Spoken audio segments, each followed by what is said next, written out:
Good morning, everyone. I would like to call to order this public hearing of the Committee on the Judiciary and Public Safety. I'm Councilmember Brooke Pinto, representing Ward 2 and Chairwoman of the committee.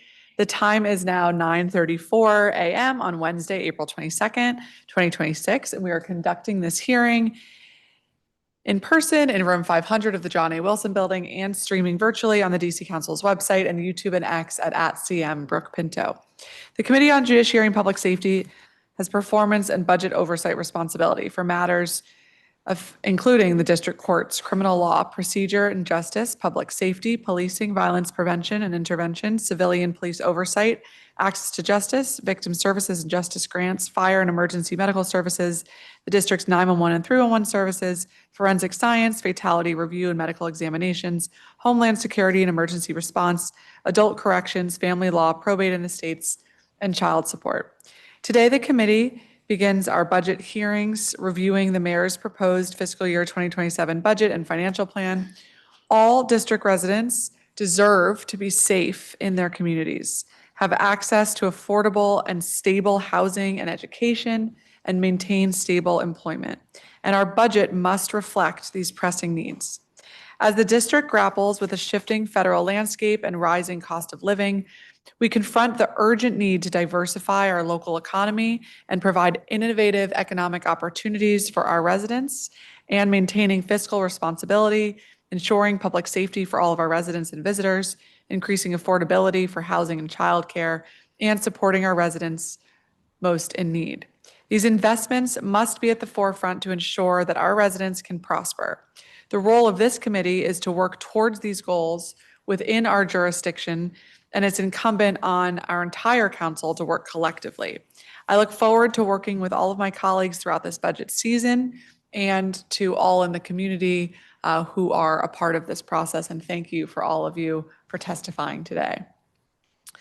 Today, we're discussing 3 agencies' budgets. First, the Office of Attorney General, which we refer to as OAG. Second, the Office of Neighborhood Safety and Engagement, or ONSE. And third, the Deputy Mayor of Public Safety and Justice, DMPSJ. First, we will hear testimony from public witnesses on each of these agencies who are here in person, and then we will hear from the public witnesses for each of the agencies virtually, and then we will hear from the government witnesses for each of these agencies. So it's a little different than our usual ordering, but we want to make sure to respect everyone's time, and those who have joined us in person today will be up first. OAG is an independent agency charged with conducting the district's legal business. OAG represents the district in most civil litigation, prosecutes certain adult crimes and nearly all juvenile criminal matters, and represents the district in a variety of administrative hearings and other proceedings. In addition, OAG is responsible for providing legal advice to the mayor, to the council, and many of our district agencies. The mayor's proposed FY 2027 budget allocates about $151 million for OAG, which reflects a 3.8% reduction from the current fiscal year. This includes an $11 million cut to staffing, which would require the agency to eliminate close to 58 positions that are already filled. 10% of essential support staff, which will significantly impact OAG's ability to protect and defend DC. In addition, the proposed budget includes 3% cuts in vacancy savings, which is a $3 million cut, which would force the agency to delay backfilling vacant positions, placing additional pressure on attorneys and support staff that are already carrying large caseloads. This proposed budget also concerningly makes a $1 million cut to domestic workers and workers' rights grants that we started several years ago to support organizations that educate workers about their rights. Together, these cuts place the district and our residents in a more vulnerable position. We depend on the hardworking attorneys at OAG to stand up for workers, defend survivors of domestic violence, fight for residents' rights to safe and clean housing, prosecute crime, facilitate restorative justice mediations, and much more. And so I look forward to discussing our public witnesses today, what they're seeing with this budget, and speaking with Attorney General Schwab about the important work he and his team do every day and the impact that these cuts would have on their mission. Next, we will hear about the Office of Neighborhood Safety and Engagement, ONSE was launched in 2017 to create a public health-based, community-oriented model of violence prevention and public safety. ONSE was created based on the premise that the overwhelming majority of serious violent crime is committed by a relatively small group of people, and that by identifying and engaging these people, we can drastically reduce violent crime in the district. ONSE works towards that objective through two programs, including the Pathways program, which identifies individuals at high risk of committing or being victims of violent crime and gets them into a program that offers intensive job and life training for them. And second, the Violence Intervention Initiative, which uses a community-focused approach to reduce violent crime through violence interrupters, community members who are able to identify interpersonal conflicts that might lead to violence and work to facilitate ceasefires and mediations. This proposed budget allocates about $20 million for ONSE, which reflects an over 17% decrease. ONSE is also facing a significant decrease in full-time positions with 46 proposed cuts. As a point of relativism, there were 88 positions that we funded in last year's budget, and 46 of those are proposed to be cut. I'm very concerned about the effects of these cuts on people's jobs, on their ability to help keep our city safe. Specifically, the agency management and neighborhood safety engagement divisions. And I want to ask ONSE today about how we will continue to fulfill our mission to keep all district residents safe and prevent violence without these important jobs and divisions. Finally, we'll turn to the Deputy Mayor for Public Safety and Justice, or DMPSJ, which is responsible for providing direction and support to coordination of the district's public safety agencies to develop and lead interagency public safety initiatives, improve the quality of life of our neighborhoods, and they provide oversight of all of the public safety cluster agencies, including MPD, Office of Neighborhood Safety and Engagement, Fire and Emergency Management Services, and the Office of Unified Communications. The mayor's proposed fiscal year 2027 budget allocates about $12.5 million for DMPSJ, which reflects a 20% decrease from last year. DMPSJ has gone through significant growth and operational challenges and shifts in the past few budgets.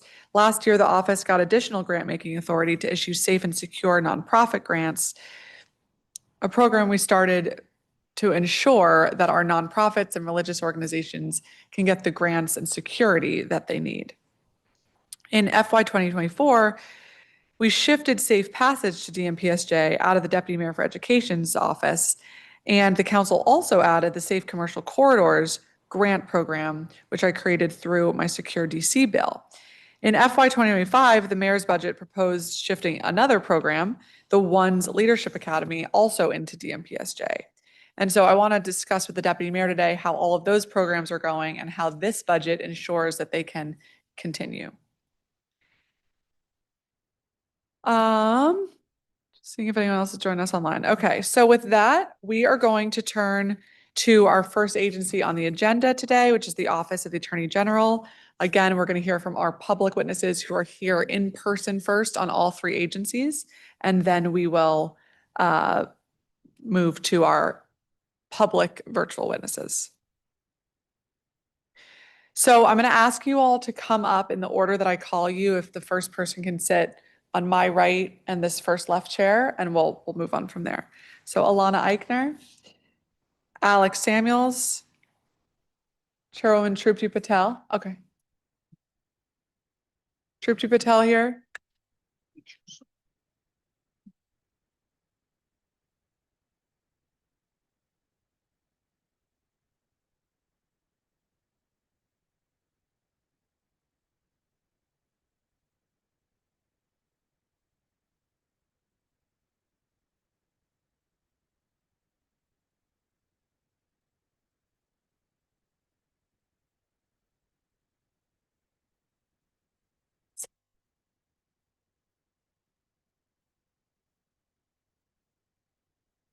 Okay. Michael Messina.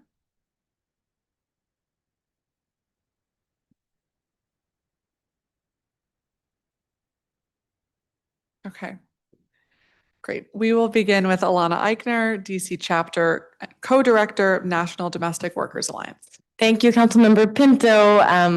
And as you probably guessed, I'm here to testify about a really important and a very successful program at the Office of the Attorney General, the Domestic Worker Employment Rights Program. Thank you for mentioning it in your opening remarks.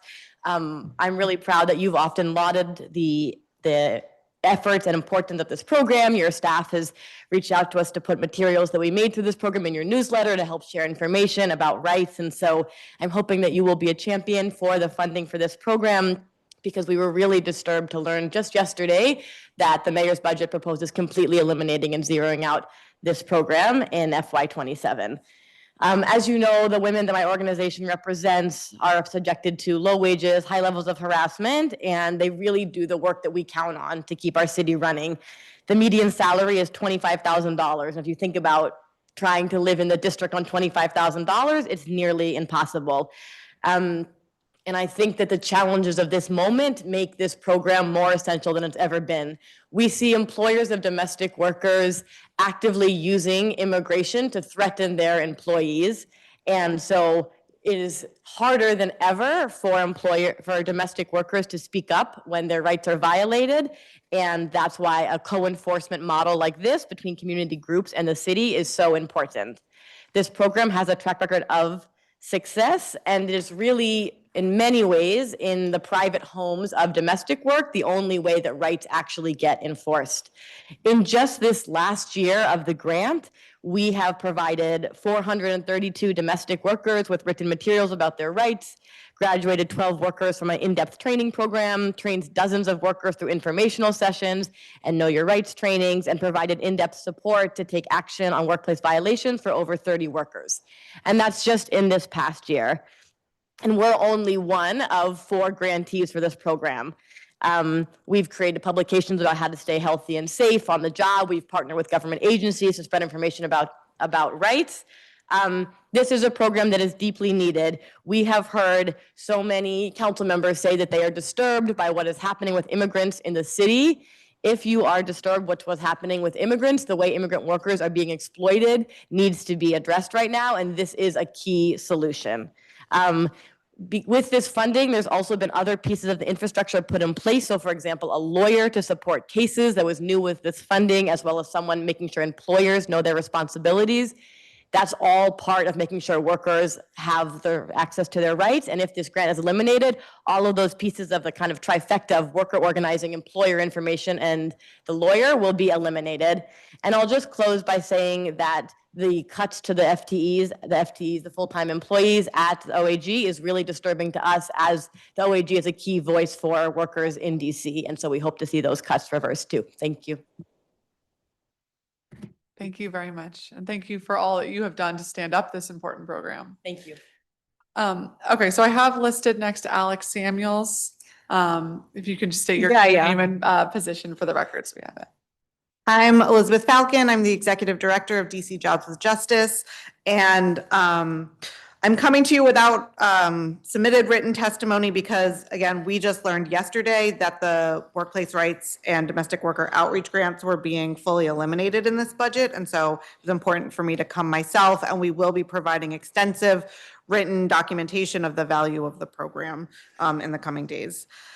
So yes, we're very disappointed that the mayor cut this highly effective agency in addition to the workplace rights outreach grants and the domestic worker outreach grants. For 10 years, I've served as the executive director of DC Jobs with Justice, ensuring DC residents have full access to the law, including laws that protect workers' basic rights to be paid and the right to live in safe, dignified housing. Our stalwart partner in these efforts is the Attorney General. Our tenant organizers are currently in conversation with the OAG about slum conditions and lack of respect for housing laws. And every month or so, the OAG announces another case settled against a company that's broken the law and exploited workers. In 2026, this includes restaurant workers, janitors, and construction workers.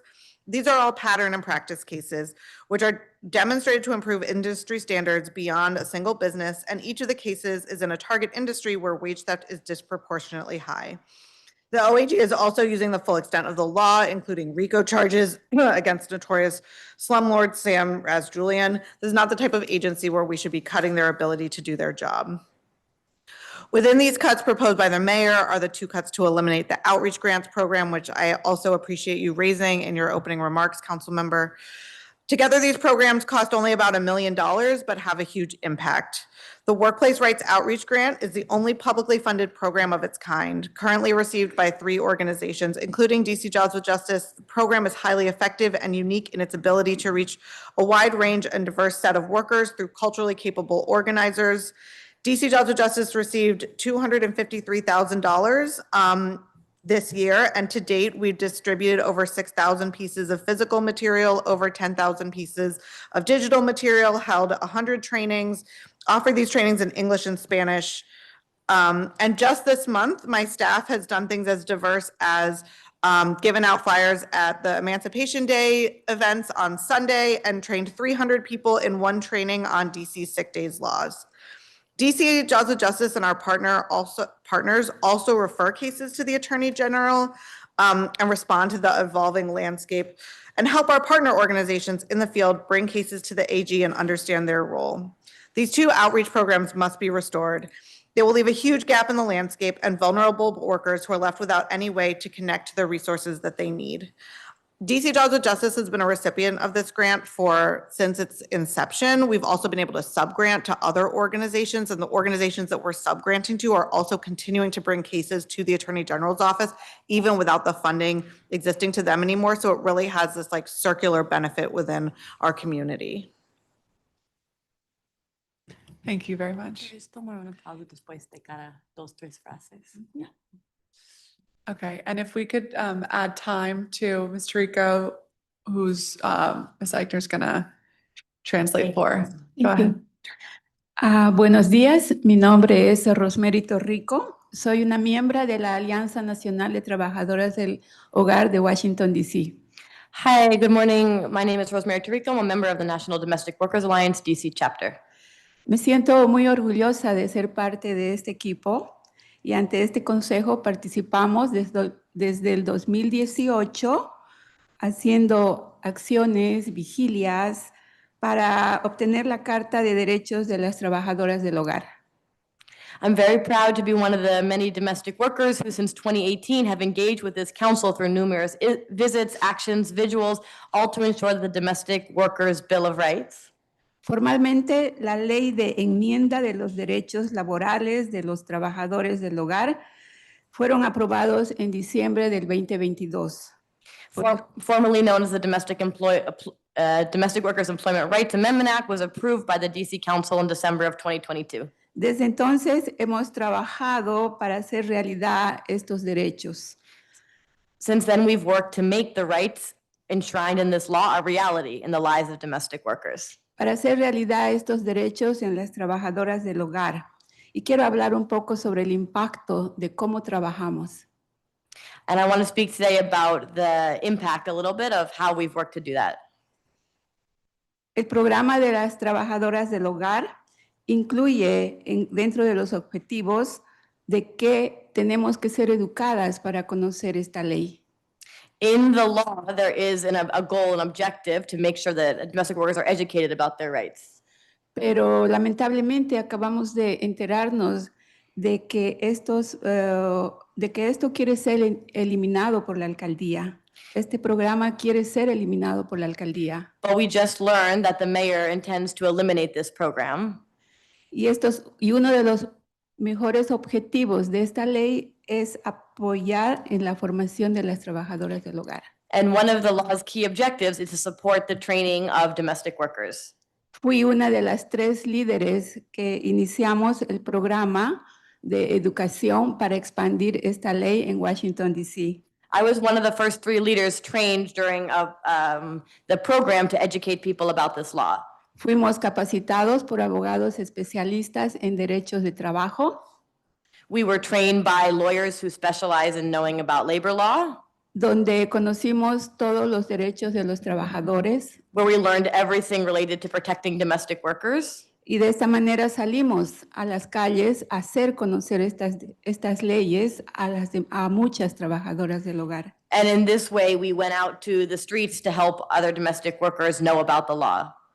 Y como digo, haciendo alcance, tuve la oportunidad de hablar con muchísimas trabajadoras del hogar. And with doing outreach, I had the chance to speak with many domestic workers. Y muchas de ellas, un gran porcentaje, no conocían de sus derechos. And many of them, a large percentage, did not know their rights. Y actualmente hay más de 9,000 trabajadoras del hogar en Washington, D.C. y miles de ellas todavía no conocen sus derechos. And there's over 9,000 domestic workers currently in DC, and not more than 1,000 of them know their rights. Muchas de ellas sufren accidentes dentro del trabajo y no saben cómo acudir ante la ley para protegerse. A lot of them suffer accidents in their workplace and don't know how to take action under the law. Muchas de ellas también sufren robo de salarios, les pagan menos horas de las que trabajan. Some of them also suffer wage theft or are paid for less hours than they work. Y muchas tampoco tienen contrato de trabajo. And many of them don't have a work contract. Y miedo de pedir un contrato a los jefes porque ya me dijeron que tienen miedo de hacerlo. And fear to ask for a contract. They've told me that they're too scared to ask for a contract. Y como digo, nos acabamos de enterar con un gran impacto de que estos fondos están siendo eliminados por la alcaldía. And like I said, we just found out that there will be this big impact because the mayor intends to eliminate the funds for this program. Señores concejales, nosotros, las trabajadoras del hogar, tenemos ya una historia con el Consejo de DC. Council member, we domestic workers, we have a story here with the Council of DC. Conocemos a todos nuestros concejales. We know all of our council members. Nos conocen a nosotras. You know us. Somos esenciales. We are essential. Somos esenciales en las casas de los que trabajan aquí en el consejo. We are essential in the homes of even people here who work on the council. Del pueblo de Washington, D.C., que dependen de las trabajadoras, nannies, limpiadoras de casa, cuidadoras de adultos. The people of Washington, D.C. depend on nannies, house cleaners, and caregivers for seniors. ¿Y qué va a pasar ahora que nos quitan esos fondos? So what's going to happen now if you get rid of these funds? Que estos dineros hacen posible que más trabajadoras del hogar sean capacitadas. These funds make possible that more domestic workers can be trained. Pedimos estos dineros para que sea posible esta educación de más trabajadoras. We ask for this money to make it possible for more domestic workers to be trained. Y que estas trabajadoras del hogar que son capacitadas salgan a las calles, a las bibliotecas, a los parques, a los puntos de buses para dar a conocer los derechos. And that these trained domestic workers can go to parks and libraries and other points in the community and help people know about their rights. Una vez más, los trabajadores del hogar, trabajadoras del hogar, hacen posible este trabajo para que ustedes y todos hagamos el trabajo que hacemos. And finally, domestic workers make possible the work of this. Somos esenciales We are essential. y hacemos posible. And we make everything possible. Gracias. Thank you. Me emociona hablar. Muchas gracias. Thank you both. Michael Messina, public witness. And if you could turn your mic, there we go. Good morning, Chairperson Pinto. My name is Michael Messina. I am a DC homeowner residing at 653 A Street Northeast in Ward 6. I appreciate this opportunity to appear before you to express my profound support for continuing funding of the Office of Attorney General's Consumer Tenant Response Program. I'm a grateful beneficiary of this important program. I bought a painting for $2,300 at an estate sale about 2 years ago. The owner of a Capital Estate Sales who was running the sale claimed it was a painting by Eduardo Cardozo, an award-winning Uruguayan artist who represented his country at the 2024 Venice Biennale. She included a photo of the painting along with Cardozo's name in her marketing materials for the sale. I researched prior sales of Cardozo paintings to ensure that the asking price was reasonable before making the purchase. Unfortunately, I discovered at the beginning of this year through a Google Lens search that the painting was created by Colette Laroule, a French artist. My research uncovered no prior sales on the secondary art market, which generally means auctions, estate sales, as opposed to art galleries. I contacted the owner of the estate sale company 2 times to tell her what I had discovered, provided her with photographs, and asked for an explanation. She ignored both texts. Fortunately, taking advantage of the OAG's commitment to advocacy on behalf of DC consumers subjected to deceptive business practices, I submitted a complaint with its Office of Consumer Protection on February 16 of this year. The very next day, I received an email from a member of the CRT program wanting to arrange a telephone call to more fully understand my complaint. We talked, and he told me he intended to send a letter the following day to the owner of Capital Estate Sales. And guess what? She called me a week later. The painting is now back with the seller, and my money has been returned. I was powerless on my own. The rightful and positive outcome would not have been possible without the CRT program. The only reason the owner of the estate sale company finally contacted me was probably because she received a letter from the OAG's office. And I believe she was so anxious about the matter, she contacted the OAG's office to say my complaint had been resolved before I had. In conclusion, I respectfully urge the council to continue funding the CTR program so other DC residents who are similarly disadvantaged by deceptive business practices can achieve redress the way I did. Thank you.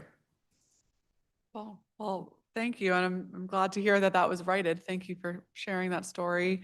And thank you all for being here and the important work that you do. Appreciate it. Okay, we're going to call our next panel, Marydel Boulvu, Daryl Turner, Aaron Askew,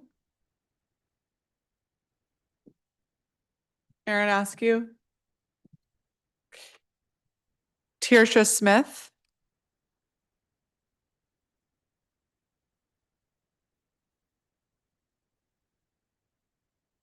Laura Brown. Hi. And if you wouldn't mind, would you mind sitting in this chair? Thank you so much.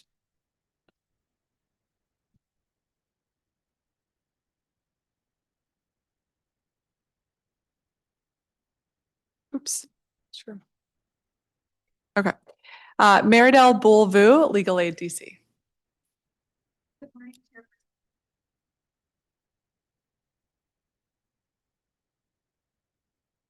I'm sorry, if you could turn your microphone on. Sorry. Is it on? Okay, sorry about that. You want me to start over? Okay. Good morning, Chairperson Pinto. Thank you for the opportunity to testify today regarding OAG's budget. My name is Marydel Boulvu. I'm a Ward 3 resident and the managing attorney of Legal Aid DC's domestic violence and family law practice, where I've represented parents in child support matters for the last 15 years. I'm here today to urge the council to include the Child Support Improvement Amendment Act in the Budget Support Act and to prioritize appropriation of approximately $300,000 to OAG to reprogram DSIS to implement the next increase in the pass-through in fiscal year 28. Our current child support system fails the tens of thousands of DC children whose families are so poor that they currently or formerly needed to rely on TANF welfare benefits to survive. Money paid by parents that should go towards lifting these children out of poverty instead is largely kept by the government. The Child Support Improvement Amendment Act fixes this by taking advantage of federal incentives to pass through every dollar of support to families at the rate of 50 cents on the dollar for some of the money passed through. Doing so will improve long-term child well-being, family dynamics, and racial justice. Even if we wanted to, and we do, we couldn't effectuate this critical reform overnight. Redirecting collections requires reprogramming the computers that do much of the work behind the scene.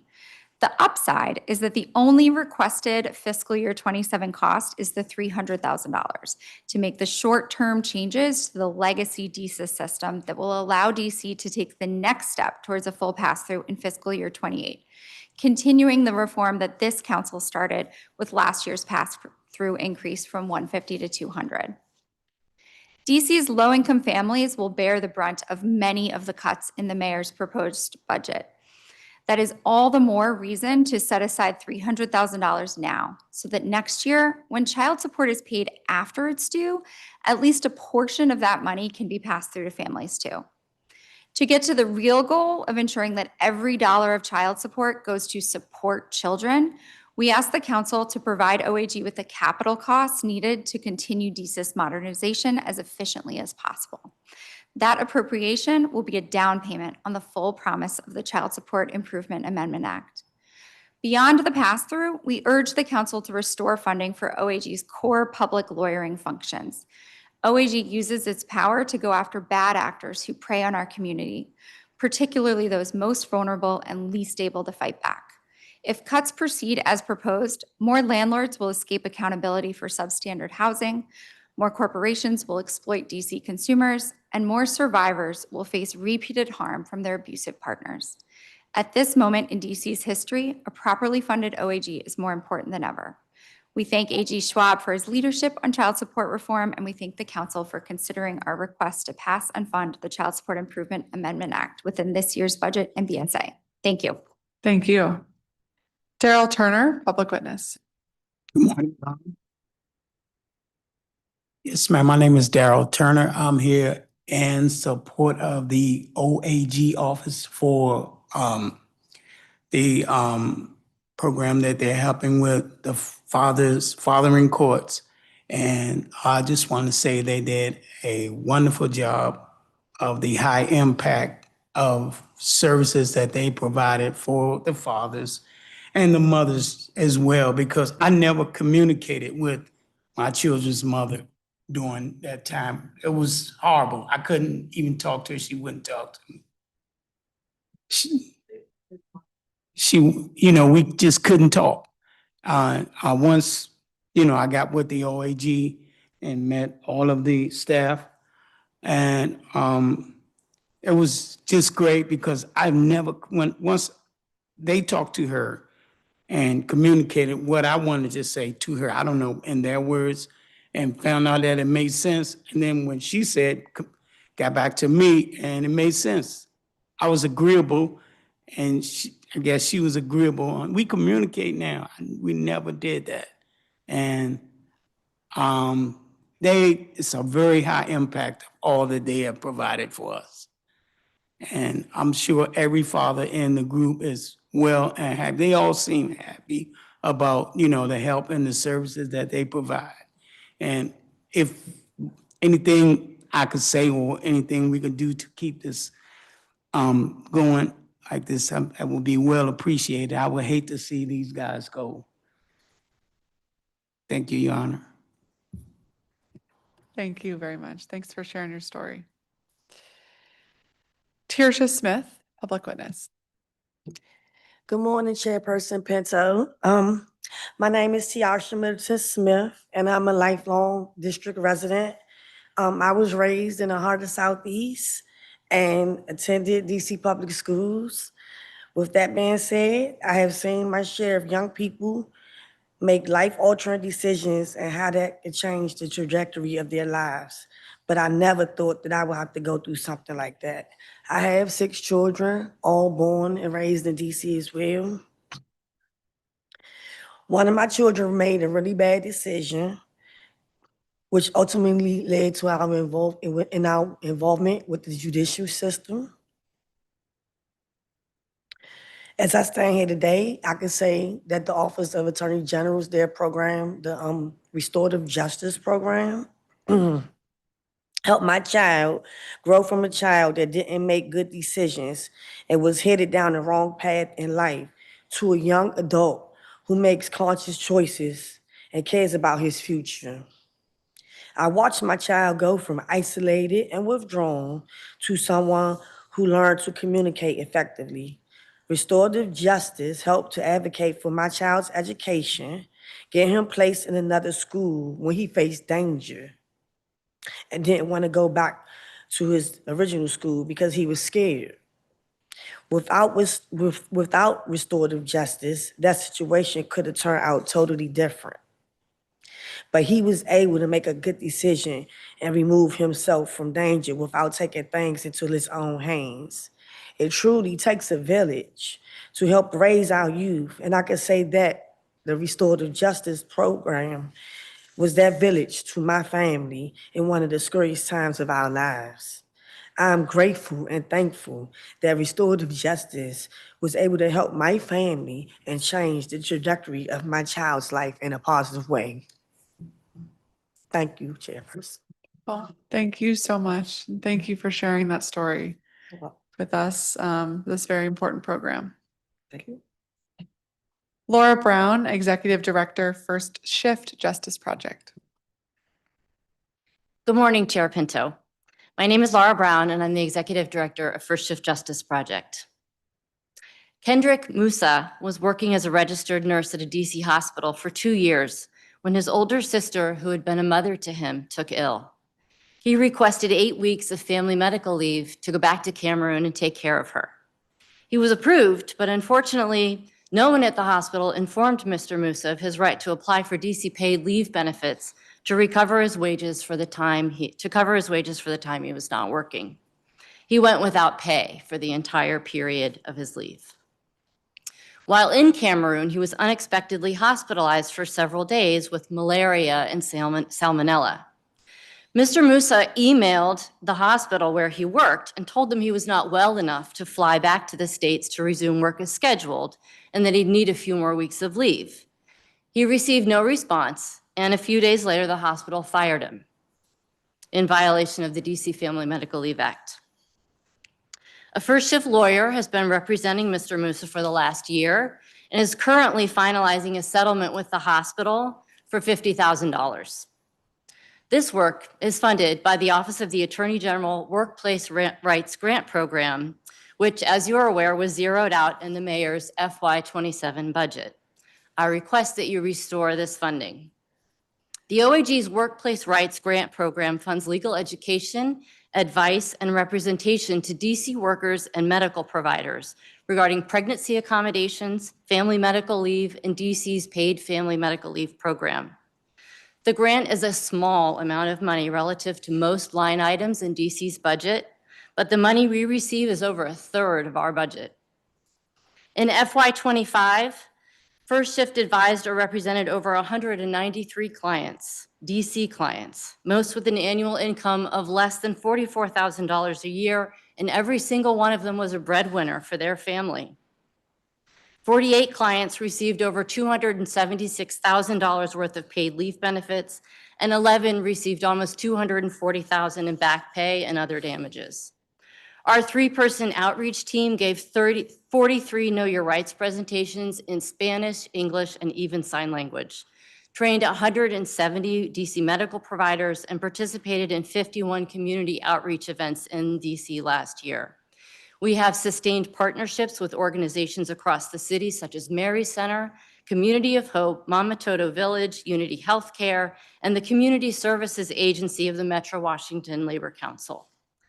First Shift also works to make DC's Domestic Worker Bill of Rights meaningful by providing representation to DC domestic workers, primarily regarding wage theft. First Shift ensures that workers can actually benefit from the laws that the DC Council has passed. First Shift and our fellow grant recipients represent effective collaborations between government and community-based organizations, and it's how government should work, or a great deal. So please restore our funding. This concludes my testimony. Thank you. Great. Thank you very much. Thank you all for the work that you do and for being here today. Appreciate it. Okay. Asiatu Kamara. Okay.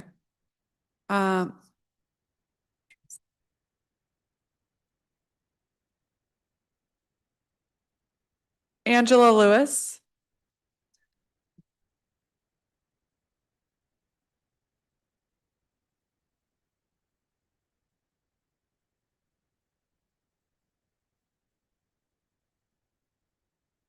Hi. Sorry, what is her name? Go ahead, Angela Lewis. Sean Coleman. He's coming. Okay.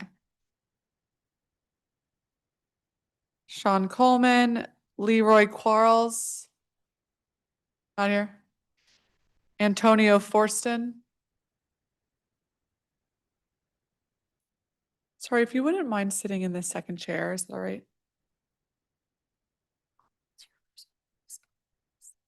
Okay. Rashid Murphy. Todd Holmes. Todd Holmes. Christopher Sims.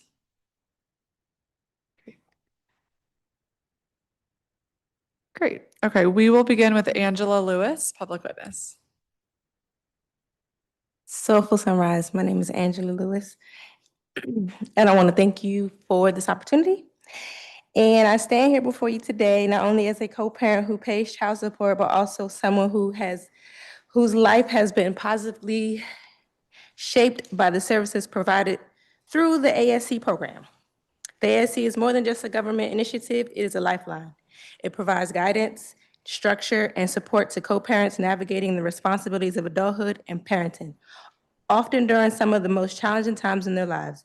It helps us understand that child support is not only a financial obligation, but a commitment to the well-being and the future of our children. When many of us first enter into child support agreements, there can be feelings of resentment and misunderstanding. Some may believe that the system is personal or that the co-parent is taking more than their share But because ASC changes the perspective, it teaches us that supporting our children financially and emotionally is not about conflict, but about responsibility. It reminds us that when we are not present with our children full-time, meeting our child support obligation is the minimum, and encourage us to strive to be even more. Through my experience, I have seen firsthand how the ASC empowers individuals. The program connects participants with job opportunities across the metropolitan area, provides job readiness training, and even brings employers directly into workshops.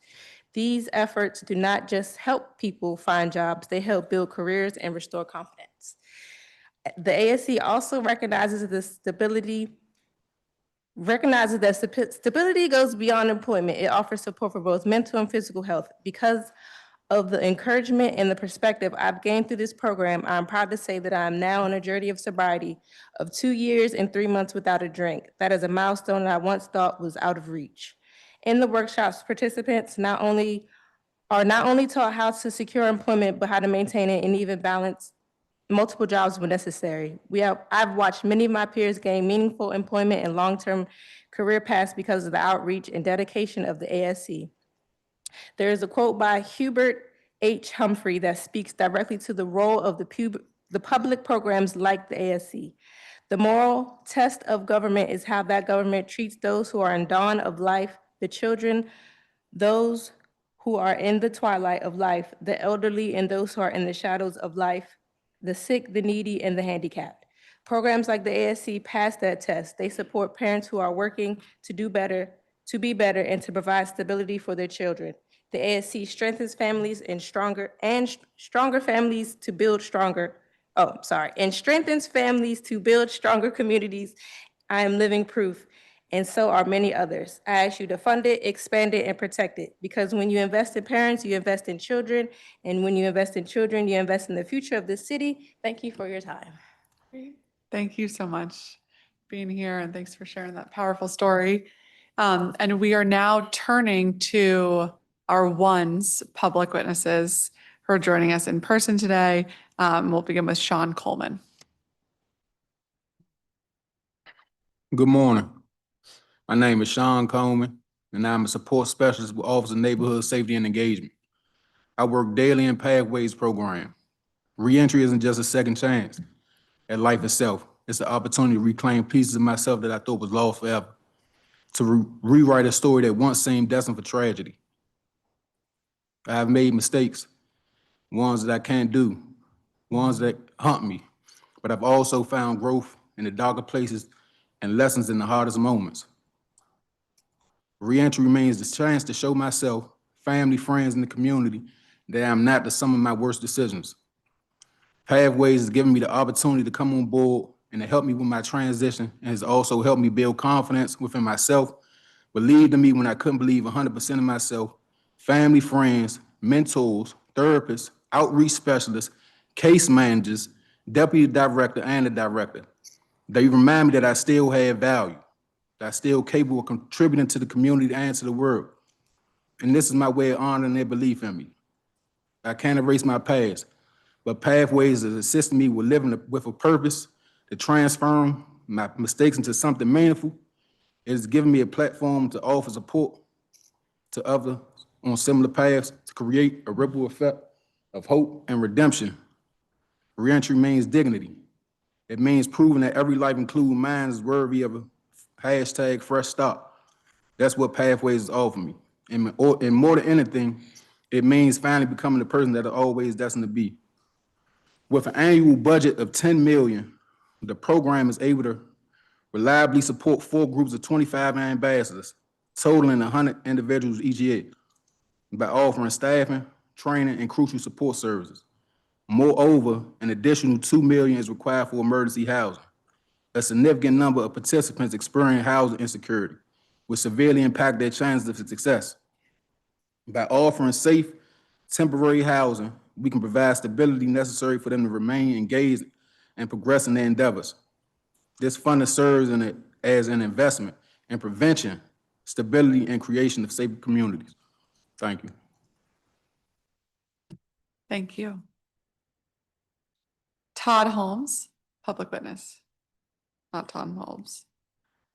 Tell me your name again, I'm sorry. Awesome. Antonio Fortson. Yes. Good Good morning. My name is Antonio Forson. I am a YDR, Youth Development Representative with the Department of Youth Rehabilitation Services. Everything I am today, I owe it to Pathways. Pathways was the way. That program didn't just help save my life. It changed my mindset, my direction, and it taught me discipline, how I carry myself every day. Because of that, I'm here today. Because of that, I'm now a mentor and a role model to others who come from the same background that I came from, that went through the same thing that I was going through in life. I made a mistake, but I capitalized on my mistake. My loss, it was never a loss, it was a lesson. And going through Pathways, it just changed everything. It made change real and possible. It gave me hope. Now I'm able to give back to inspire the youth and support my family the right way. That's why I believe in investing in programs that truly change lives through the Office of Neighborhood Safety Engagement. A $10 million budget can create real impact. Out of that $10 million, $2 million should go towards housing and stable living situations, because without stability, real change is hard to maintain. I'm a living proof that Pathways really works. Without Pathways, I wouldn't be here today sitting in front of y'all. Without Pathways, I don't know where my life would be at right now. Pathways saved my life. Pathways if you have 4 cohorts that serve 25 ambassadors, that's 100 people, that's 100 a year. We're talking about lives changing our community. 100 people a year, 300 in 3 years. That's 300 lives you done changed going through the Pathways program. And I'm here today to testify for Pathways that it really helps. Thank you for your time. Thank you very much. And I agree, it is an extremely important program that we need to continue investing in. So thank you. Christopher Sims. Good morning. Good morning, Chairman. Good morning, everyone. I want to say thank you for having us here. And I want to, express some things. My name is Christopher Sims. I am currently a community support worker, a CSW, for a Health Solution Incorporation, and former DC government employee of DYRS, Department of Youth Rehabilitation Services. The Pathway program has been a road to redemption for myself. Being a person who has had numerous interactions with law enforcement and the judicial system growing up, I am proud and appreciative for the opportunity to have been an ambassador for Pathways. I allowed myself to be a part of a so-called lifestyle that honestly has no loyalty, honesty, integrity, trust, love, or respect. I knew I wanted better and more out of this life, not only for myself, but for my family and loved ones. I also wanted to be a part of the solution going forward. Meeting staff, case managers, and facilitators down at Pathways and staying consistent and committed show me and my family that with a supportive team, the sky's the limit. I'm proud to say that Pathways has highlighted the mass of my success. And I am certain that with Pathways, many more people like myself can dig into their inner selves and bring out that successful entrepreneur, employee, or the best version of self. The Pathways program proposes that Office of Neighborhood Safety and Engagement be allocated an annual budget of $10 million to effectively expand its impact and reach. Of this funding, $2 million will be dedicated to emergency housing support, ensuring that participants have access to stable and safe living conditions, an essential foundation for long-term success. The program will operate through 4 cohorts per year, each serving 25 ambassadors, allowing for a total of 100 individuals to be supported annually. By implementing this structure, the program can provide consistent, focused engagement while maintaining a manageable caseload, ultimately increasing participant stability, reducing risk factors, and improving overall community outcomes. Thank you. Thank you. Yes, ma'am. Thank you all very much. I'm going to do everything we can in this budget to make sure this important programs are Yes, ma'am. sustained. Appreciate you. Thank you. Thank you. Thank you. Tyrell Holcomb. Daniel Webster.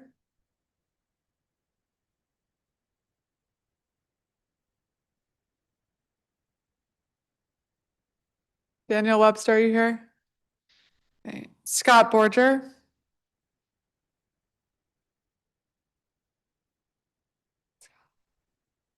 Samantha Leach. Scott Borger. Samantha Leach. Okay, Marcus Ellis. Aaron Benton. Aaron Benton. Rachel Feinstein.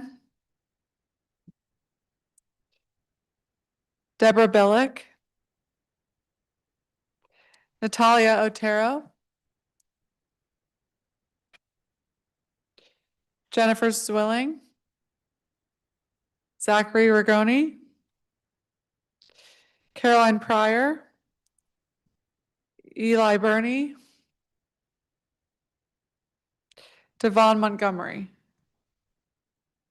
Okay, is there anyone else who's here who's signed up to testify in person as a public witness for any of our 3 agencies today? What is your name? Bonita Ali. Okay. I don't have you on this list. Did you sign up before? Okay, which agency are you here to testify for? Okay, you can come up.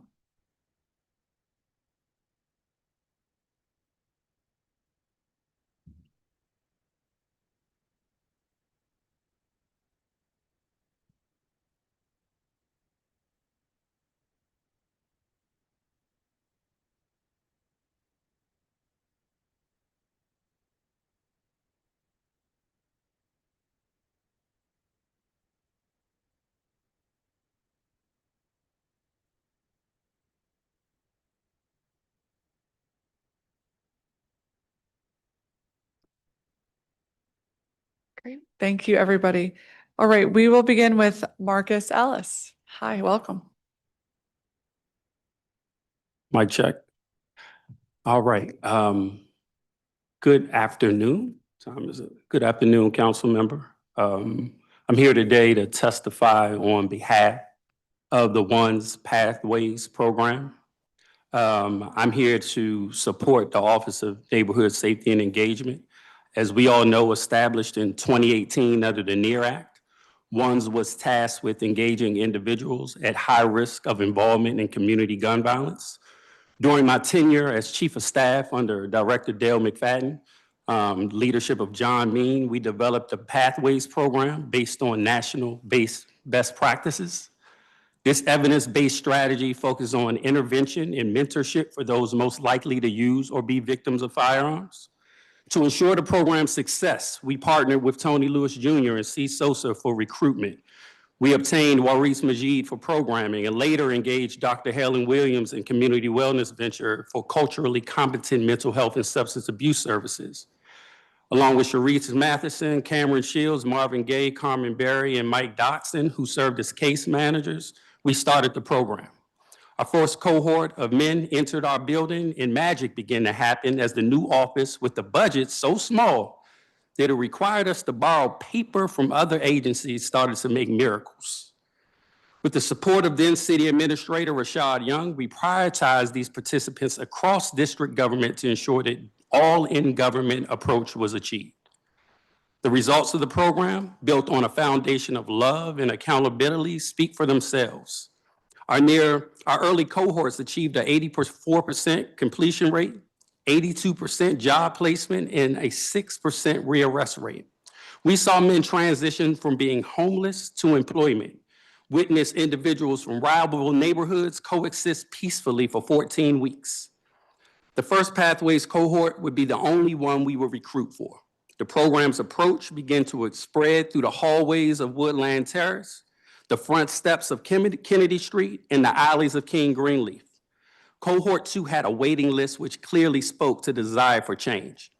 While the reduction of violent crime in DC is often attributed to MPD data, sustainable programs like Pathways are essential to breaking the cycle of trauma in the lives of those who are the participants and who do not traditionally trust government. While we know that the community violence in DC has shifted over the past 3 to 5 years, while there are still neighborhood conflicts that exist from historical beefs, most of our violence has become more person-based. Person-based violence prevention models focus on individual level risk factors, protective factors, and behavioral change to reduce the likelihood of violence. These approaches are often integrated into broader social, ecological frameworks that also address relationship, community, society levels as stated by the CDC. Prevention strategies at the individual level aim to change attitudes, beliefs, and behaviors, such as through cognitive behavior therapy, anger management, and conflict resolutions to reduce violence risks. This is what Pathways is when fully implemented and fully funded. I want to be clear that with respect to other DC government programs such as Project Empowerment, Pathways is different. It was designed to be, and you're hearing this directly from one of those who designed the program. In the words of Dale McFadden, we don't label people, we label boxes. Salute to every Pathways participant and all the staff members that have helped to give these men not a second chance, but a fair first chance. Thank you. Thank you very much.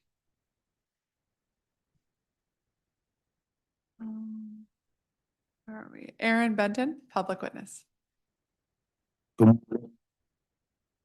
My name is Aaron Benton, and I'm a technic at DGS and I participate in the Pathways program with second edition. My career by placing me in the workforce position for 90 days, it was my responsibility to maintain the position, and I succeed.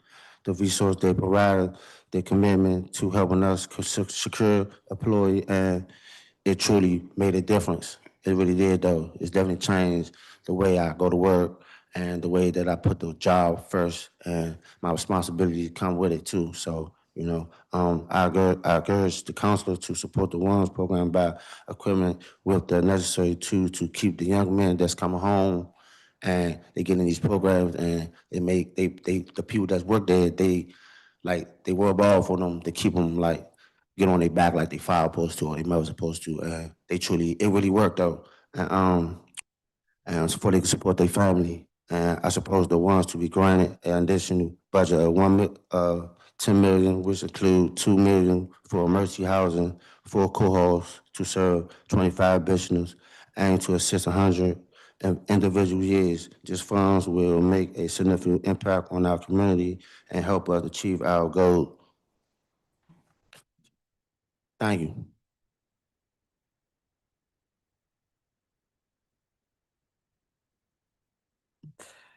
Thank you. Thank you very much. Deborah Billick, Chief Executive Officer of the Georgetown Business Improvement District. Good morning, Councilwoman. Thank you very much for your time.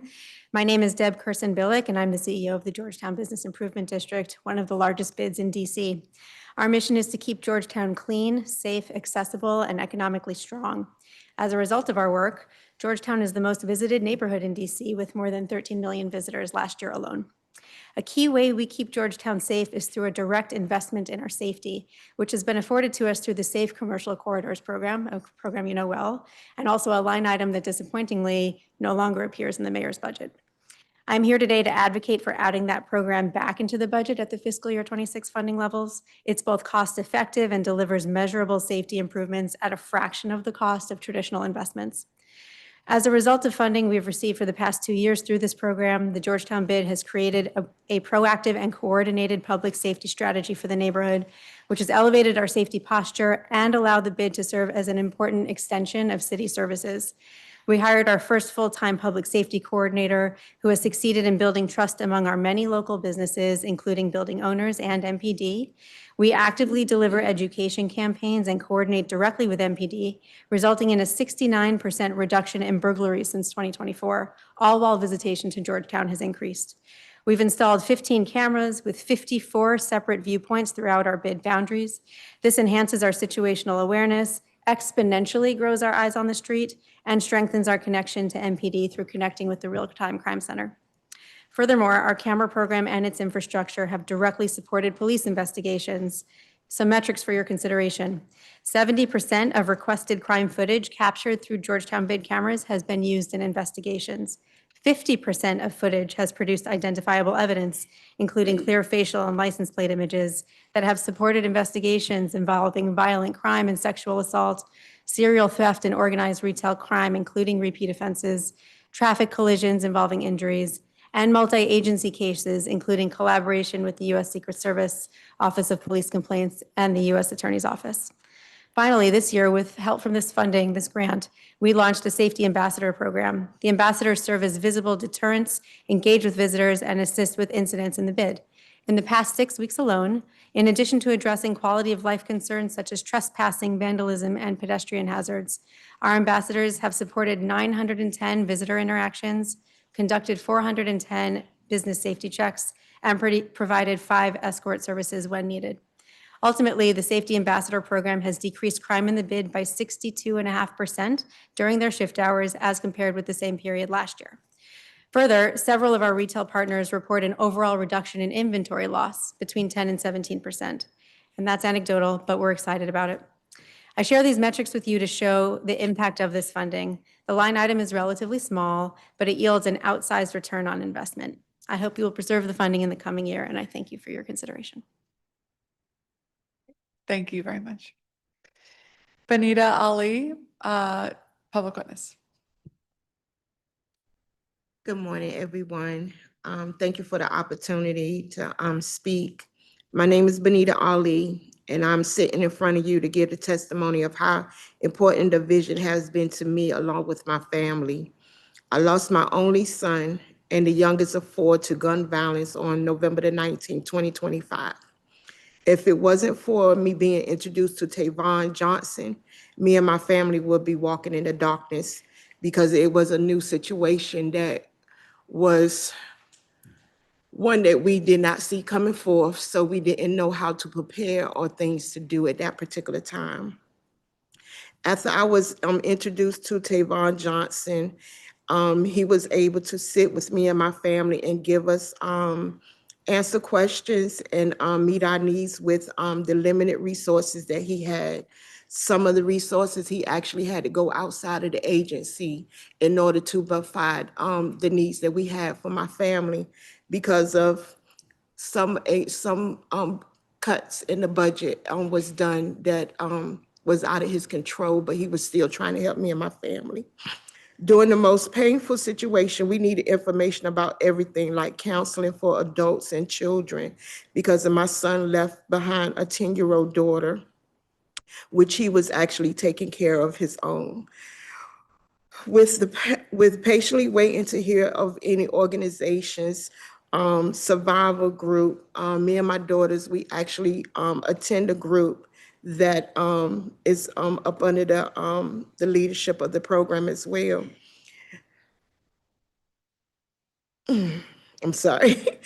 To have this information and these resources available to families that actually is going through that situation on top of it being such a traumatic and a painful, the resources is very important because I wasn't born in DC, but I've been here for some years.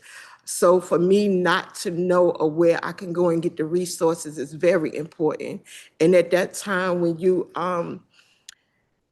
lose someone tragically, everything is cloudy. So the more information to be able to get you from day to day is very important.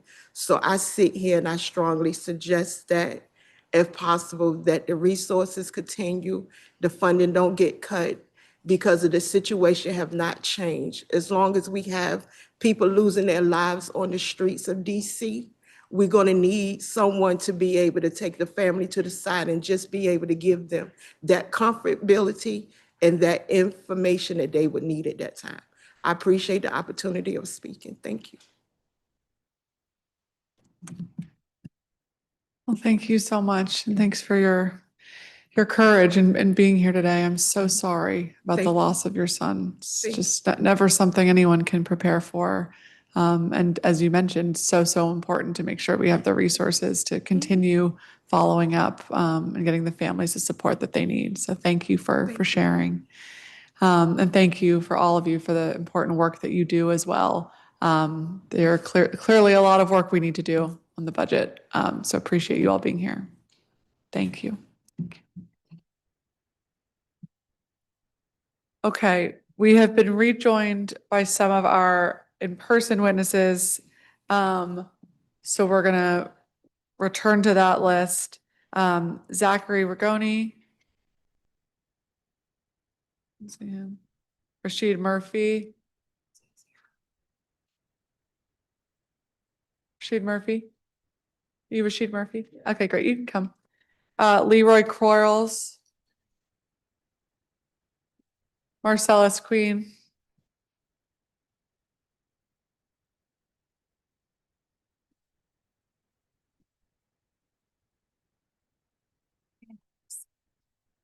Okay, yeah, if you could sit in the second seat and then we'll have Zachary sit in the first seat. Sorry, thank you. I'll just keep us in order here.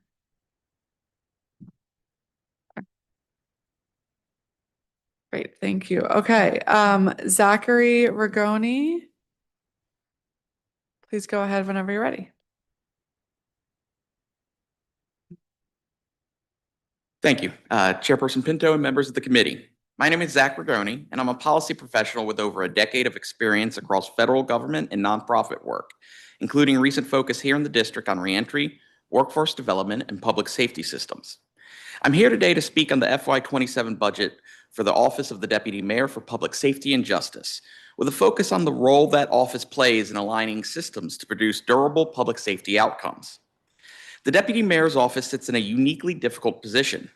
It must coordinate across agencies while balancing immediate public safety concerns, long-term outcomes, community expectations, and fiscal constraints.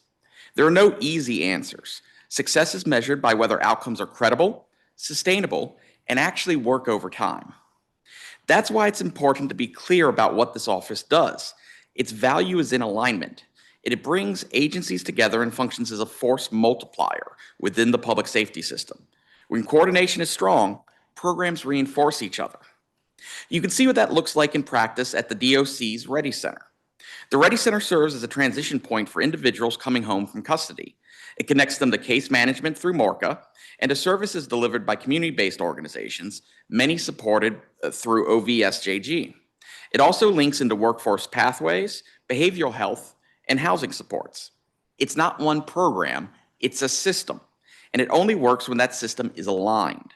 When people leaving custody are connected to stable supports, they're less likely to reoffend.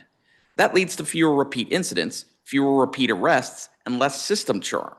Over time, that creates space, allowing MPD and the OUC to focus more on serious issues instead of repeated cycles. That's a public safety win. It also shapes public perception. When communities see fewer repeat disruptions and more consistent results, confidence in the system improves. Looking at the FY27 budget, two things can be true at the same time. Allowing one-time funding to expire is fiscally responsible. But the additional reductions to ongoing coordination and initiative capacity raises real concerns. Because when you reduce this office's capacity, you increase the risk of fragmentation across the system, and that's where outcomes begin to break down. So I'd offer three brief considerations. First, maintaining the proposed FTE levels is the right call. Stability matters in a coordinating role like this. Second, the council should take a closer look at the reductions to contractual and public safety initiatives capacity. That's where much of the coordination and partnership work happens. And third, this office should be viewed not as overhead, but as infrastructure, because its ability to align agencies directly affects how well every other public safety dollar performs. The district has made real progress, but progress is not completion. The question is whether we sustain the systems that produce those results or begin to scale them back. The coordination this office provides is essential to that. Thank you. Thank you very much. Rashid Murphy. Good morning. First, I would like to thank Ms. Brooke Pinto and the council for having this meeting. Hi, my name is Rashid Murphy, and I'm a 30-year-old Washingtonian that just came home from doing a 7-year census. Today makes my 1,161st day being home, and I'd like to share how Pathways changed the trajectory of my life. Coming home, I already knew that I would face barriers and hurdles. I found I want to say I had interest in IT, so I went down to Minnesota Avenue, being referred to Project Empowerment, completed all the necessary steps and stuff, and then was denied at the last week due to a background check with no explaining.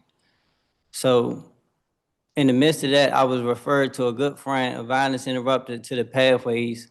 And from day one, they challenged and helped shape my mindset and positively helped me build work ethics, job development, work readiness. And through them, I landed a job that builds and promotes me. They challenged me to want to do better, to help break my mindset in my old ways. With an annual funding of $10 million, the program effectively sustains 4 teams of 25 ambassadors, amounting to 100 individuals a year by providing essential staffing and training. But more importantly, an extra $2 million is needed for emergency housing, which is critical because if a person doesn't have a safe foundation, then they truly can't branch out and learn. Many people face barriers as far as housing and figuring out the next step where they can't even think about what's 5 steps further ahead of them because at home, there is no home. So I just came to speak today as a testament to showing what the ones can really do for somebody. Well, thank you so much and welcome home. And thank you for sharing your story. Thank you. Marcellus Queen. Hello, my name is Marcellus Queen. I want to speak from the beginning. I was a ONSE. I took part of ONSE a couple years ago, and ONSE kind of started my life off. So I currently work. I've been working at DYRS for 2 years currently, and also have partnerships with different programs. I've created like 4 programs in the District of Columbia for the Congress Park community, and I've been really deeply rooted in community. I've been deeply rooted in community ever since I left Pathways. So this is probably me in the community for 4 years. So I want to start off by saying like what I see and why I think ONSE is so helpful. I refer to ONSE as the command center, right? When you look at all the other budgets you have, the ONSE to me is the only place where it rebuilds men, right? Not from just an aspect from jobs. Like there's people that actually work in the ones as Miss Quelly or Marcus Ellis. These are people that I can call when I was at my most times of being lost, confused. It's more like a family setting that I needed to persevere, right? But also, I wanted to say this to. I know a lot of this is about numbers, right? So when you change one man, you can change the whole family.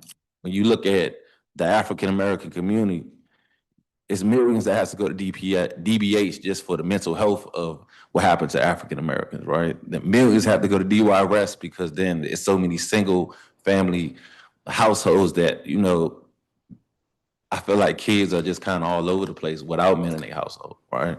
So you're saving more money actually investing in men for real, right? You're investing in a man coming back into the community and changing the community.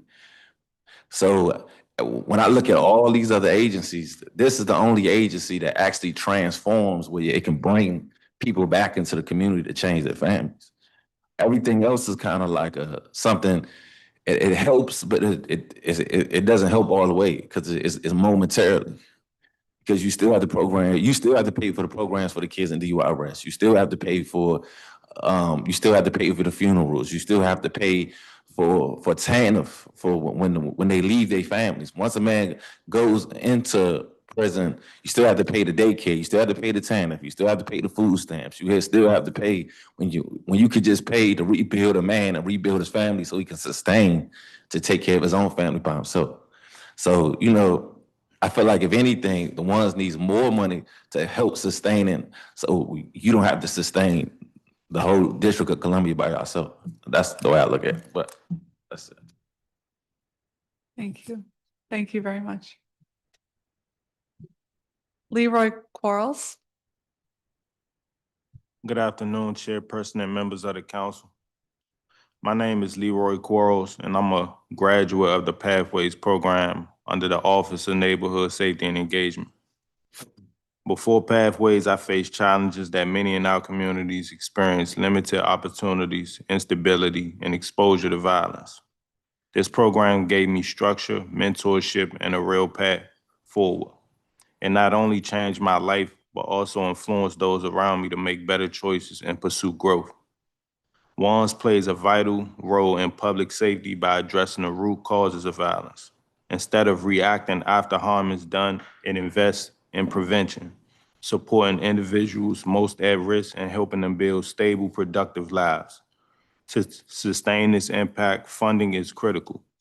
We ask for a $10 million annual budget that ensures the program can consistently serve 4 cohorts of 25 ambassadors, 100 individuals each year through staff and training and essential support services. Additionally, $2 million for emergency housing is necessary. Many participants face housing instability, which directly affects their ability to succeed. Providing safe, temporary housing creates the stability needed to stay engaged and move forward. This is an investment in prevention, stability, and safer communities. I am living proof of what this program can do. With continued support, many more lives can be changed. I respectfully urge you to support the $10 million annual and $2 million for emergency housing. Thank you for your time and consideration. Thank you. You're welcome. Thank you all very much for your testimony. Okay, we're going to call our next panel who've rejoined us, Dr. Daniel Webster, Rachel Feinstein, Jennifer Zwilling, and anyone else who is here in person who signed up to testify that I called earlier that is on here. Eli Byrne, okay. I'm joined, yes, if you could sit in the order that I called you. So we'll start with Dr. Webster, Feinstein, Zwilling, and Eli Byrne, okay. Okay, great. We will begin with Dr. Daniel Webster. Thank you very much. Good morning, Chairperson Pinto, and thanks for the opportunity to testify. My name is Daniel Webster. I'm a professor at Johns Hopkins. Studied violence prevention efforts for 30 years, but I want to be clear that what I'll say today is no formal position of my university. It's just my professional opinion. My colleague, Dr. Joseph Richardson, you'll hear from later virtually, We've been studying the two principal CVI programs in Washington, D.C. That have been in place since 2018, Cure the Streets, that used to be under OAG, and the Violence Intervention Initiative, which I'm just going to refer to as VII. We've studied program effects on gun violence. The study was just published online in American Journal of Epidemiology. Unfortunately, we found no evidence that these programs were reducing gun violence in the neighborhoods that they serve. We even found some evidence of backfire effects that may indicate elevated rates of homicide associated with VII implementation. It's important to understand that these estimates are based on many years of program outcomes. We did find evidence of improvement in outcomes in 2024, coinciding when Director Sneeds was appointed over ONSE. We've been trying to study program implementation. However, implementation data have been sparse, and many organizations receiving funding for CVI have not accepted our invitation to share their experiences and perspectives about the programs and their work.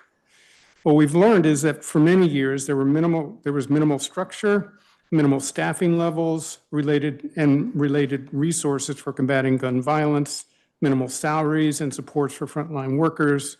Contracts of no more than 9 to 12 months provided minimal job stability.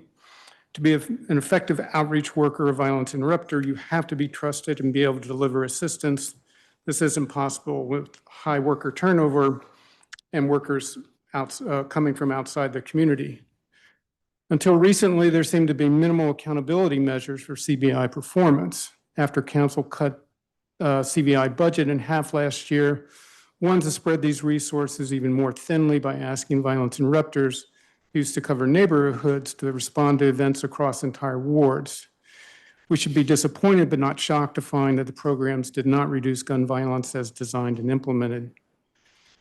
The field of CVI has matured significantly with professional standards.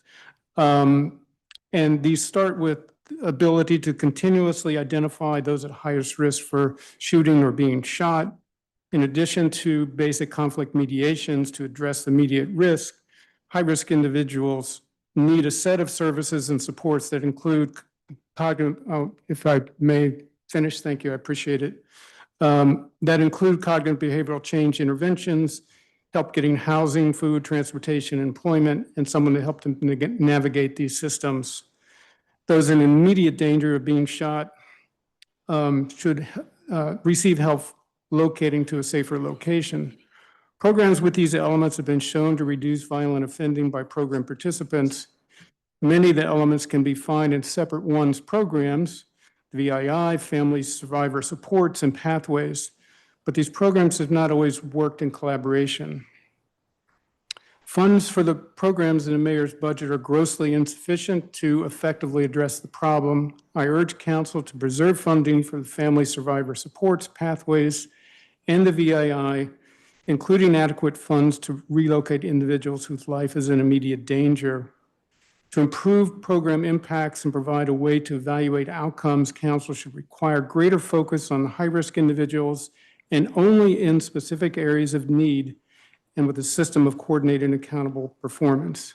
You can't be everywhere for everybody with the available resources. They need to be sufficient to move the dial where they are in place. We're studying a large initiative in Chicago now that meets these requirements, and I'm very optimistic about the outcomes we're seeing. The cost of gun violence to families, communities, and in the city is staggering. I know that there are budget constraints, but jurisdictions have raised funds for CVI systems from taxes on alcohol, marijuana, or special levies. Designed and implemented well, comprehensive CVI does save lives with a significant return on investment. Thank you for allowing me the time to go over a little bit. Thank you very much. Rachel Feinstein, go ahead.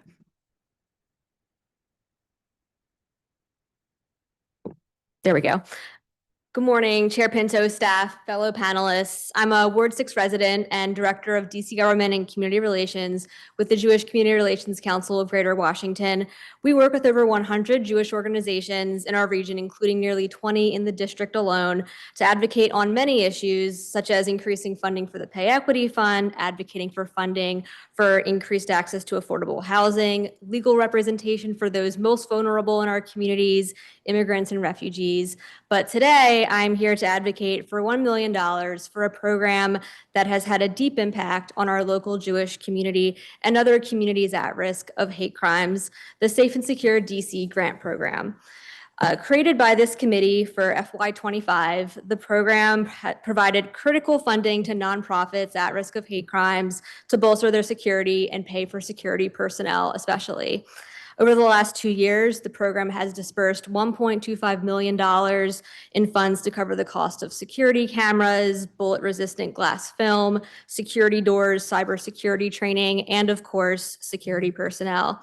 Last year, the council recognized the dire need for these funds. Thank you for that. And in the wake of an anti-Semitic double murder at the Capitol Jewish Museum, the council approved $750,000 for FY26.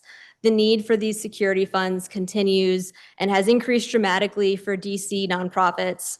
After the attack on Temple Israel in Michigan, which was later identified to be motivated by Hezbollah's militant ideology, DMPSJ, with the approval of Mayor Bowser, dispersed $10,000 to Safe and Secure DC grants who indicated there is a need for funds to cover the additional expense of hiring more security personnel on such short notice. Many grantees indicated that this would be enough to cover security costs for at least 2 to 3 weeks of the latest surge in hate-motivated threats and violence. The need for this program continues. It's not only filling a gap left by the federal program, which has limited cost coverage for security personnel. The program is providing vital funds for security for nonprofits who are concerned with new terms and conditions set by the federal grant program. As of April last year, anyone who accepts a federal grant from DHS must agree to eliminate their DEI and DEIA programming and any quote unquote discriminatory equity ideology. There are also different interpretations regarding whether grantees would be required to fully cooperate with federal immigration officials. For many in the DC Jewish community, these terms are unacceptable, as is the risk associated with federal enforcement if found to be in violation of these terms. As you've done in the past, I request on behalf of the DC Jewish community and with all nonprofits at risk of hate crimes in mind to reinstate the Safe and Secure DC grant program and increase funds to $1 million. Thank you for your consideration of this request at such a difficult time for the district to ensure the community can continue to live fully Jewishly and with pride. Thank you. Thank you very much. Jennifer Zwilling, CEO at Lavich Jewish Community Center. Good morning, Chair Pinto, staff. Jennifer Zwilling, I'm the proud CEO of the Lavich DC JCC and a resident of Ward, which is in Ward 2 and a resident of Ward 4. As Rachel said, and as you know, it has not been an easy time for the Jewish community with the significant rise in anti-Semitism across the country. Statistics show that 70% of hate crimes target Jews, and over 90% of Jews report feeling unsafe in the community. With the increase of threats and acts of violence here in the city and across the country, our security costs at the JCC have ballooned over recent years to over $380,000 annually. Over the past several years, we have benefited greatly from the DC Safe and Secure Nonprofit Fund, helping with our security needs in this changing climate. Not only day to day for the preschool students who come through our doors every day to attend our preschool program and the local DC public school children from Ross and Garrison Elementary School who come every day to the JCC, but also for large and high profile events such as the Jewish Film and Music Festival that will happen just a few weeks from now, where thousands of people will come through our doors. The Lavich DC JCC is a vital part of our communal and cultural landscape in this city and a prominent institution in our DC landscape. We are 100 years old this year, our building, and it is etched with the words Jewish Community Center right on the front for all to see. While we are a home for the Jewish community, we serve not only the Jewish community, but all residents of the district. I was particularly appreciative last month after the shooting in Michigan that Rachel referred to receive extra funding and your recognition of how much additional support is needed for our community to make sure that everybody is safe and secure. That's also why I was surprised and disappointed to see that funding was not included in the mayor's budget for this year, after recognizing yourself how vital these resources are to our community, to see the support withdrawn. Our security is a precondition for ensuring that we can continue to fulfill our mission, and the financial cost of securing our organization should not be ours to bear alone. I request that you do reinstate in your budget the DC Safe and Secure Nonprofit Fund, and that you do so with $1 million to ensure that the Jewish community and all faith communities are secure to serve the residents we care about so much in the city we love. So thank you so much. Thank you very much. Eli Byrne. Thank you, Chair Pinto, for the opportunity to testify today. My name is Eli Byrne, and I'm the State Director for the Jewish Federations of North America, the national umbrella organization representing 141 Jewish federations and communities across North America, including right here in the District of Columbia. I submit this testimony both in my professional capacity and as someone who lives and worships right here in Washington, D.C. I'm here to strongly encourage the DC Council to renew and expand funding for the Safe and Secure DC Nonprofit Security Grant Program to at least $1 million in the FY27 budget. Jewish Federation strongly supports this targeted, life-saving initiative modeled after similar nonprofit security grant programs at the federal and state levels to help at-risk organizations secure their facilities and protect the people who rely upon them. However, demand for this program has continued to far exceed available funding. In prior years, requests significantly outpaced allocated resources, leaving many vulnerable institutions without the support they urgently need. We continue to see a troubling rise in anti-Semitism and targeted violence against Jewish institutions and individuals. Recent incidents here in Washington and across the country underscore the reality that Jewish communities and other at-risk groups remain under threat. Attacks on synagogues in West Bloomfield, Michigan, and Jackson, Mississippi in recent months further demonstrate that no community is immune, regardless of size or location. Increased security is not optional, it is essential. Failing to renew or adequately fund this program would send the wrong message at the wrong time when vigilance and support are most needed. Through my work with local Jewish federations nationwide, I have seen firsthand how even modest grants can transform an organization's ability to safeguard its community. A grant can fund high-definition security cameras, reinforced entryways, and critical emergency preparedness training. Importantly, the program also, and this is a really good thing about the DC program, enables organizations to hire trained security personnel, now a baseline requirement for many communal gatherings. These are not enhancements, these are necessities. At the same time, the financial burden of security on Jewish institutions is substantial. The Jewish community in North America spends approximately $750 million annually on security each year. Funds that could and should be used on core services and community support. Programs like Safe and Secure DC are essential to helping offset these costs and ensure that organizations can continue to serve their communities. I recognize the fiscal pressures facing the district. However, this program represents a high-impact investment that delivers measurable improvements to public safety. Supporting vulnerable nonprofits and houses of worship aligns directly with the city's broader public safety goals. Safe and Secure DC should remain a core component of that strategy. My request is straightforward, that the Safe and Secure DC Nonprofit Security Grant Program be renewed and funded at no less than $1 million in the FY27 budget. Security is the foundation upon which all community life is built. Without it, individuals cannot worship safely, gather, or serve. Continued investment in this program is an investment in the safety, resilience, and security of the district. Thank you, Chair Pinto, for your leadership and for your commitment to ensuring that Washington, D.C. remains a place where all people, including Jewish Americans, can live, gather, and worship without fear. Thank you. Thank you very much. I do want to ask you, Dr. Webster, some of the results of your study that were published last year or several months ago that compare the results of VI in the district when we had two separate programs. Have you done any updated analysis now that VI is merged within ONSE? Excuse me. No, what we've analyzed thus far, I believe, has data through July of 2025, we can do an additional update. That was only a short period of time, when the programs were merged. What's also complicating is frankly our study design, because before merging, there was greater focus on very distinct areas that we knew we could sort of count as treated. And that started to get really blurry with the new design. We can and will do additional analyses. We will have caveats in what we can conclude because of those constraints. But I will note that, as I noted in my testimony, we did start to see some improvements in outcomes in 2024.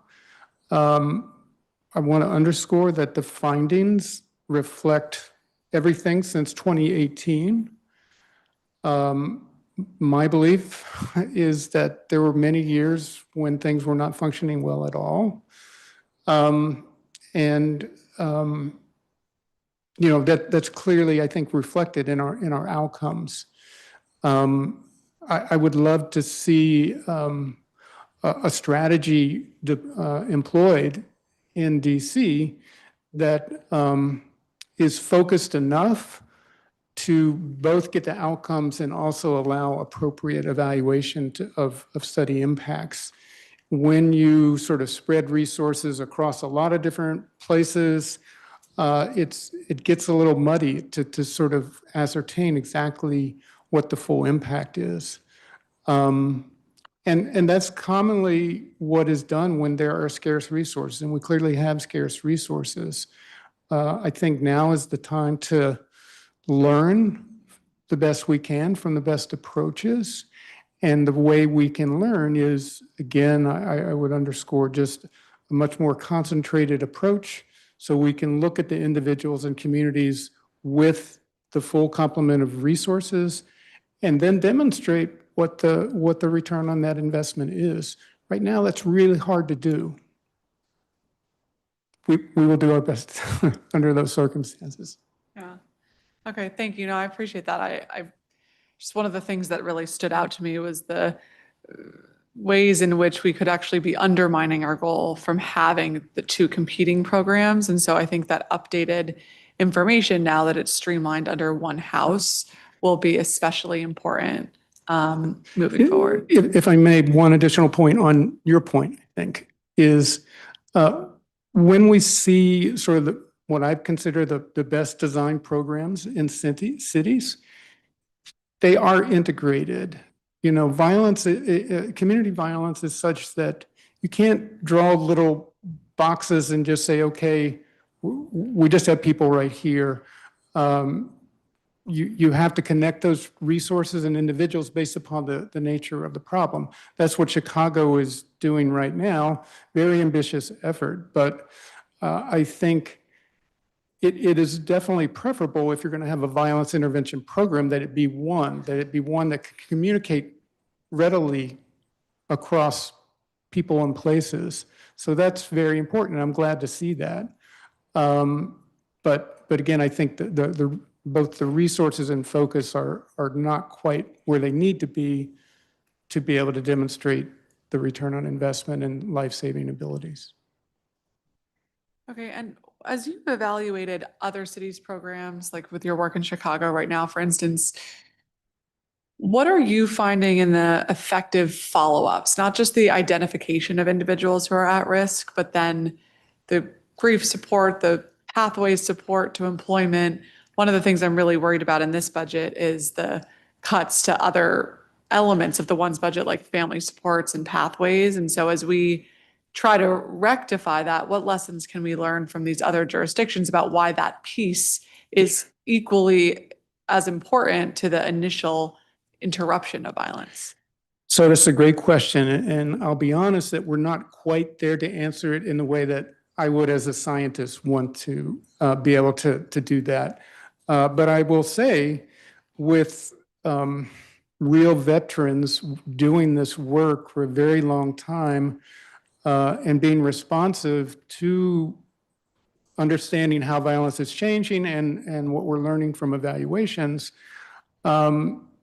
That is why they put together their initiative the way that it is, that it had to have those core supports, because too many people are going to be lost through the cracks. And what I found very interesting in some of the early evaluations of the work in Chicago is offending went down substantially among the people they were able to truly reach with the resources and keep engaged.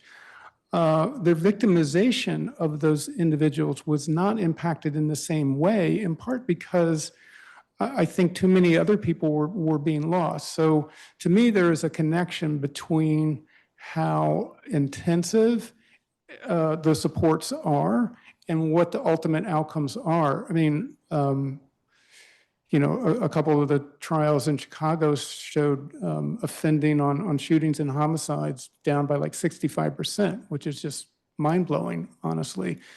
But it was with a great deal of intensity and intention that they got those outcomes. Thank you very much. And one of the things that we talked about last year as it relates to the Safe and Secure grants was the speed with which the money needs to get out the door. Have you seen an improvement in this year's disbursement of the grants from application to actually securing those funds, especially for things that an organization might not have at the front end, to ensure that they have the security that they need? I can speak to feedback that I've received, and then perhaps Jen can speak to her organization's experience. From what I've heard in the second year of the program, now that like the behind the scenes process has been set up, from what I can tell, the disbursement of funding has reached an expected timeline of when funding will be dispersed and received, et cetera, on the, I think is it a quarterly basis?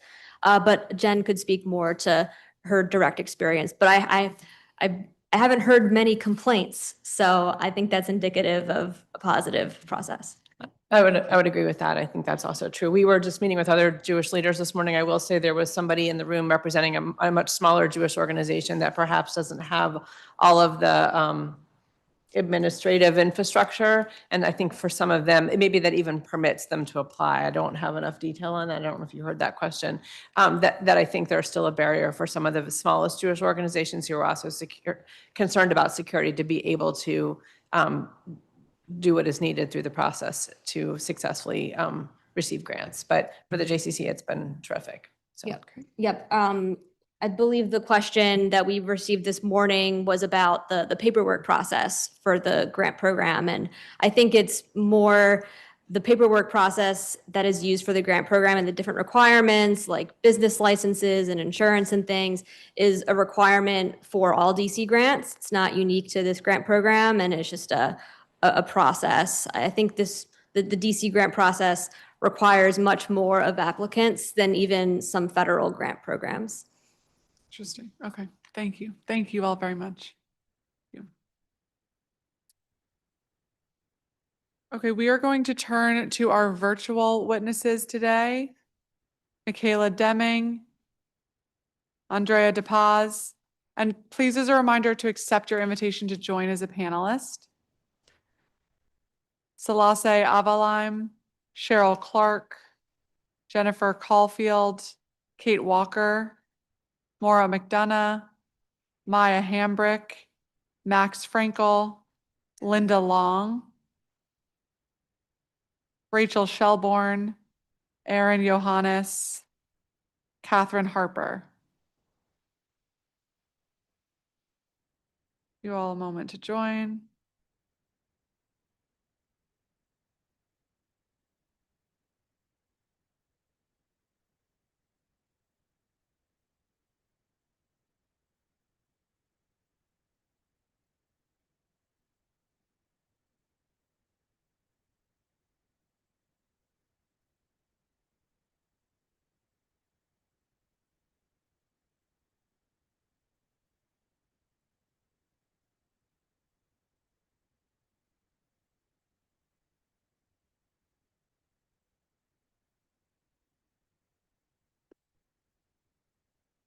Okay, we'll keep going with some of our virtual witnesses in case anyone's here. Meredith Sandler, Paola Henriquez, Nancy Leon,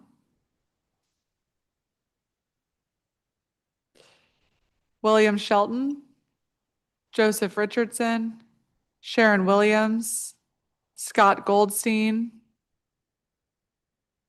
Kristen Barden, Kylie Hogan, Tamira Benitez, Paula Thompson, Hillary Caxer, Asiatu Kamara,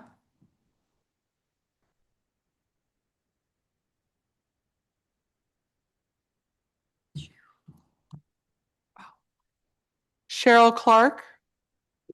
Yes, I'm here. Oh, great. All right, please go ahead. Good morning, and thank you for having me. I am a senior DC resident, and it's my honor to give testimony on the very necessary and important work of the OAG Office of Consumer Protection Mediation Program. My personal experience has been wonderful. I hired a company to remove my personal data from data brokers on websites. And one particular website refused to remove my personal data, which I didn't give them. They must have gotten it from a data breach. And so I decided to reach out to them directly myself, trying to get this data removed. And they rebuffed me as well, telling me that my jurisdiction didn't have consumer privacy laws that applied to the data, and so that they would not process my request to remove it. So I reached out to the OAG mediation team, trying to get my data removed because other seniors here have had really bad experiences with theft and fraudulent activities. So they got written approval from me, reached out to the website, and within a week, all of my data was removed. I was just amazed, and I'm so grateful because it's not just seniors, but I think all of the DC residents should be able to get their personal information removed from these websites if they request it, to reduce the potential of fraud. And so I'm really grateful, and that's why I am here giving my testimony to the very necessary, in my opinion, work of the OAG Consumer Protection Mediation Team. Thank you very much.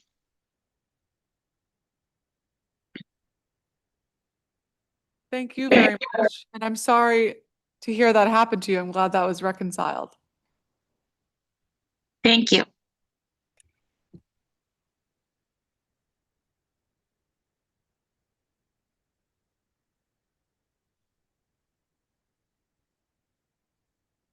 But we can turn to Caroline Pryor, who's here in person.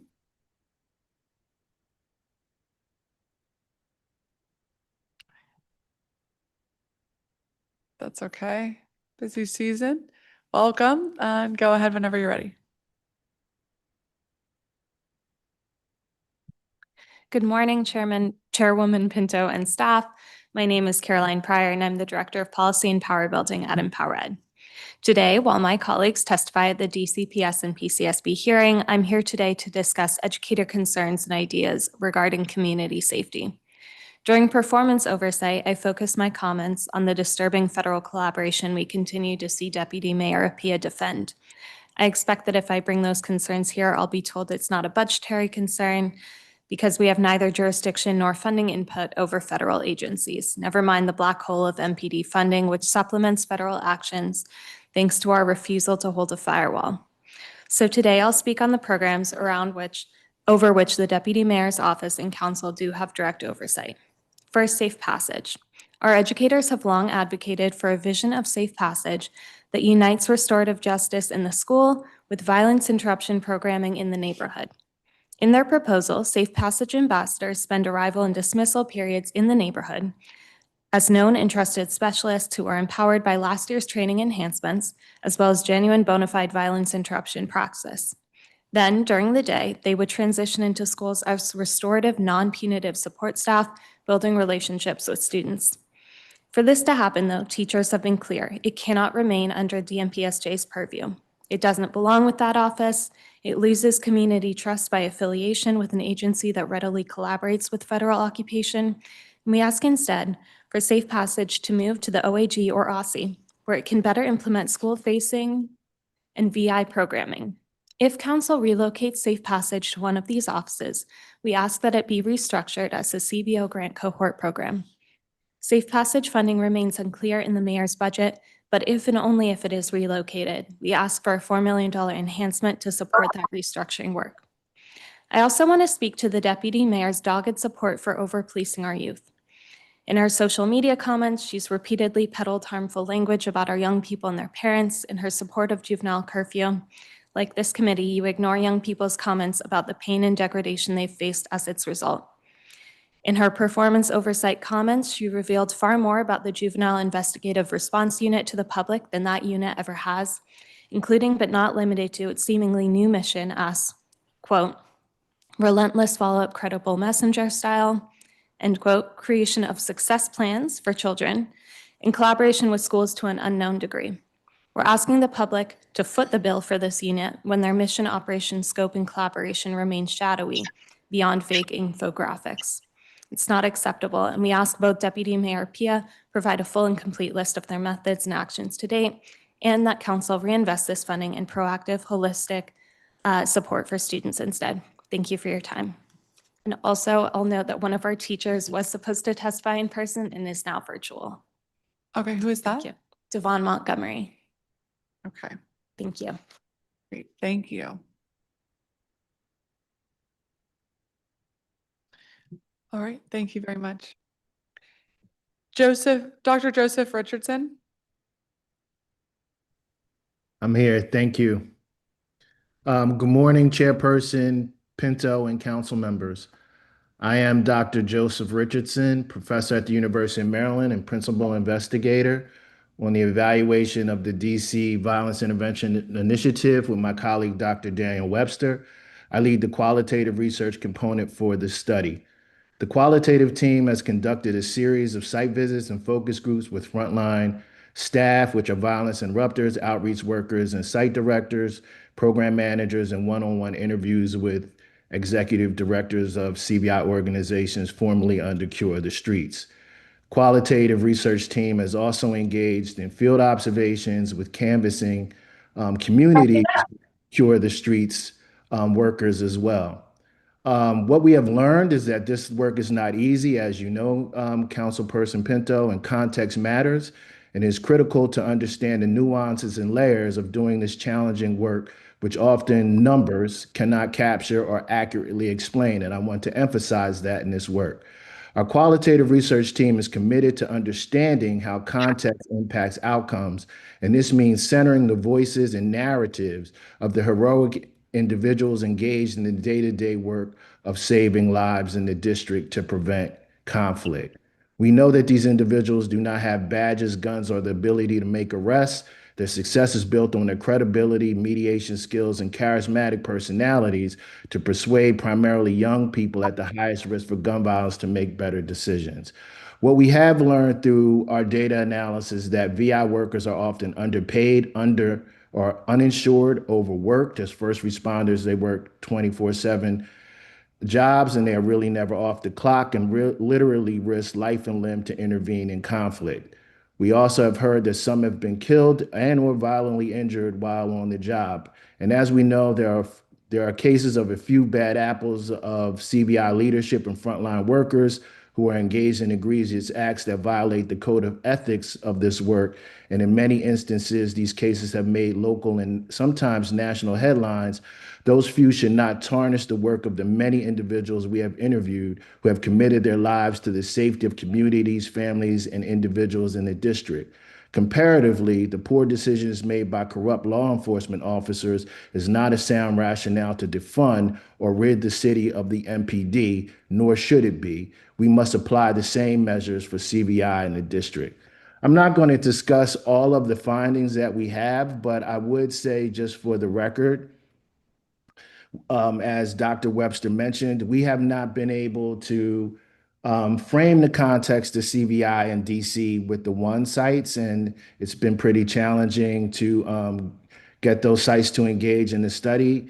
Recently, we decided John Cheek, which is the attorney for the ones, reached out to those sites to reignite the possibility of engaging these sites in the work, and we're still waiting for the response. But I do want to uplift some of the one sites who have expressed support. I know that Mr. Shelton is on this call, and he's one of the sites that expressed support for engaging in this study. But I must emphasize again that context matters. We need to understand the very nuanced layers of doing this work, which only qualitative research can drill down to. And if we don't, only half the story is left to the statistical analysis, which Dr. Webster presented. And so I would emphasize that if we don't engage in collecting those narratives, we only have half the story from what CVI looks like in DC. And I would also say that I've witnessed over the course of time that I've engaged and led the qualitative research for this study, many of the CVI sites that we started with and workers have been eliminated and essentially worked themselves out of a job. And if we take heed to what has happened in 2012, when we had 88 homicides in the district, and we decided to take our foot off the gas with reducing funding, that gun violence gradually rose in terms of our homicides and non-fatal injuries. And I support that we should continue to invest in CVI in the district, but I also think that it's critically important that we have the narratives from the people on the ground who are the domain and subject experts who do the work that can best inform how we should move forward. Thank you. Thank you very much. Thank you for all of your important research. And I hear that on the importance of looking at both and those stories. So thank you. Linda Long, and sorry, Ms. Long, before you go ahead, as a reminder to anybody who's on this panel, if you can accept your invitation to join as a witness, that would be great. Linda Long, please go ahead. Good morning, Chairperson Pinto, representatives of the Office of Attorney General, and all other distinguished guests. Thank you for the opportunity to provide testimony regarding the potential impact of cuts to the Office of Attorney General's OAG Attend program. My name is Mrs. Linda Long, and I am the manager of attendance data and strategy at Paul Public Charter School, serving grades 5 through 12. I am deeply concerned about what reductions to the Attend program would mean, not only for Paul Public Charter School, but for schools across the district that rely on this critical partnership to address truancy and chronic absenteeism. Schools are mandated to refer families to community resources to combat truancy. When services are reduced or eliminated, our ability to connect students and families to the support they need is significantly limited. Without strong, consistent interventions like the Attend program, schools are left with fewer effective options to address the root causes of attendance challenges. Currently, the Attend program supports our 5th and 6th grade students who are identified as pre-truant. While this support has been invaluable, the need extends beyond these grade levels. Additional funding is necessary not only to sustain services for our 5th and 6th grade population, but also to expand support to students in other grades who are experiencing attendance challenges. The Attend program provides comprehensive hands-on support that truly makes a difference for our students and families. This includes summer enrichment meetings, participation in our back to school night where they host tables and speak directly to families about attendance expectations, and hosting an upcoming event such as Ties for Success, which both teaches students new skills and reinforces the importance of attendance. In addition, the Attend representatives for our school attend weekly attendance meetings to review attendance data, upcoming mediations, resources needed, and other supports. The program also includes regular check-ins with students and families, as well as direct resource support tailored to family needs. For example, they have provided alarm clocks to a few students and the programs struggling with tardiness to help ensure students arrive at school on time, along with other resources that address specific barriers to attendance. One of the most impactful services offered is mediation. These meetings, facilitated by a neutral mediator, bring together the school and families to address attendance concerns collaboratively. Beyond mediation, Attend program staff provide ongoing case management and connect families with critical resources. This holistic approach helps remove barriers and creates sustainable improvements in student attendance. Ms. Reed, Senior Assistant Attorney General, and her team from the Attend program have made a positive impact in reducing truancy at Paul Public Charter School. In my experience, when families are working with the OAG's Attend program, there is a clear sense of urgency and accountability. The involvement of the OAG encouraged greater parent engagement and responsiveness, which directly benefits student outcomes. I would also like to acknowledge Ms. Mays, the case manager, and Ms. Lewis, program support specialist, who have been exceptional in their support of our scholars and families. Their dedication, responsiveness, and commitment have made a meaningful impact with our school community. Our Thank you, school Ms. relies- Long. Mhm. Thank you very much. You're Thank pretty you. over time. If I can ask if you can submit the severe testimony. And if I Thank can you. ask all of our witnesses to help me stay on track a little bit. Everyone has 3 minutes to present your testimony. I always feel badly interrupting folks, but if you can help me, appreciate it. But thank you very much, Ms. Long. Paola Henriquez.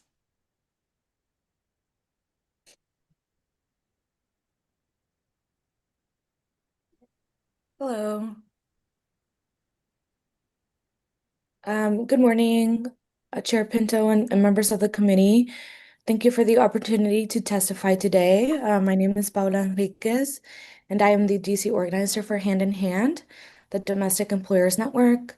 We're a national nonprofit organization that supports employers of nannies, house cleaners, home caregivers, and other domestic workers to create dignified workplaces for domestic workers.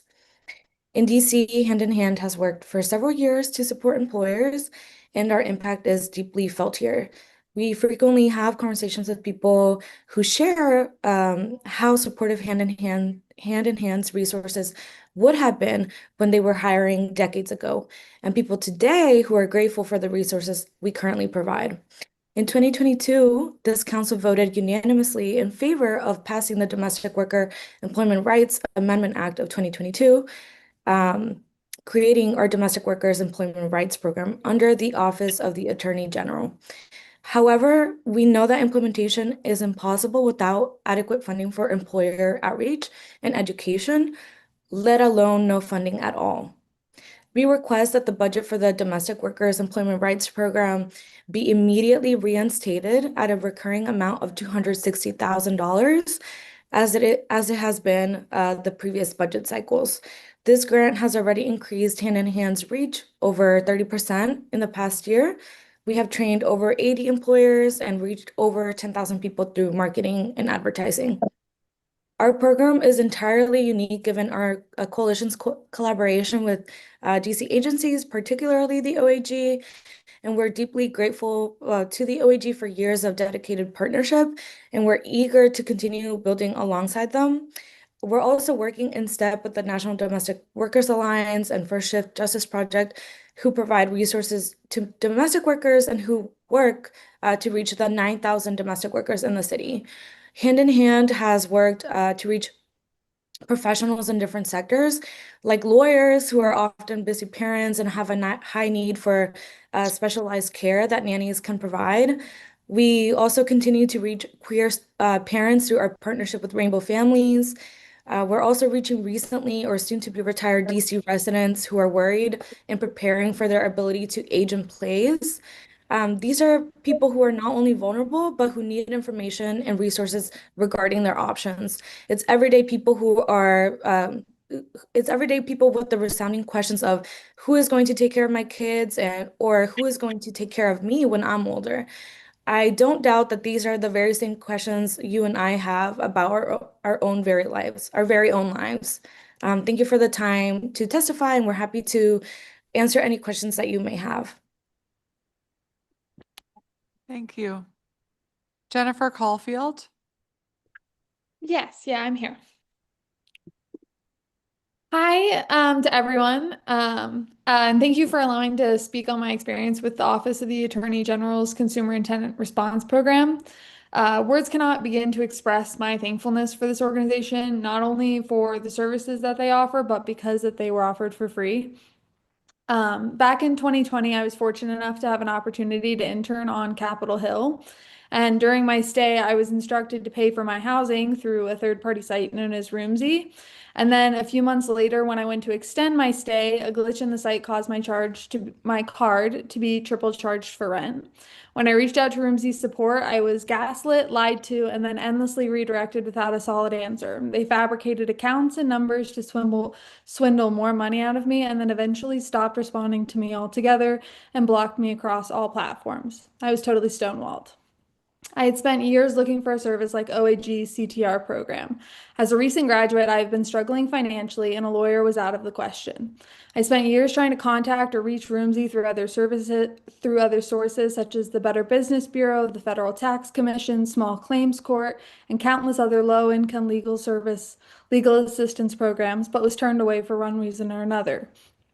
Even with damning evidence confirming the triple charge and receipts of every exchange made with Roomsy, making it an easy case, I could not find anyone to take me on pro bono or even on contingency. Finally, about a month ago, I was redirected to the OAG CTR program by another program, and I submitted a form that night. By the next day, I was surprisingly shocked to be in direct contact with the person who was helping to recover the almost $1,500 I am owed. After almost 6 years of struggling and fighting with a dishonest corporation, I am so thankful for the staff at the Attorney General's office who not only got Roomsy to agree to refund me, but restored my peace of mind and faith in humanity. It took them less than a month to accomplish what I had tried in vain to do for 6 years, and that is all because of the funding that allows them to help people like me. I'd given up all hope, thinking it was essentially a lost cause and losing battle, and the CTR program provided me everything I could have possibly asked for. As a graduate with degrees in both political science and psychology, I can say with complete certainty that if providing these types of programs is not one of the most fundamental purposes of our government and our tax dollars, then our government should reconsider its goals. Funding these kinds of services is the exact purpose of our government, and undercutting their budget would serve as nothing but an undercut to democracy. Thank you.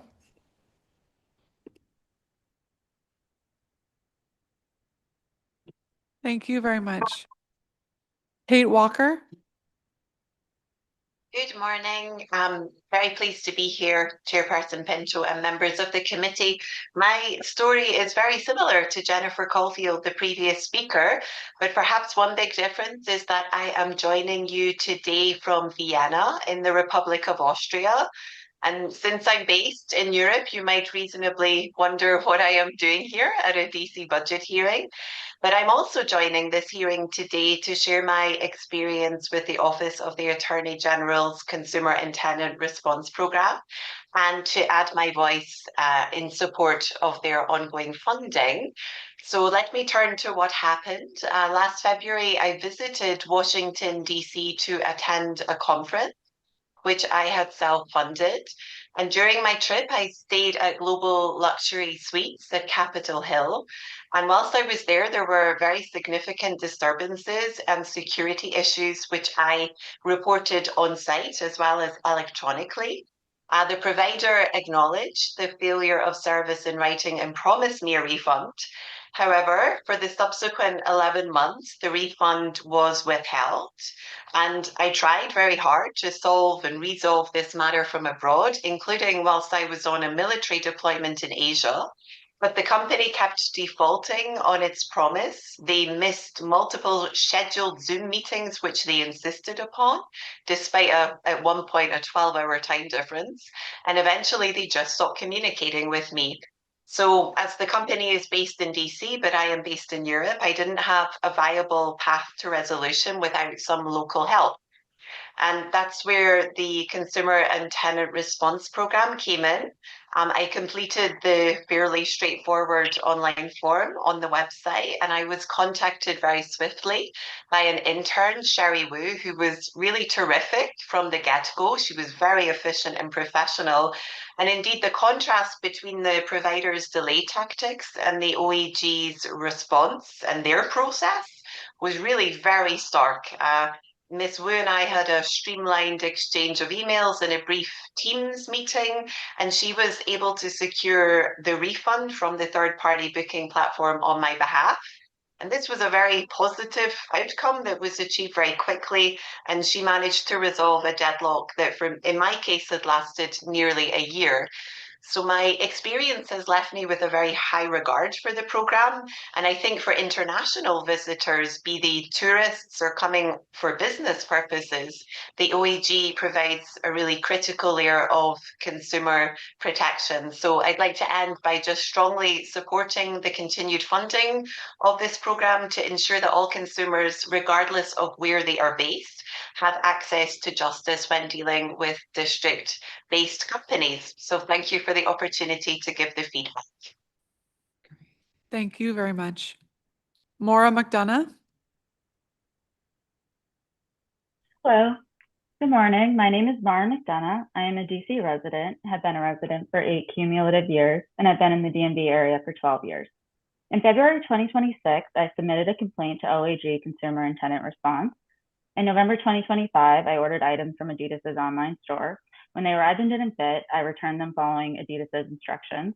Despite having proof of return, Adidas would only refund me for one of 3 items, leaving me owed $150. I followed every instruction, had a tracking receipt confirming return, and still spent a week being passed back and forth between Adidas and FedEx with no resolution, including a denied credit card dispute. What made this particularly frustrating is that Adidas wasn't contesting whether I returned the items or not. They simply refused to verify whether they had the items in their possession, which they did. I was being stonewalled, like so many others were, by 2 major corporations through no fault of my own. I reached out to OAG CTR for help. Mark Davis, a paralegal specialist at CTR, responded within a week. We had a phone call where I explained the situation and sent him all the relevant documents. By the end of March, we got a response from Adidas conceding that the mistake was with FedEx, and I received my full refund. I didn't share any additional information that I hadn't already shared with Adidas. They were just unresponsive to me as an individual until CTR advocated for me. I had asked Adidas to communicate with their partner, FedEx, and they refused until CTR intervened. As corporations continue to grow and consolidate power, there needs to be guardrails to prevent them from steamrolling consumers, and I wish more people knew about CTR as an option.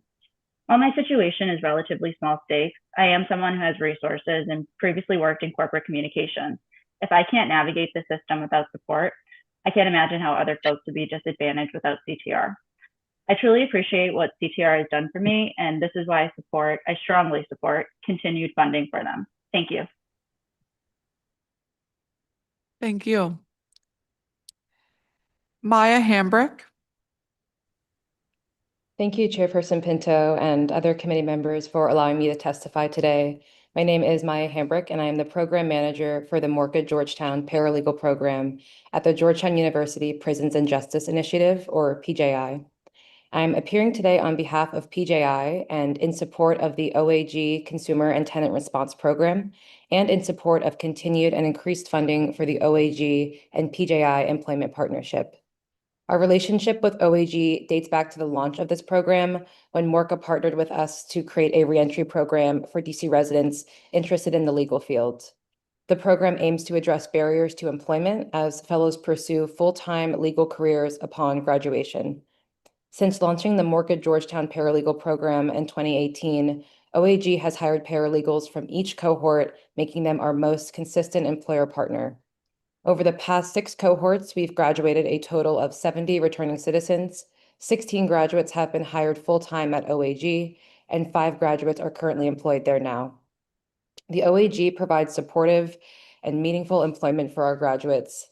They have created a comprehensive training and onboarding process, which allow our graduates to excel both in their position at OAG and afterwards. Our graduates who have worked for OAG report great satisfaction in their employment, as well as a welcoming and supportive environment. Our partners at OAG also report positive outcomes from their perspective and the perspective of the DC residents whom they serve, and some stories you've heard today. Their work has helped resolve disputes early, secure financial relief, hold organizations accountable, and has helped return approximately $1.3 million to consumers and tenants in 2025 alone. Their work has often resulted in dismissed cases, forgiven debts, and money returned or saved. They've been also recognized by OAG staff for their professionalism and care, and the residents who have shared positive and personal thanks to the fellows who have provided support that they've received. So given all the demonstrated positive outcomes for this program for returning citizens in the district, from the Morka Georgetown Paralegal Program, from the DC OAG, and the district residents at large, I wish to express my ongoing and enthusiastic support for the OAG Consumer and Tenant Response Program and their partnership with our paralegal program. We strive to create additional paralegal positions at OAG to sustain and build upon this future successful partnership. And so on behalf of PJI and Georgetown University, we hope to see continued and increased support for this partnership moving forward. Thank you. Great, thank you so much. Max Frankel. Good morning, Chairman Pinto and members of the committee. Thank you for the opportunity to testify today. My name is Max Frankel, and I am a DC resident. I'm here to share a brief experience I had with the Office of the Attorney General's Consumer and Tenant Response Unit, and why I believe this office is a strong example of government working effectively and deserves full sustained funding. Last fall, I had an issue with a rental car booking through the company Turo. When I arrived to pick up the vehicle, it wasn't actually available where it was supposed to be, and I was forced to book a last-minute replacement through a traditional rental car company at a significantly higher cost. Turo agreed to reimburse me the difference, about $320, but despite months of follow-up, I never received the refund. I emailed repeatedly, resubmitted receipts multiple times, and was told different things by different representatives. By early 2026, after nearly 5 months, I still hadn't received the money or a genuine response to my inquiry, and it was clear that the company was not operating in good faith. At that point, I filed a complaint with the Office of the Attorney General. Within days, I was contacted by a staff member in the Consumer and Tenant Response Unit. They scheduled a call, gathered documentation, and most importantly, took ownership of the issue. Shortly after, they sent a formal inquiry letter to the company on my behalf, requesting a response within a defined timeline. Within about 2 weeks of that intervention, I received my refund. What stood out to me was not just the outcome, but the process. The communication was clear, the expectations were transparent, and the office was effective in a way that I had not been able to be on my own for several months. This experience reinforced something important. Consumer protection only works if there is a credible, responsive public entity that companies take seriously. The OAG provides that credibility. For me, this wasn't just about $320, it was about fairness and accountability. As an individual consumer, I didn't have leverage. But with the support of the OAG, the system worked the way it should. I'm here today to say this is a function of good government that is working well. It is delivering real results for residents, often in situations where they have few other options. Because of that, I request and strongly support continued funding for this office and for the consumer and tenant response work. Thank you for your time and for your leadership on these issues. Thank you, Mr. Frankel. Meredith Sandler.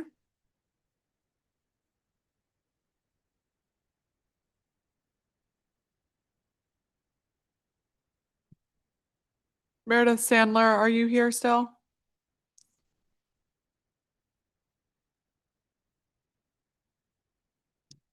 Okay. Nancy Leon. Good morning, Chair Pinto.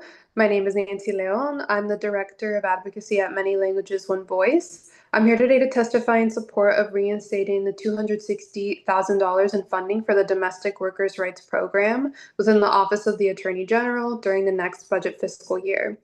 A significant portion of our EMLA members are domestic workers, nannies, house cleaners, and home care workers, and are essential to the functioning of the city. Every day, these workers share stories of wage theft, unsafe working conditions, lack of written contracts, and language barriers that prevent them from accessing justice. Domestic workers are predominantly immigrant women and women of color and are too often excluded from traditional labor protections.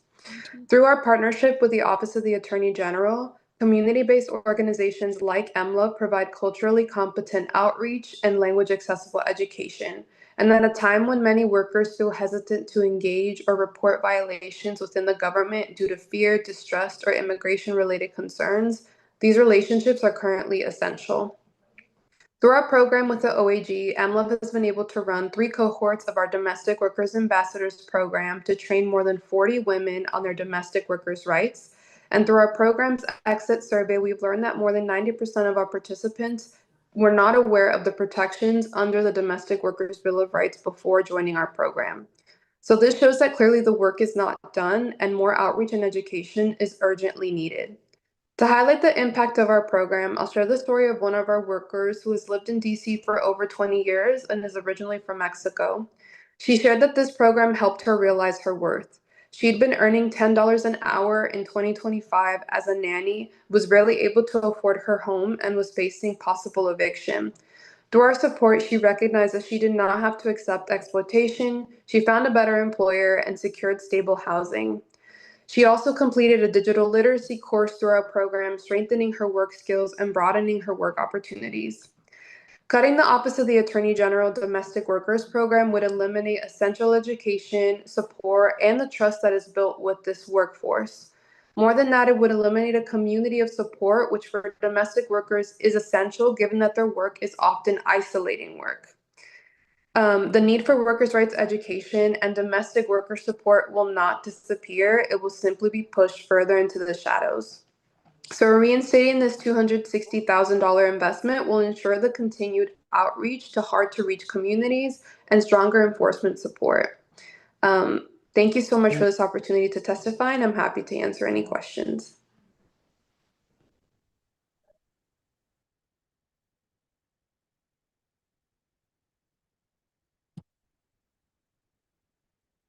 Kristen Barden.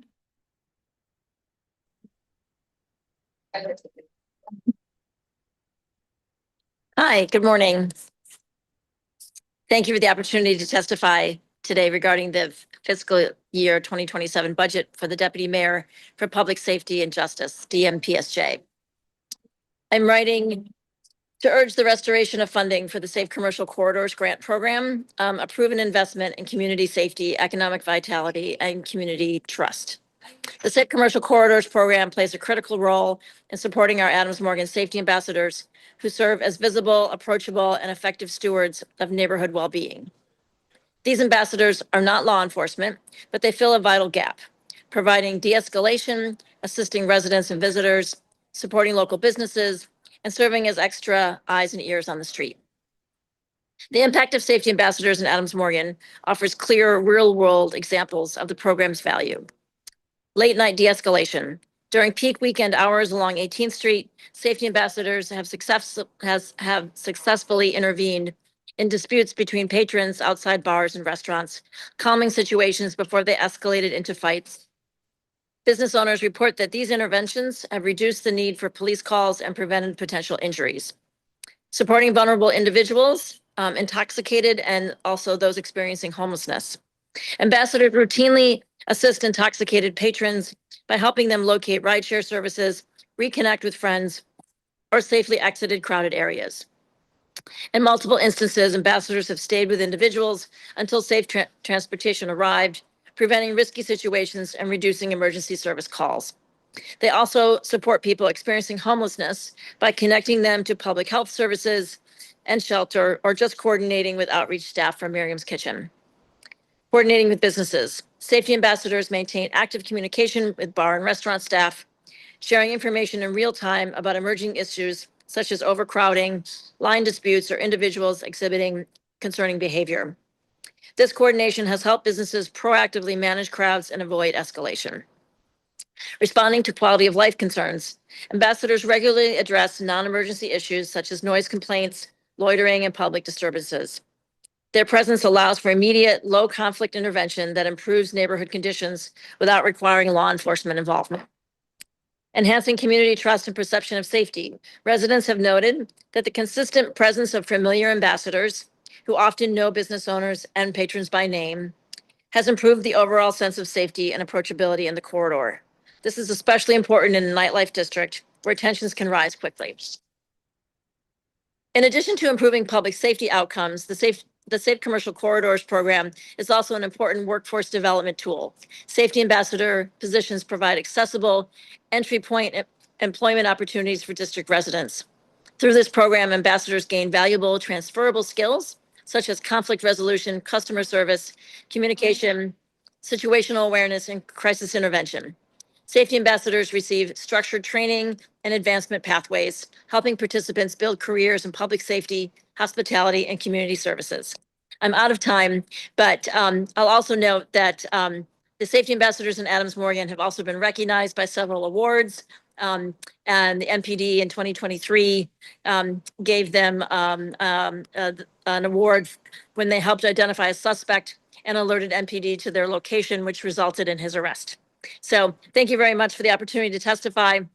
I really hope that restoring the funding for the Safe Commercial Corridors grant program is possible, because it's a practical, evidence-based program, and we're really appreciative. Thank you so much. Wonderful. Thank you very much. Hillary Caxer. Hi, good morning. Thank you so much. Good day, Committee on Judiciary and Public Safety Chairperson, Ward 2 Councilmember Brooke Pinto, committee council members, and exceptionally helpful committee staff. Thank you for this opportunity to submit testimony to you, testifying about the Deputy Mayor for Public Safety and Justice. I'm Hillary Caxer, lifelong DC resident, product of DC Public Schools, and longtime district advocate.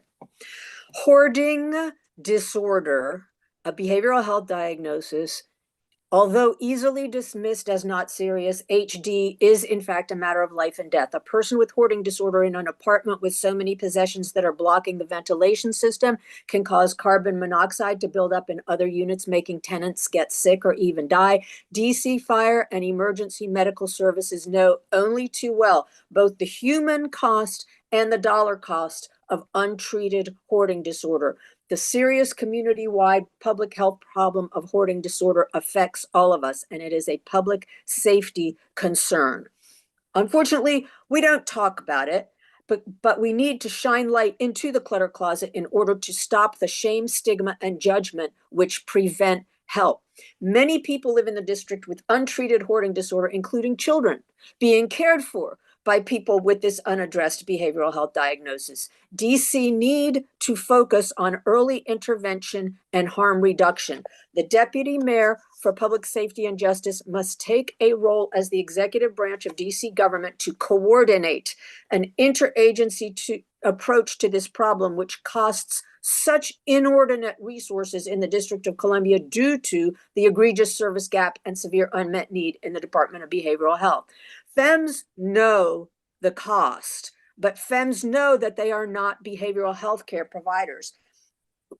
So the deputy mayor has to step in, and hopefully this committee can encourage that to get this interagency coordination going. Region-wide, hoarding is being addressed openly, which is better than here. Multiple examples exist of other jurisdiction work to address this challenge. The Fairfax Hoarding Committee, Gaithersburg, Maryland Hoarding Code Violation Assistance Program. There's much documentation that I'll include in the written testimony, but there's a Washington Post article, Hoarding is a Serious Disorder and It's Only Getting Worse. WTOP reports of fires. Metropolitan Washington Council of Government, Hoarding, a Dangerous Secret. You will save tax dollars if you can make a small investment. I have no personal interest in what is done, just that something is done, but there is a pilot program that would cost $10,000. There's a DC therapist that specializes in hoarding disorder. She could work with 3 residents at risk of losing housing, which is also adding a cost to district taxpayers. I would welcome any questions. Thank you very much. Thank you very much. Meredith Sandler.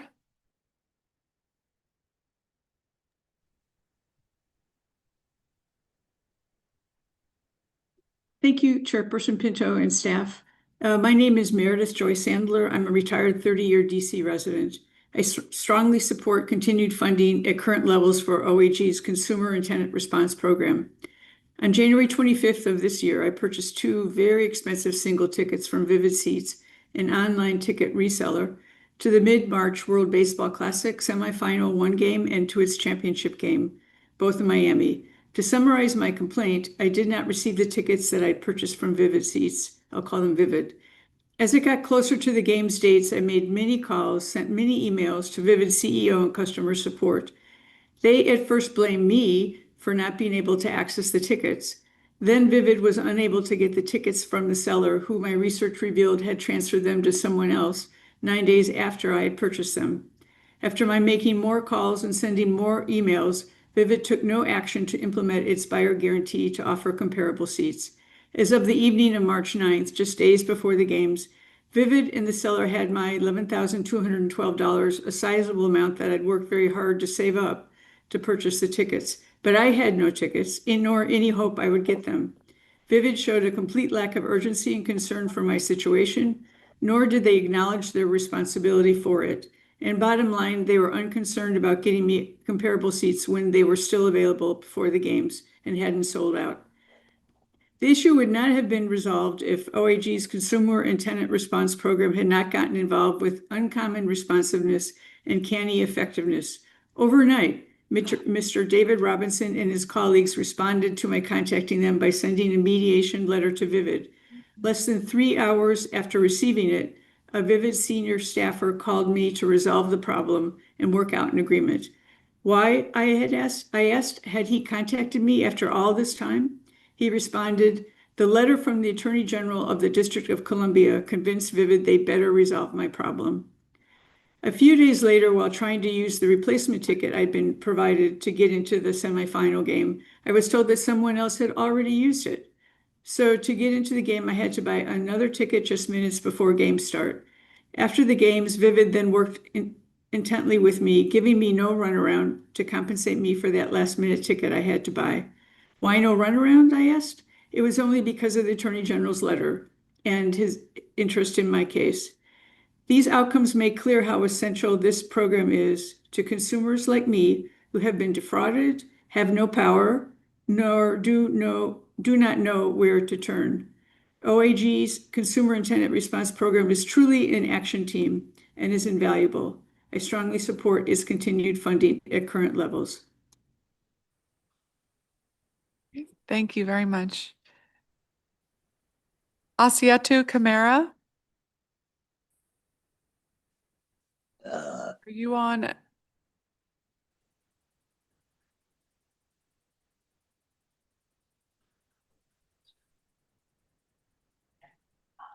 Okay. Okay. Good morning, Chair Pinto and member of committee. My name is Asetu, and I am a domestic worker and a member of National Domestic Worker Alliance. I have worked for more than 10 years as a nanny. I participate in the Power Program leadership of fall of 2025, funded through the OAG grant, the Domestic Worker Employment Rights Grant Program.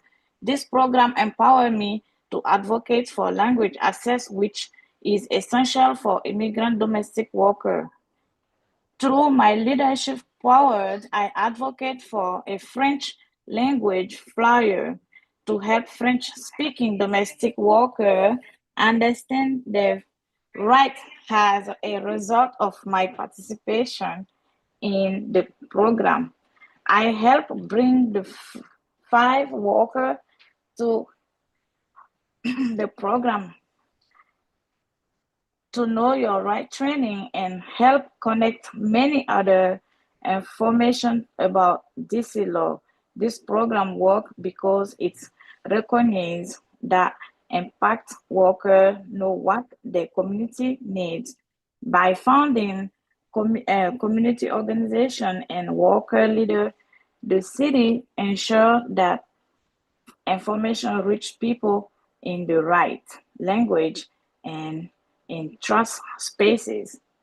I benefit directly from the program and was so upset to learn that this program is proposed to be completely eliminated in the budget.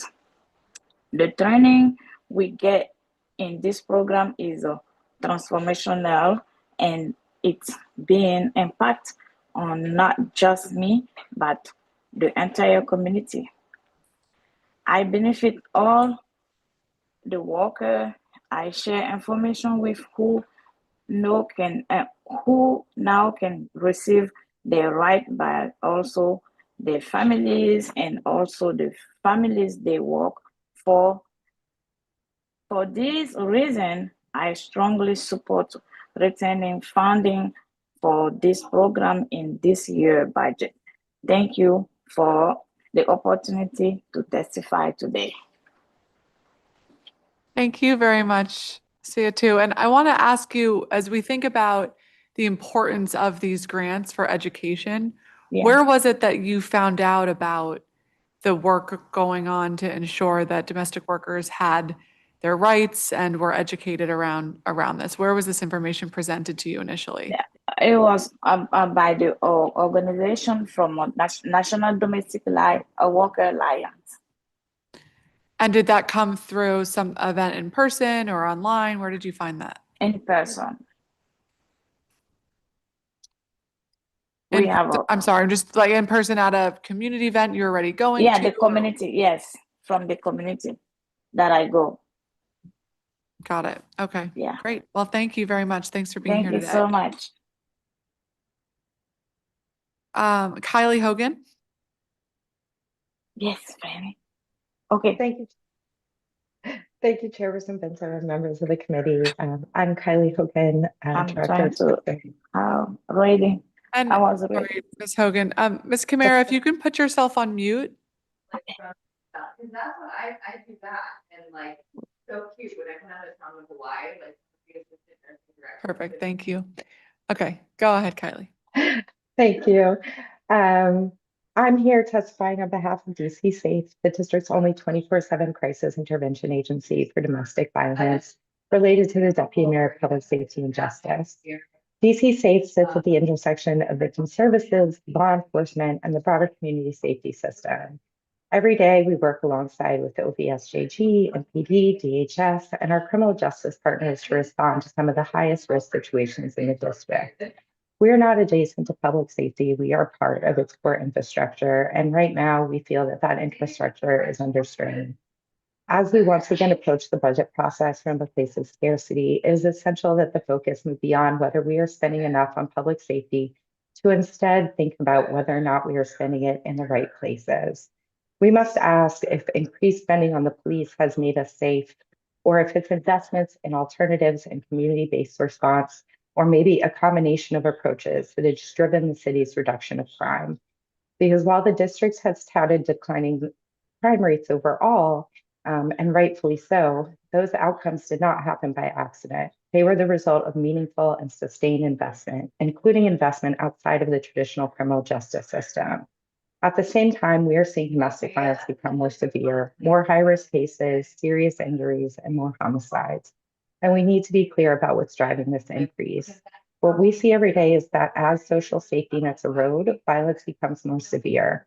For every reduction in public services, every signal that the district will not fully support its most vulnerable residents, people become just that, more vulnerable. Vulnerable to instability, to harm, and ultimately vulnerable to violence. That is not separate from public safety, it is central to it. As the district continues to refine its approach to domestic violence, we know survivors must be centered in that work, and victim services are a critical bridge between crisis and safety for survivors, for families, and the city as a whole. Our executive director, Natalia Otero, will highlight the specific needs of DC Safe and the victim services community more in depth. But equally, we want to uplift the need for appropriate resourcing for the social safety net and innovations across the public safety cluster. We deeply appreciate the district's effort to re-examine and better coordinate its approach to domestic violence, but coordination without resources is fragmentation. So in a time of constrained resources, this is the moment that we want to learn from our successes and work smarter, not harder. Investing in data analysis to better understand high-risk cases, innovations to meet the unique needs of this group, and a focus on focus of resources on the small number of offenders driving the greatest harm, we think creates a focused and efficient approach with substantial impact. In this time of scarcity, it's more important than ever to maximize the impact of city funds. And as you make difficult budget decisions, we ask you consider not only what you are funding robustly, but also the direct impact of cuts and their downstream consequences. Because when the support systems weaken, the cost does show up elsewhere and too often in lives lost. Thank you for the opportunity to testify, and I look forward to any questions. Thank you very much. Scott Goldstein. Good afternoon. I do the work I do because I feel a deep injustice and unfairness between the way I was able to experience childhood compared to the way young people have been treated in my adopted city where I've now lived most of my life. Washington, D.C. is full of amazing young people. I had the incredible privilege to teach so many of them for a decade and maintain relationships with them since. In the past year, it's been especially heartbreaking to hear the way young people are talked about, faced with efforts to control them rather than empower them, to hold them accountable without ever having provided them what they need to thrive. We owe the residents of DC real safety and justice. We do not have real safety when our plan for creating safety is banning people from a space. We do not have safety if instead of creating the conditions for peace, working with parents, creating the needed programming, and working with community institutions with real trust with young people, we simply make it illegal to be in a group at a reasonable hour like 8 p.m. We do not have real community safety when our mayor and council members ignore overwhelming evidence that curfews exacerbate youth violence, but pass them anyway for political convenience. And we do not have real safety and justice when we dramatically increase the police budget by $90 million, but cut behavioral health in schools, cut community schools programs, and cut the safety net. This is a budget hearing, so this is what DMPSJ budget would look like if it prioritized real safety and justice. It would work with the education cluster to prioritize a deep investment in conflict resolution. 2 years ago, we brought a budget proposal for $250,000 in incredibly effective conflict resolution curriculum and teacher training to the council. There wasn't money for that, but there's plenty for police signing bonuses and overtime. Transferring safe passage to an agency that is not tied to MPD. In a time of federal interference and real fear in our community, we cannot have this program under DMPSJ, and it should be run by a trusted community organization with violence interruption experience. Work with the executive to increase the safe passage budget so that some safe passage workers can also go into schools full-time during the day, build relationships, and integrate into the school's restorative justice work. Fund the mentorship bill authored by Councilmember Robert White that passed and never received funding to support young people with positive adult role models. Work with DPR to dramatically expand programming both after school and late night. Move funding from MPD signing bonuses, which have been ineffective budget policy, and prioritize pay for proactive justice staff, from safe passage workers to educators and paraprofessionals, and reinvest much of that money in the CBOs that actually have working relationships with young people and give them a sense of identity and togetherness they need to be safe and joyful in our city. Our vision for public safety and justice can't be the absence of children in our streets. It must be the presence of real peace, opportunity, and joy. Your budget can make it so. Thank you. Thank you. Devon Montgomery. Good afternoon, Chairperson Pinto. My name is Devon Montgomery. I'm an elementary educator in Ward 5, an Empower Ed Fellow, and a member of the Fair Budget Coalition. I'm here today to advocate for this committee to fund proactive safety measures that invest in our communities rather than in the police department. Safe passage, DPR programming, mentorship programming, and school-based behavioral health services are far more effective ways to approach public safety than implementing a juvenile curfew. Keeping DC residents safe should involve investing in social safety nets, not enforcing harder consequences through law enforcement.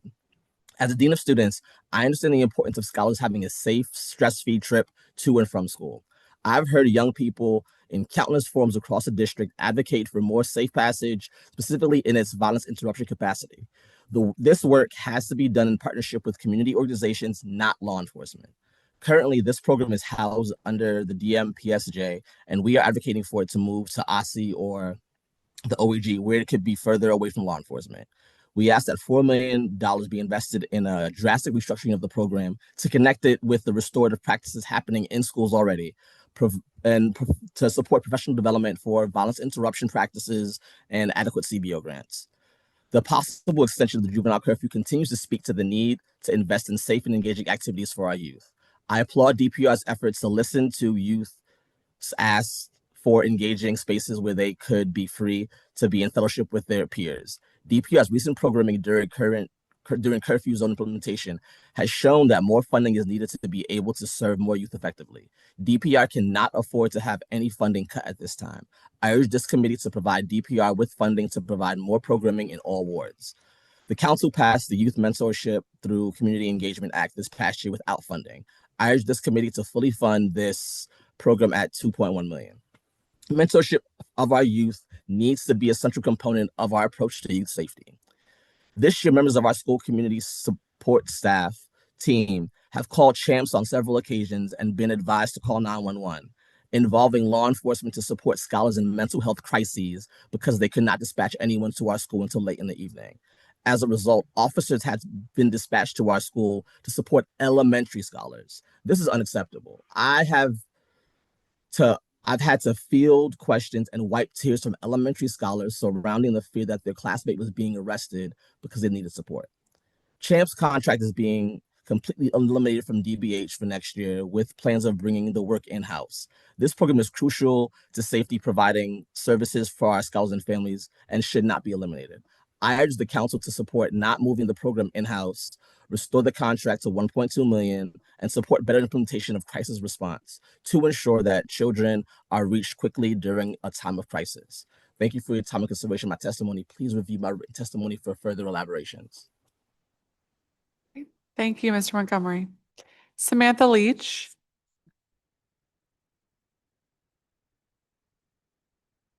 Okay, Natalia Otero.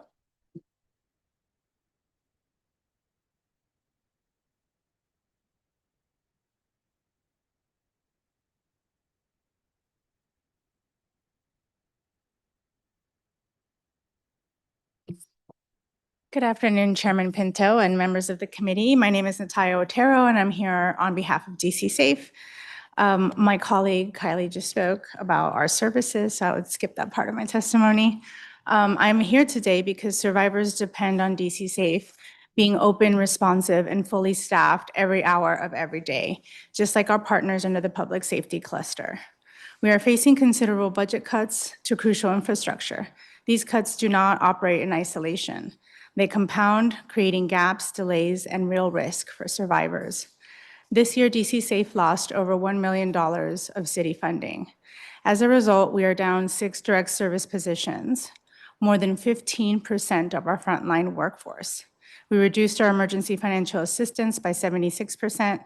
These are not just abstract gaps. They are the advocates answering the crisis line at 2 a.m. in the morning. They are the dollars that help survivors secure bus tickets and replace IDs and take the first step towards safety. Without restoring funding, we are now facing impossible choices between staffing our hotline, maintaining access to our emergency funds, and keeping our shelter fully operational. And this is happening in the context of broader system reductions. OVSJG is facing a $33.3 million cut, nearly 30%, including reductions in victim service grants and access to justice. DHS is also seeing significant reductions, including a 21% cut to domestic violence services. Looking ahead to FY27, DC Safe needs $2.5 million in restored and additional funding to rebuild what has been lost, to bring staff back, replenish emergency financial assistance, and sustain a 24/7 shelter operation. When agencies like ours are under-resourced, systems like the public safety cluster become overused and overburdened by the weight of responding to gaps in care, delays in responses, and increased risk. And frankly, they are not always, nor should they be equipped to do so. If we are serious about reducing and preventing domestic violence crime in the district, every part of the system must be adequately resourced and accountable for its own particular role. As a grantee, DC Safe tracks every dollar of public funding with care and precision. Survivors deserve the same level of accountability across the system. I would like to close by underscoring the importance of the Shelter and Transitional Housing for Victims of Domestic Violence Fund, DC Code 4-521. It is an existing ready vehicle to direct and protect resources for critical interventions, particularly shelter. Fully resourcing this fund is a clear signal that the district is committed to protecting both survivors and the infrastructure that supports them. We ask that you restore what was lost and invest in what survivors really need to be safe. Thank you very much. Thank you so much. Samantha Leach. Good morning, Chairwoman Pinto and members of the committee. My name is Samantha Leach, and I am the CEO and founder of Flint LLC, a district-based certified business enterprise. I am also a proud member of the DC Chamber of Commerce, and for more than 20 years, I have provided workforce development and wraparound services to residents across the District of Columbia. I appear before you today as a consultant and contractor supporting the Office of Neighborhood Safety and Engagement Pathways Program. I am here to speak plainly. Over the past several months, budget cuts have made it increasingly difficult to execute programming at the level our ambassadors deserve. But the people in this program cannot be reduced to line items on a spreadsheet. They are fathers, sons, brothers, uncles, neighbors, and residents with tremendous potential who deserve real opportunity and real investment. When I was previously contracted, my scope of work included mock interviews, digital literacy, and resume building.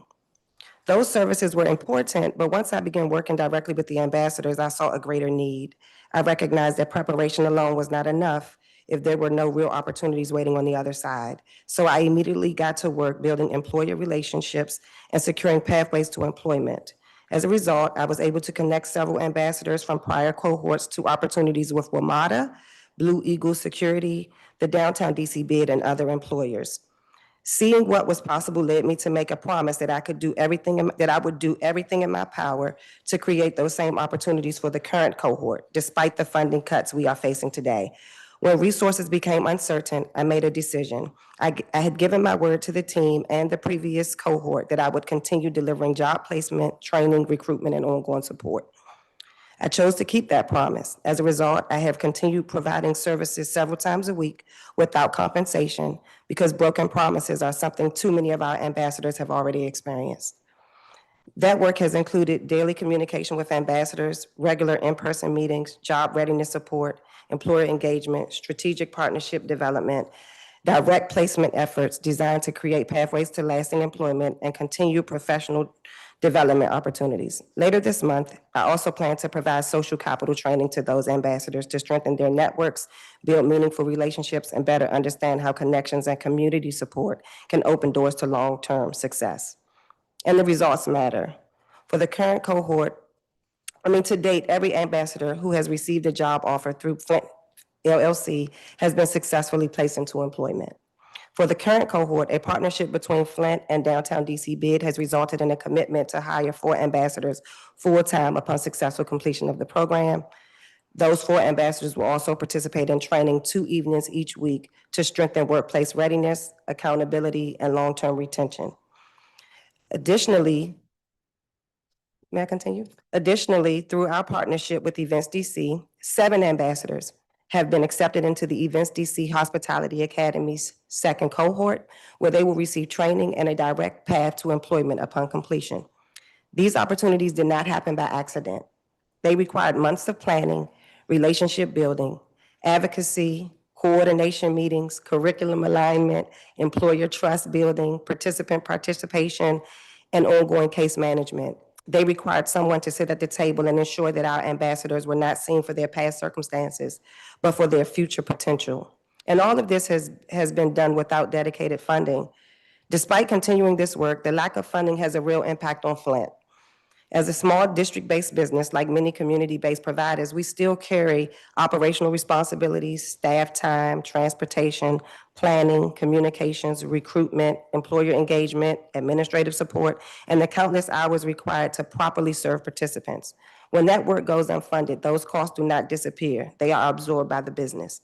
That means resources that could be used to grow the company, hire additional staff, expand services, and build long-term capacity are instead being redirected simply to sustain critical services for the community. We have continued because we believe in the mission and because our ambassadors deserve consistency, but goodwill should never be the funding model for violence prevention and workforce development. Last night was orientation for the Events DC Hospitality Academy. Watching the joy on the ambassadors' faces as they realized that new possibilities were opening up before them is difficult to fully describe. It was hope, it was dignity, it was what happens when systems work the way they are supposed to work. These opportunities also create structure, accountability, and safety. The ambassadors are engaged in purposeful activity throughout the week. Monday through Friday, they are participating in programming and development at ONSE headquarters. 2 evenings each week, they will report to train with either the Downtown DC Bid or Events DC. On weekends, most, if not all, participants will be working with the Downtown DC Bid on city installations and related assignments, often 10 to 12 hours 10 to 12-hour shifts. This was designed strategically during the spring and summer months when violence historically rises in and around our cities to ensure ambassadors are spending their time in safe, productive environments, earning income, building skills, strengthening discipline, and contributing positively to the district instead of being exposed to unsafe behaviors or placed in harm's way. Ms. Leach, I am going to have to ask you to wrap up. Okay, I have about 1 paragraph. Is that good? Okay. All right. We're the final witness, but go ahead. Okay. We have also partnered with the Downtown DC Bid to provide ambassadors with weekend work opportunities throughout the summer as part of their development. This means they can earn while they learn. I urge the council to understand that programs like Pathways are not expenses, they are investments. The cost of failing to support people at the highest risk of violence is far greater than the cost of helping them succeed. Every life stabilized, every person employed, every family strengthened, and every act of violence prevented creates immeasurable value to this city. I ask you to protect and strengthen funding for the Office of Neighborhood Safety and Engagement and the Pathways program so this work can continue with the consistency, dignity, and scale our residents deserve. Thank you for the opportunity to testify. Great. Well, thank you so much. And thank you for the extremely important work that you both do. And, part of the discussion several months ago around Pathways was if we have to choose, should we be expanding the individuals in the cohorts or should we be expanding the number of weeks that people are in the program? And now, unfortunately, we're seeing both cut, the number of people able to be served and the number of weeks. And so, we're going to do everything we can to try to reverse that. As you think about the needs of the folks that you've worked with, have those needs shifted at all over the last year in the environment that we find ourselves in, or are you finding that they're pretty consistent as you've done this work? I would say they're pretty consistent. What I recognize, though, is that the extension of the weeks in the program gives us a lot more time with the individuals and creates another level of trust for them. When you have somebody for just a few weeks, building trust is very difficult. But the longer they're with you, the more they trust you, the more invested they are in the process, and the more you really get out of them. It's like a return on investment, honestly. I would say housing still ranks highest as a concern, and childcare. And seeing these men step up in these roles as fathers and have to leave work. I had a gentleman who had to leave work early on Saturday, had cut his hours in half because he had to go get his child so that the mother could go to work. That was very honorable, but if he had a child care voucher or some other alternative, that could have been an opportunity for him to earn for his family. Okay, thank you very much. Thank you both. Thank you. And thank you to all of our public witnesses today. Really appreciate all of your testimony and hear you loud and clear that we have some more work to do with this budget to make sure that the important services that folks are accustomed to receiving and the important work going on in the community and at these agencies can continue. So we are going to turn now to our Attorney General, Brian Schwab, as we continue our conversation for the Office of the Attorney General. Welcome. And anyone joining you at the table, if you can state your name and position for the record as well. We can start with you, Erin.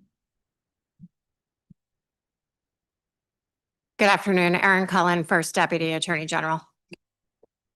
Good afternoon, Sarifa Cooksum, Chief Administrative Officer. Good afternoon, Natalie Mayers, Agency Fiscal Officer. And Seth Rosenthal, Chief Deputy Attorney General. And Brian Schwab, our Attorney General, please go ahead for any opening statement you may have. Thank you, Chairwoman Pinto. Good afternoon, members of the committee, DC residents. I'm Attorney General Brian Schwab. I very much appreciate the opportunity to testify today regarding the Office of Attorney General's fiscal year 2027 budget. Let me start with the obvious. We are well aware that the district is facing budgetary challenges this year, and that every district agency, including my office, must help to meet those challenges. However, the cuts to OAG's budget that the mayor has proposed are neither reasonable nor sustainable. They would eliminate 58 locally funded positions, 56 of which are currently filled. That proposed staffing reduction amounts to a massive 11.6% cut, and it would directly and immediately undermine the legal work OAG is doing to preserve public safety and pursue justice for victims of crime, defend district agencies in litigation, and enforce the laws the council has passed to advance the public interest. As this committee knows, as you know, Chairwoman Pinto, based on our recent performance oversight hearing, every day the lawyers and staff at OAG deliver the highest quality legal services to the district. We prosecute crime, we protect children from abuse and neglect, we ensure single parents are receiving the financial support they need. We go after slumlords, we stand up for tenants, we combat the financial exploitation of seniors, we protect consumers from unfair, deceptive, and monopolistic trade practices. We are protecting our natural resources, happy Earth Day, and we are ensuring workers get the wages and benefits they have earned. This work is essential in ensuring a level playing field for fair competition of businesses who come to the district to compete. We are the district's last line of defense against attacks on the rule of law and home rule. By severely depleting our most valuable asset, our human talent, the mayor's proposed cuts would diminish our capabilities and compromise the quantity and quality of the work we do. Importantly, as you know, the proposed cuts would also end up costing far more than they would save. They would weaken our capacity to defend the district against civil lawsuits that annually seek hundreds of millions of dollars, and at the same time undermine our ability to generate tens of millions of dollars through affirmative enforcement litigation. OAG, as you have seen over the last 3+ years, is a net payer. Last year, we delivered 6 times more in savings and revenue than we spent, more than a 600% return on investment. The proposed cuts would jeopardize our ability to continue doing that. We have submitted with our written testimony to the committee our performance oversight testimony and incorporate by reference the extensive answers we've provided to this committee about our year-over-year performance. A little bit of background. The Office of Attorney General, as you know, is the only independent agency in the city with an elected as opposed to an appointed leader. Under Section 106 of the Attorney General Act of 2010, we are required to submit our proposed budget to the mayor, and the mayor is required to submit that budget to the council along with her proposed district-wide budget. This year, contrary to what's been suggested, we followed the statutorily required process and submitted our budget to the mayor on March 6th. That submission is also attached to our written testimony. Apparently, the mayor's team did not submit our budget to the council. As compared to our current actual fiscal year 26 budget, the budget we submitted for fiscal year 27 is a flat budget of approximately $106 million local funding. Our submission included no increases in staffing. It included no added goods or services, modest cost adjustments that reflect rising year-over-year prices for essentials like rent, software subscriptions, and IT services. We took a hard look at the minimum we need to operate, and we submitted a budget that provides just that and nothing more. Indeed, over this current year, we have voluntarily cut wherever we can. For this current year, as you will recall, we eliminated 12 full-time positions, and that was after cutting nearly $2 million mid-year in a prior budget cycle. We have been careful stewards of the money the council has allocated. And we are at a point where we do not believe we can go further without substantially harming our operations. Notwithstanding our carefully prepared budget submission, the mayor submitted a budget for OAG that would reduce locally funded positions by 11.6% from 499 to 441, All 58 positions targeted for elimination are paralegals and legal assistants. And the irony should not be lost that I'm giving you this testimony on Administrative Professional Day. 58 positions, paralegals and legal assistants cut. The mayor proposes to eliminate all locally funded paralegal and legal assistant positions in our Civil Litigation Division, our Office of Solicitor General, the Public Safety Division, and the Public Advocacy Division. Every one, as well as several additional paralegal and legal assistant positions in our Commercial Division and our immediate office. The chart we submitted with our written testimony shows the 58 professional staff positions the mayor proposes to eliminate. In addition to these proposed staffing cuts, as you have heard, the mayor also proposes to remove over $1 million for the domestic workers and workers' rights grants that the Office of Attorney General has distributed and administered over the past several years. The mayor also sets a vacancy savings number at $3 million. In total, the mayor has proposed $11 million in cuts to the local OAG budget that we submitted, reflecting an unprecedented overall reduction of 10.5%. I want this to be clear. The more modest 2.3% reduction reported in the mayor's budget book is based on the budget book's reference to the approved fiscal year 26 budget as its baseline, rather than the office's actual fiscal year 26 budget. Using the fiscal year 26 approved budget as a baseline artificially excludes actual operating costs, including approximately $9 million in legally mandated, legally required employee pay increases, district-wide increases in fringe benefits, contractual increases for rent, software subscriptions, and IT services that we're legally obligated to pay. In contrast, the fiscal year 27 budget we submitted reflects our true and actual operating costs and reflects a flat year-over-year budget of approximately $106 million. No law office can operate without professional support. Yet under the mayor's proposed cuts, OAG would be expected to prosecute crime, defend the district, bring affirmative enforcement actions without paralegals and legal assistants. Professional support staff who perform crucial functions so attorneys can stay on task. It would be like cutting all of a hospital's nursing and support staff and expecting the hospital to provide an acceptable level of patient care. Eliminating paralegal and legal assistant positions wholesale would devastate OAG's work and do serious harm to the district's bottom line.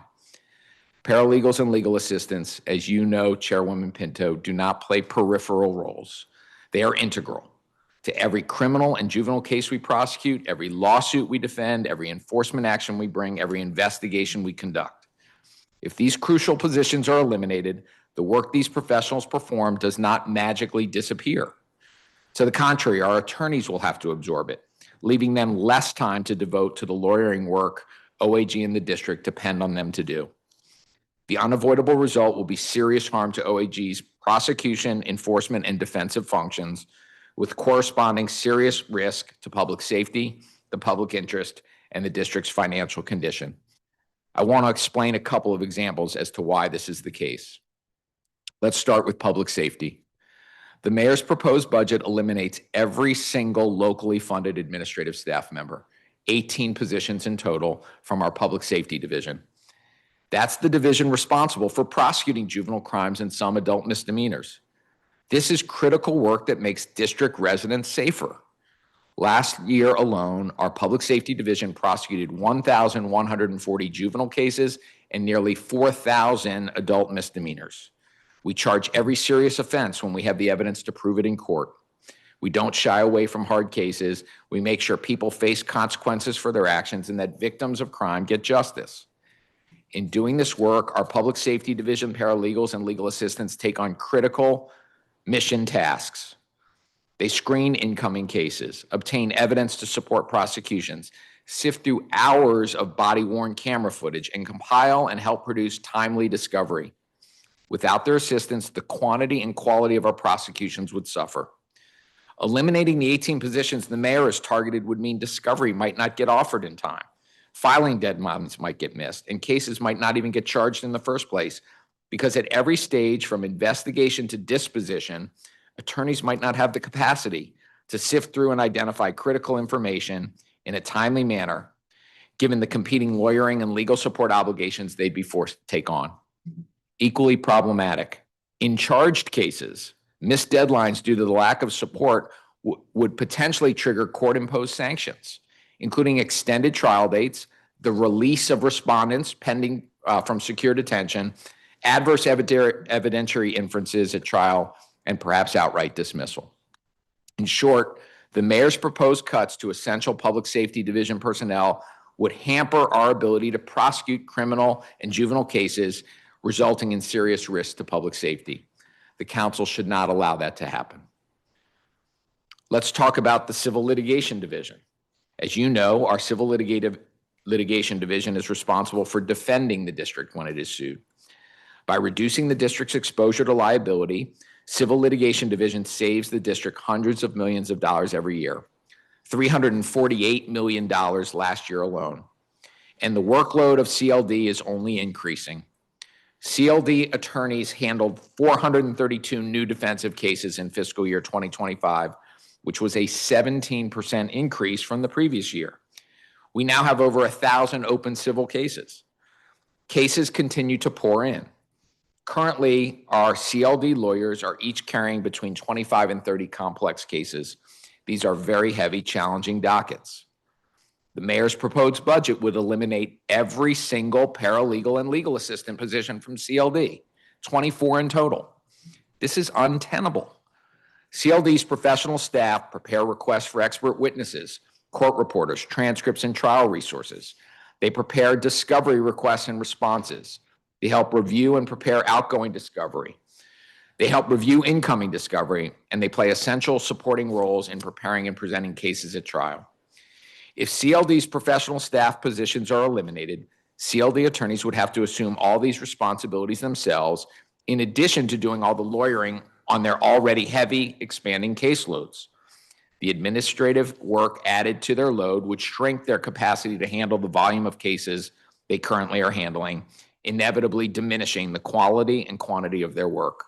The district would win fewer cases, pay more in settlements, pay more in judgments, ultimately costing the district significantly more money than the targeted staff positions do.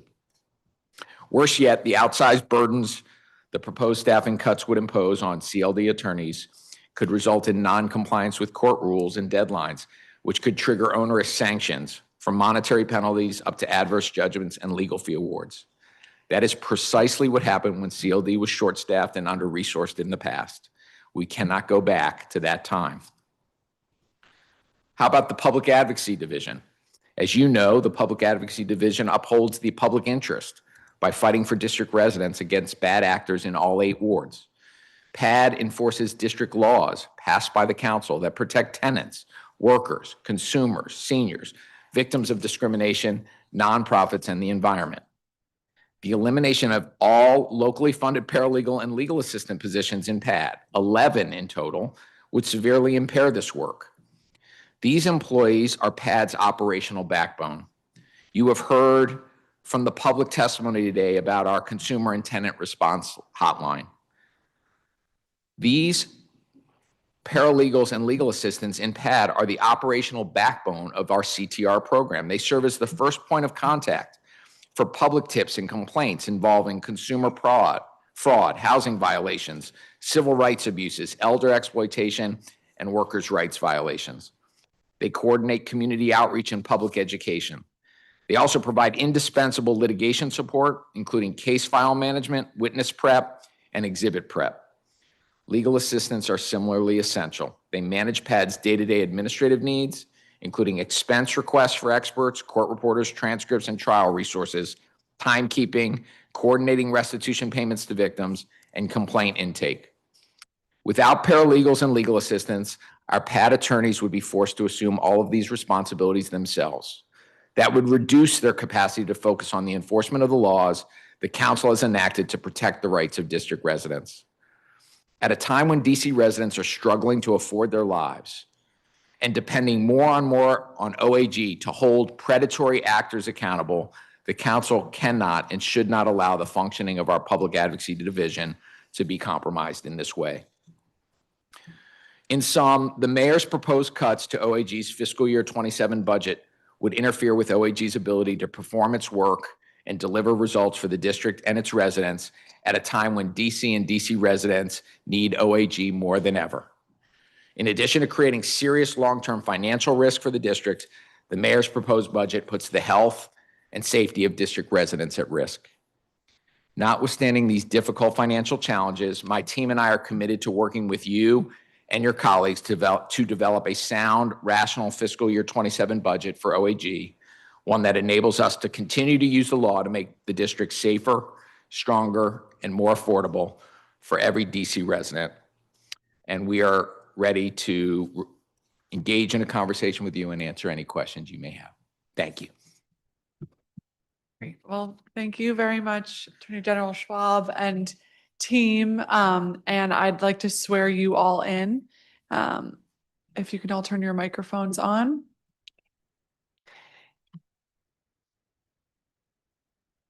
Do you swear or affirm under penalty of law that the testimony you're about to provide before this committee and the Council of the District of Columbia is the truth, the whole truth, and nothing but the truth? I do.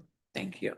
And thank you for your testimony and walking through some of the human and practical and legal impacts of these proposed cuts. And I want to thank you and your entire team at OAG for all you do every day throughout the year to protect district residents and to protect the District of Columbia itself. I want to first give you a chance to kind of clarify some statements that have been made over the last day or so around the budget process, how this year from your perspective may have differed from previous years, and kind of what OAG's involvement was in the formulation of the budget. Sure. And I think that to the extent there have been suggestions that somehow OAG did not participate in the budget process this year as required by law, that those types of suggestions are misplaced. As I cited in my testimony, the statute that creates the Attorney General created the office is very clear about the way the budget process is supposed to work. It recognizes that unlike every other agency in the city that is subordinate to the mayor, unlike every other independent agency in which the head of that agency is subordinate to the mayor or appointed by the mayor, the Office of Attorney General is the only independent agency led by an elected leader who's accountable to the people, not subordinate to the mayor. And the law reflects the fact that to meet the operational needs of the office every year, the office is to submit to the mayor its budget. And the mayor, under the law, is required to submit that budget along with whatever recommendation she makes for the whole city to the council, so that when you and your colleagues look at the budget overall, you have the independent elected attorney general's assessment of what is necessary to operate our office. In previous years, there had been more of a collaborative process of trying to reach a recommended and agreed upon budget. That did not happen this year for a variety of reasons, without casting aspersions as to why it didn't. So, consistent with the law, we submitted to the mayor on May 6th our budget. The communications with the city administrator and the mayor were very clear. My understanding is that they would both be submitted to the council for the council to consider. You said May 6th. I meant I'm assuming March 6th. okay, I'm sorry. March 6th. Go ahead. Sorry, March 6th. Yeah. So the law anticipates that the council has the benefit of the proposed budget to run the independent attorney general's office before it, as well as the mayor's comprehensive budget. And we are now at a stage where the proposed budget that we submitted to the mayor was not accepted. And in fact, it's very severely cut from what our actual operating costs are. And I suppose while I'm disappointed that that's where we are with this, the democratic process and the law reflects the fact that that's okay. That's the way the positions of the independent office are presented to the council. And now we're engaging in the budget process with the appropriator of the budget, the council. Is it your understanding that every year that we have had an independent attorney general's office, that the budget proposal submitted to the mayor is the one that was ultimately submitted to the council? I can only speak to the years that I have been the attorney general. And prior to this year, what was submitted to the council was there was an agreement reached with the mayor's office and our office, I believe, before the council received the overall budget. Or if there were disagreements, there was an understanding that the disagreements would be vetted in the process of appropriation. This year, the differences were way too severe, and apparently either not a willingness or capacity to work with us to try to narrow down the operational differences. And I think that's evident from the fact that the mayor's proposed budget is just a wholesale cut. There's nothing surgical. There's no scalpel being involved here. She's looking across categories and saying, we're going to run the Office of Attorney General, one of the finest public law firms in the country, without any paralegals or legal assistants. It was like last year when we were having a conversation that we're going to run the office without an access to a database that was essential to running our office. So that's why there needs to be a little more refined surgical looking at how you're going to operate in this climate, given the unique needs of an office like ours. Okay, thank you. And one of the pieces that you mentioned in your testimony was that the baseline was based off of the approved budget as opposed to the actual spend. When there is a delta, as I assume there is each year, between the approved budget and the actual budget, where is that money coming from? So I'm going to let maybe some members of my team get into the weeds on this, but I can give you kind of an overview of what happened. There was a collective bargaining agreement that was signed into effect. It came into effect after the approved budget for fiscal year 26 was passed, but nonetheless imposed upon the city and our office a legal obligation to pay people consistent with the collective bargaining agreement. That, along with the associated fringe benefit increases, the cost of living increases that come with that, increased from the approved budget to the actual budget approximately $5 million right off the bat.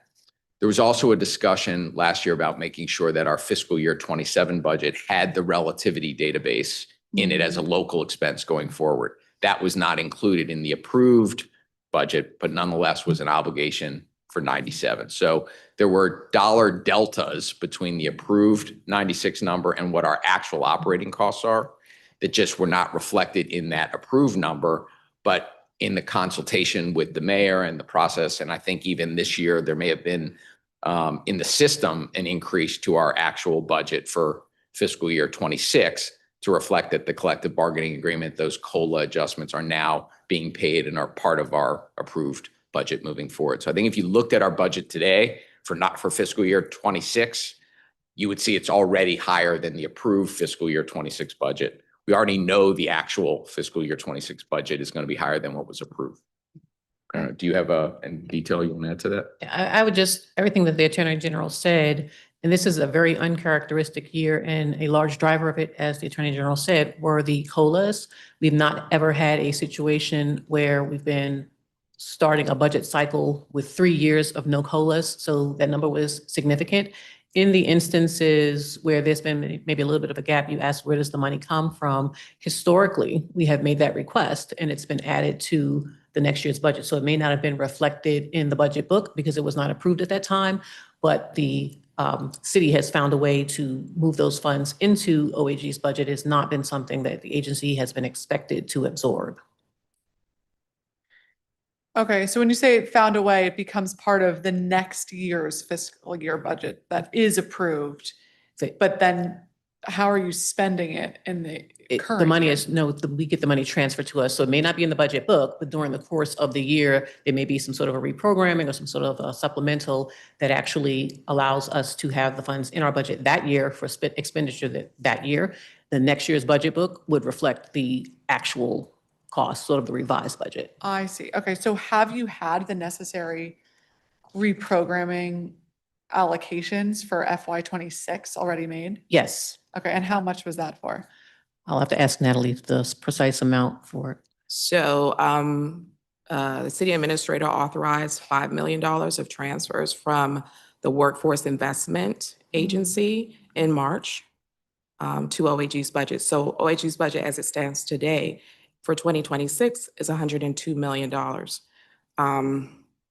And we discount from that, just to be clear, there was about $1 million in attorney bonuses in that number, which would not carry forward in 27, but $4 million in our budget for 2026 would roll over into 2027 automatically. Okay, but the AG just said that there's over $5 million for the COLA increases. So has the relativity cost been paid for yet? So relativity in 2026 is paid exclusively out of the litigation support fund. In 2027, council authorized $1.3 million for relativity in the financial plan in 27, 28, 29, and going forward. Okay, so anything that was not reprogrammed is coming from the litigation support fund? So in terms of the reallocation for staff costs, that is 100% local dollars in 2026. In the relativity agreement is 100% funded, $4.9 million in litigation support fund in 2026. So I'm sorry, so 4.9 million is just for relativity, Correct. not for the pay increases. No, Okay. it's a separate issue. Okay, and what is the LSF cap this year? This year in 2026 is $18.7 million that's been authorized in terms of budget. Okay.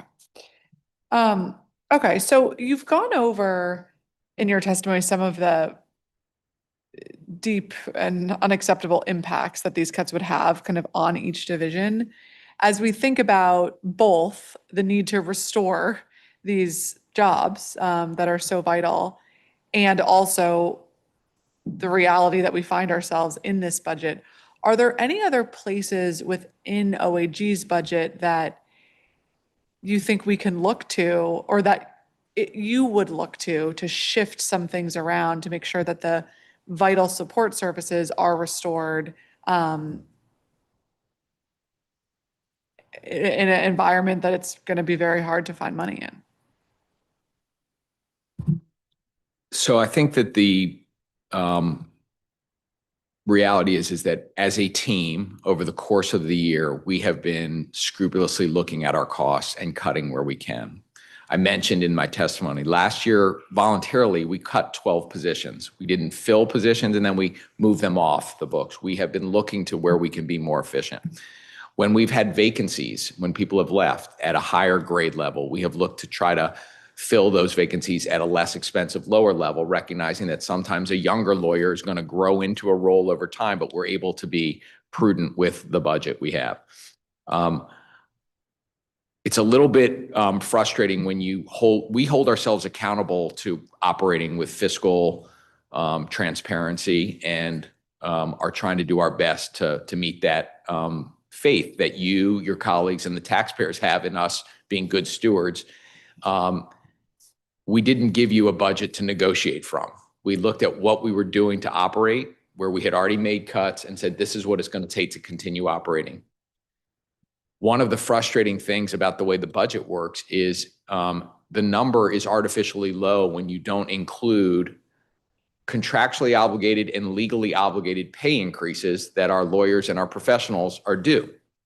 So to hold us to a baseline number that doesn't reflect the fact that the council knows, the mayor knows, the collective bargaining agreement negotiated over a long period of time, finally signed, finally funded after a long time, our people finally got pay that they were due, and that wasn't in the baseline amount.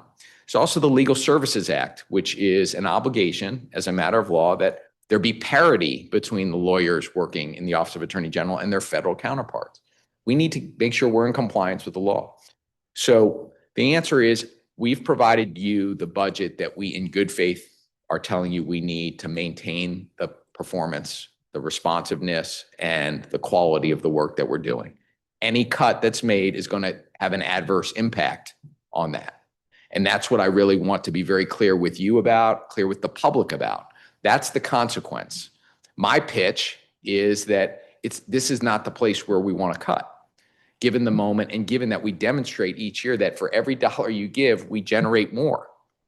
And maybe there are opportunities for us to talk about LSF and other places where we can try to find ways to continue that commitment. But for a high-performing agency, all you heard from the public today was people having confidence in the Office of Attorney General and the Office of Attorney General responding when they call. To say, okay, but we're going to take money away from an agency like that, in my view, is not prudent. So we will work with you and your committee, absolutely. But I don't think coming in that there are areas where I could say, yeah, there are areas, if you tell me X, we can cut. We have scrubbed and looked hard at our operations. I would say that that's why we want to be in ongoing dialogue with you and the committee as we move forward and see, where we can try to help each other. Mm-hmm. Well, I appreciate that. And, I have the utmost faith in the Office of Attorney General. I think it is vitally important to all of district residents and to the district itself. I also, as I look at this entire budget, every agency has been proposed to be cut, right? And so, to your words earlier that this was not a scalpel, or this was not surgical, it was just wholesale cut. I'm trying to get a sense on if there would be any surgical areas that would be more responsible to look at, so that we don't have the elimination of 58 people's jobs who are, doing really important work in furtherance of your mission. Well, I mean, I think the reality of this, to carry on the scalpel, versus sledgehammer analogy, which is not, particularly pleasant, is, if you say, look, AG, you want me to, can you live without your arm, or can you give me a couple of fingers? If you take off a couple of fingers, you're going to impact DC residents. There's going to be, I can't tell you that you can take off a couple of fingers and you're not going to have to explain the consequences to somebody who's impacted by that. There's not a lot of fat, separate and apart from your Attorney General, who has a little bit of fat that wouldn't mind. The agency is doing as best we can with cutback on what we're doing. So, okay, so let's talk about vacancy savings a little bit, because this proposal has $3 million in vacancy savings. Can you talk about what the impact of that cut would be on your operations and your ability to fill positions and move a pipeline of qualified, excellent people through your office? The vacancy savings is a budget item that's sort of a creation of DC budgeting that reflects the fact that when you're fully budgeted for personnel, particularly an organization like the Office of Attorney General, you're likely to have moments of time where positions are unfilled. People leave, it takes a time to recruit for somebody else. And so there's a gap in that position where the government is paying out money to fund a position.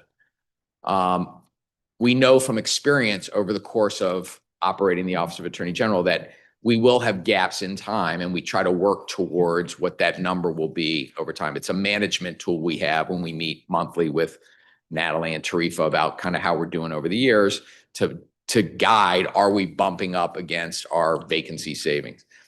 The fact is, though, that as a personnel-driven agency, our goal is to have our positions filled, and to have our positions filled as quickly as we can, because the positions are there to deliver services for DC. And having long periods of vacancies where we're not getting positions filled isn't the purpose of, coming to the council and asking for budget to put people in seats to do the work.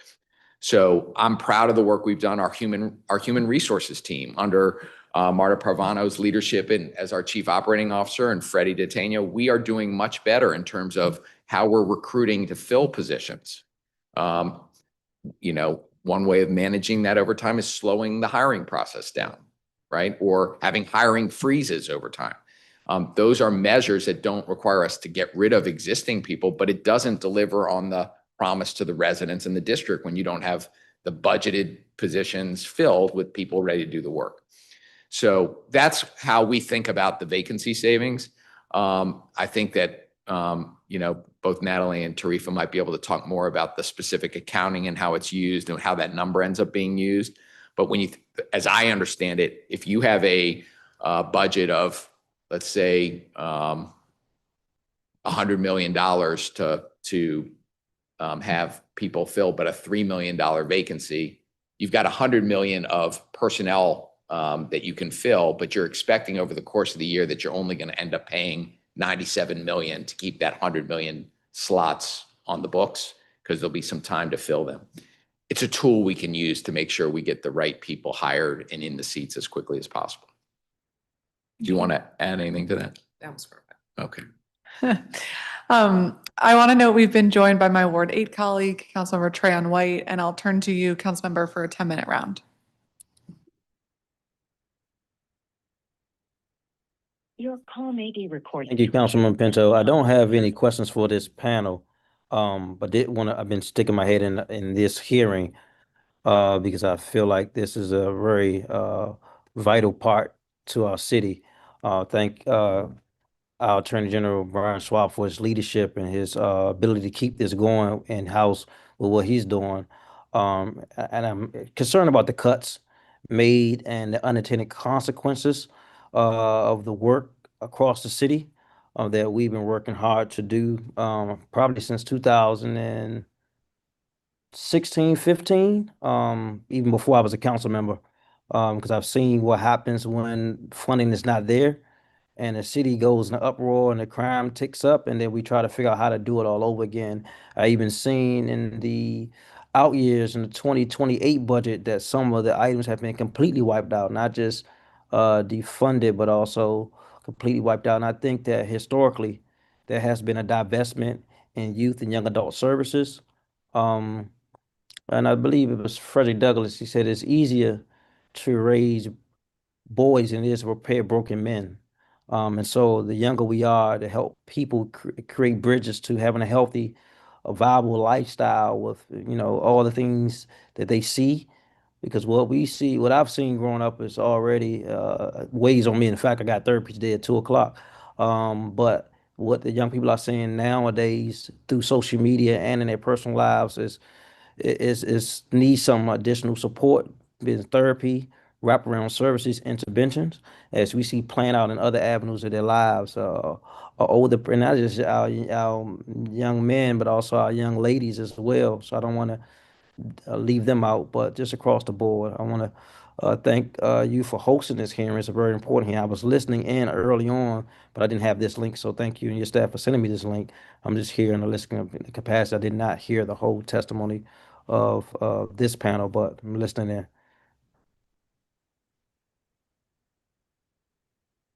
Okay, well, thank you very much, Councilmember, and we're going to turn to Director Sneed afterwards. So if you'd like to join us for that too, it'd be great to have you.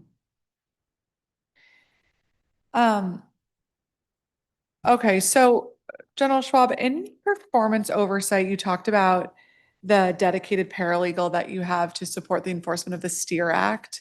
Can you talk about the impact that these cuts would have on your ability to bring forward those cases? I think that that's a great example of how our office is leveraging our professionals, our paralegal staff, to allow us to increase the amount of work we're doing. We have been building out our STEER enforcement work. We're being able to screen more cases. We have a protocol now with Central Collections and Department of Motor Vehicles to make sure we're screening the right kind of cases, formulating those cases for filing. The paralegal plays an essential role in being able to enhance that. I believe that when we talked about funding that, there was a question of how many lawyers we would need to really lean into the council's STEER Act mandate. And what we recommended was give us the money to hire 2 lawyers, but give us some money to hire a paralegal too, to make those lawyers more productive. And that's exactly what's playing out. So as we're growing that work, the paralegals are doing more of the formulating work. I talked about it in my testimony. This is the screening of the facts, the interactions with Central Collections, reviewing the records, compiling the background information, screening whether it meets the criteria of cases that we want to bring. We're looking for drivers who have a large number of unpaid tickets that arise from motor vehicle moving violations, not parking violations, significant moving violations way above the speed limit. And we're looking really to hold drivers that have their cars registered in Maryland and Virginia accountable. We have an ability to hold DC drivers accountable. And so that requires the administrative work, the paralegal work to bring those cases together. You get rid of that paralegal support, as the mayor's budget would propose to do. It doesn't allow us to do that work, which I know was very important to the council in responding to the residents who wanted to see the district do everything we could to make streets safer. Last year was the first year that we actually finally saw a downturn in traffic fatalities in our city.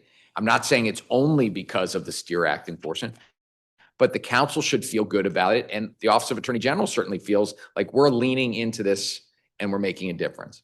And I know it seems wonky and nitty gritty, but you pull the paralegal support out of that, the program doesn't work the way it's been able to work.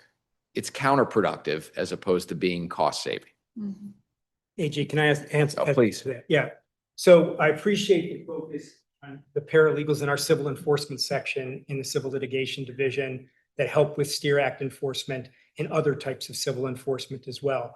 But if you take a look at the positions that the proposed budget targets for elimination in the civil litigation overall, which is 24 positions, that's going to have a cascading effect potentially on STEER Act enforcement and other civil enforcement. Because the reality is that we don't have a choice but to defend the district when it gets sued. We can, if necessary, make a choice not to enforce the STEER Act and not to chase and collect fines that have been imposed on reckless drivers. And if push comes to shove and our lawyers in the Civil Litigation Division have to now take on all the work of the 24 support staff positions that are going to be eliminated, like the reality is they're going to have to spread themselves more thinly, and we may have to deploy the lawyers who are doing STEER Act enforcement, affirmative civil enforcement, on the defensive side of things, right? And so that means that if you cut all of those positions, as has been proposed in civil litigation, it could really have a detrimental effect on STEER Act enforcement, as well as other types of civil enforcement that Civil Litigation Division does, including helping MPD and ABCA go after illegal cannabis shops or liquor establishments that are operating beyond their permits. But that's the kind of work that our civil enforcement section in civil litigation does every day that could be severely adversely impacted by the broad budget cuts that the proposed budget contemplates. Thank you for that. That's a really important point. And similarly, I have a lot of concerns around the cuts to the domestic workers grants. This proposal cuts over $1 million for the domestic worker and workers' rights grants that OAG has been instrumental in dispersing. Can you talk about how many grants were issued last year and kind of from your perspective, why you think those grants are so important to support immigrants, to support social services? I'm going to ask somebody if somebody on the team knows the exact number of grants. Ms. Cullen, do you? I believe it's 5. I will get you that. Or I should have said, it is 5. 5. Yeah.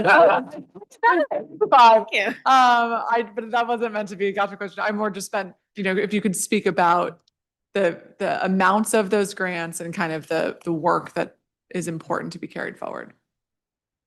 Sure. So for First Shift Justice Project, which is a domestic worker education outreach program, we funded $45,000 in change.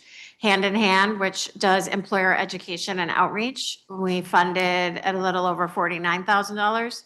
The National Domestic Workers Alliance, which also does education and outreach, at $100,000. And for Many Languages, One Voice, which is capacity building, $45,000. Hand in Hand, we gave 2 grants to, so a second one for $20,000, which was also capacity building. My team can correct me if I misread this chart. Got it. So that's the domestic workers grant, which totaled $260,000. There were, looks like 5 grantees, actually 4 grantees. Hand in Hand received 2 grants. The workers' rights, there were 3 different grants that were given to 3 recipients, totaling $750,000. I think you heard the testimony from the public witnesses. It's certainly consistent with my understanding and experience that these are critically important education and capacity building grants that help some of the most critical workers in our economy, and sometimes those that are most vulnerable to being taken advantage of. We have, I think, a very synergistic relationship with our workers' rights work that we're doing in recognizing that we are going to protect workers in the district who are critical, who are the backbone to our economy. And oftentimes it's the domestic workers, the home health care workers, who are being ripped off. And when they're not getting paid what they're legally entitled to, that makes paying the bills for their families all the much harder in a time where things get more and more expensive. So it's central to our mission to use the law to try to make sure district residents are able to afford their lives, to try to protect those who need voice and need the law to protect them, and who are sometimes not in the best position for whatever reason to defend themselves. The organizations that we've been supporting are enhancing the capacity to protect these critical workers. And so this is a administrative role that we play. We are passing through these dollars. We're administering the grants. This is, I think, a funding decision, again, for the council to recognize with. If the funds are going to be allocated to these very important things, we are happy. We want to consider continuing to be the administrative role in this. We don't add overhead on top of this to do these grants. We administer it because it's consistent with our mission.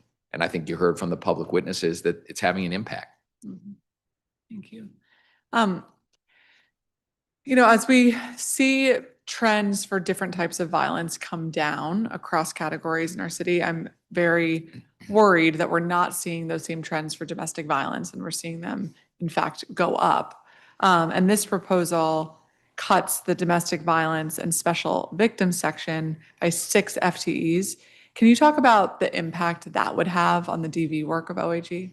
Sure, and I'm going to pass this to First Assistant Cullen to talk a little bit about it, because that's situated in our Public Safety Division. Sure. So I think if I could just back up for a second and also note that there are 6 sections in our Public Safety Division.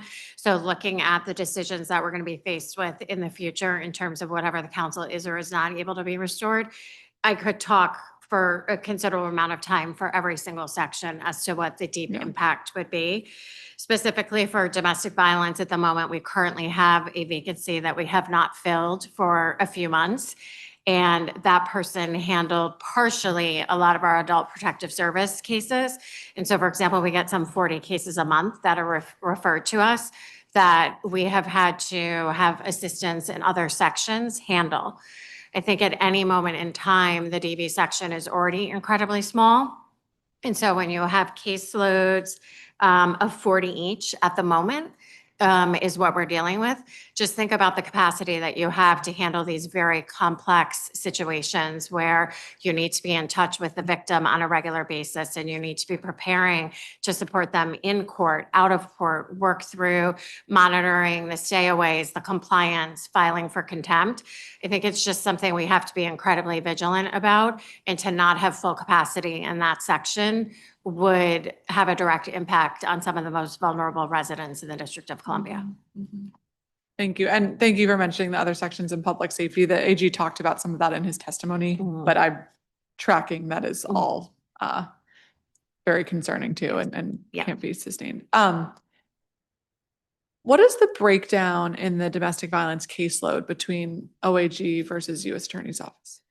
I don't have that information in front of me. I could get you that. Obviously, we are in regular communication with them. If you give me a moment, I could get you more clarity, but in particular on the contempt is something that we handle a lot. And I think that's incredibly important when you focus on the contempt, because you have to make sure that you are monitoring the conditions you've already put in the order and what the continuous impact is on the victim, as well as if there's children in the family. I think that is something that we cannot take our eyes off of.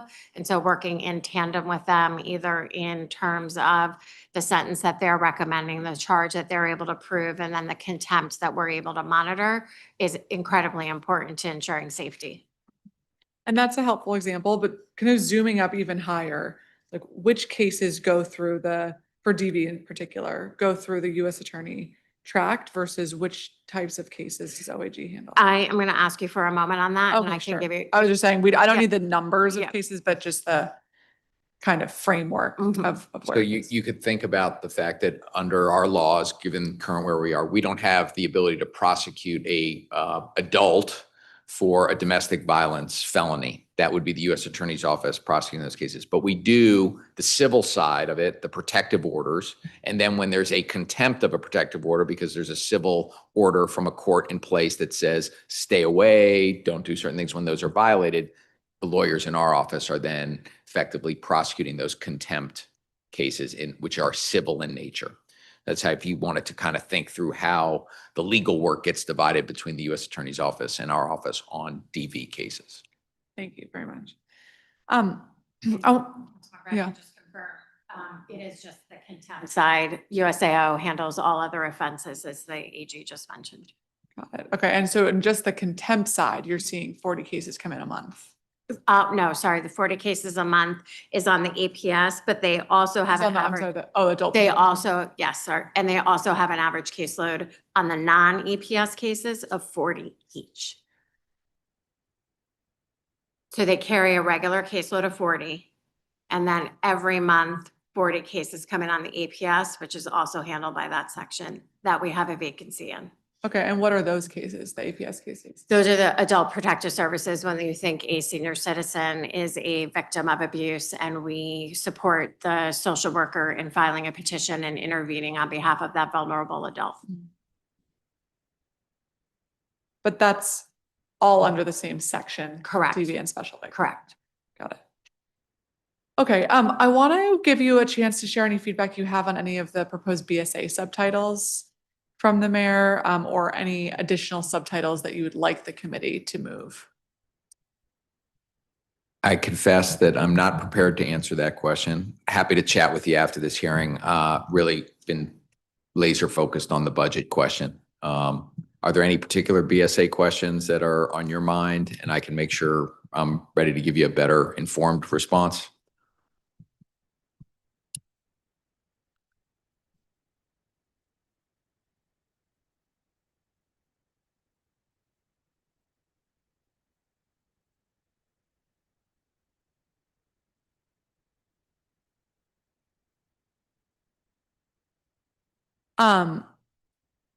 There was a small TANF transfer in the proposal that we should just look at and make sure it works for you all and makes sense. And then, yeah, just if there are other BSA subtitles that you want us to consider, we should talk about that in the next, week or two. You bet. Okay, great. So lastly, as we think about efficiency and also making sure that the resources are going to our most vulnerable residents, has your office explored any other AI functionality that has been helpful, that we should know about, that you want to share? So I can't see her out of the corner of my eyes, but I'm assuming Marta Paravano has some smile on her face because we've been talking.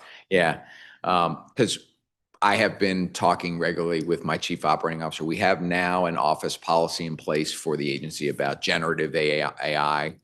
There are obviously risks, very serious risks to using generative AI in the practice of law.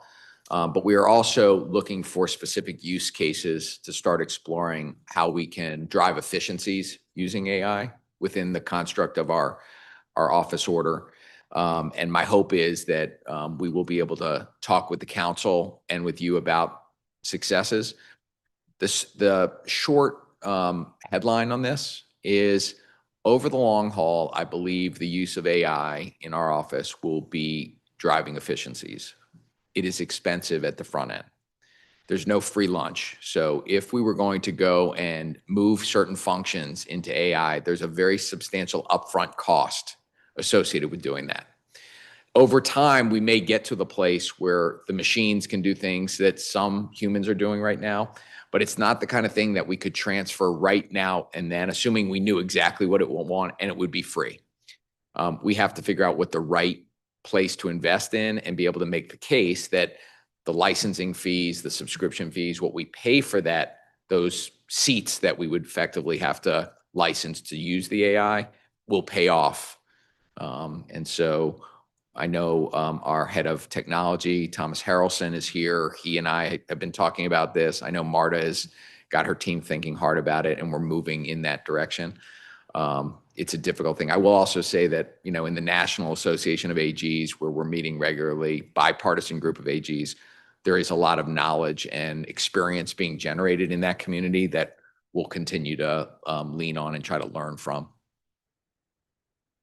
Well, thank you for that. And I think as we explore other uses, I think the government has a really interesting role to play in demonstrating how we can use AI not to replace jobs, but to enhance people's jobs now, so that our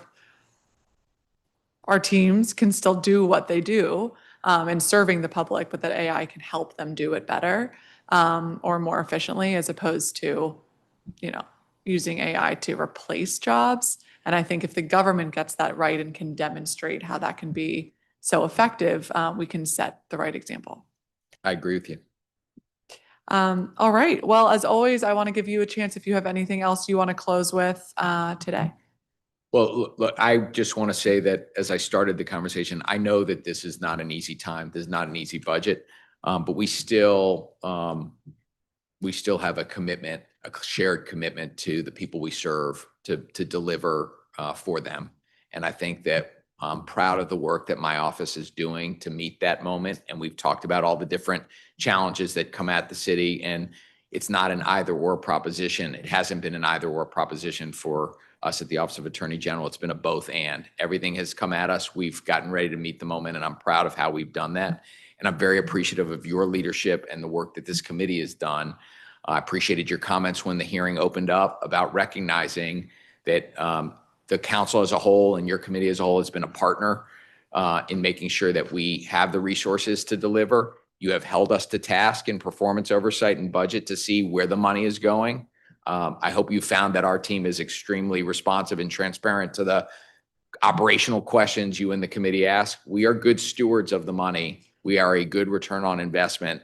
And in a tough year, I'm really hoping we'll continue that partnership that we've had in the past to make sure that the residents in the district have the law firm they deserve. Thanks. Well, thank you. And thank you again, General Schwab and entire team for all that you do. And we share your deep concern about these cuts. And so look forward to collaborating and figuring out how we can reverse them. So thank you all very much. We are now going to turn to the Office of Neighborhood Safety and Engagement.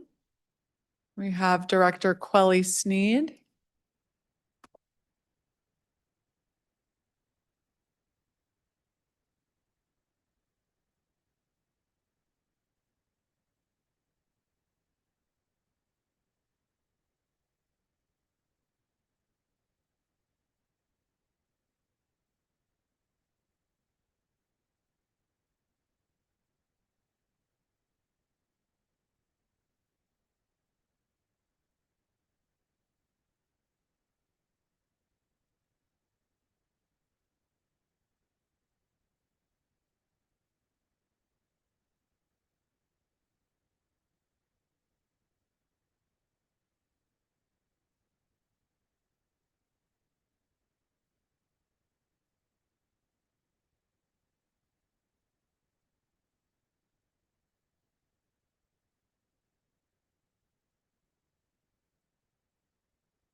All right. Welcome to you all. Nice to see you. And Director Sneed, for those joining you, if I can ask that you turn your microphone on and state your name and position for the record as well. We can start with you, Ms. Irving. We've got yours, but you can go ahead if you'd like. Just for the record, Quelly Sneed, Executive Director of the Office of Neighborhood Safety and Engagement. Happy Wellness Wednesday. My name is Julia Irving. I have the honor of serving as the Deputy Director of Government and Community Affairs at the Office of Neighborhood Safety and Engagement. Good afternoon, Portia Mills. I'm pleasured to serve as the Interim Chief Operating Officer for the Office of Neighborhood Safety and Engagement. Anthony Iwobi, Agency Fiscal Officer. Wonderful, thank you. And if you could all turn your microphones on, I'm gonna swear everyone in and then we'll hear testimony. You all can turn your microphones on. Sorry, that's okay. Great. Do you swear or affirm under penalty of law that the testimony you're about to provide before this committee and the Council of the District of Columbia is the truth, the whole truth, and nothing but the truth? Yes, I do. Thank you very much. And Director Sneed, please go ahead.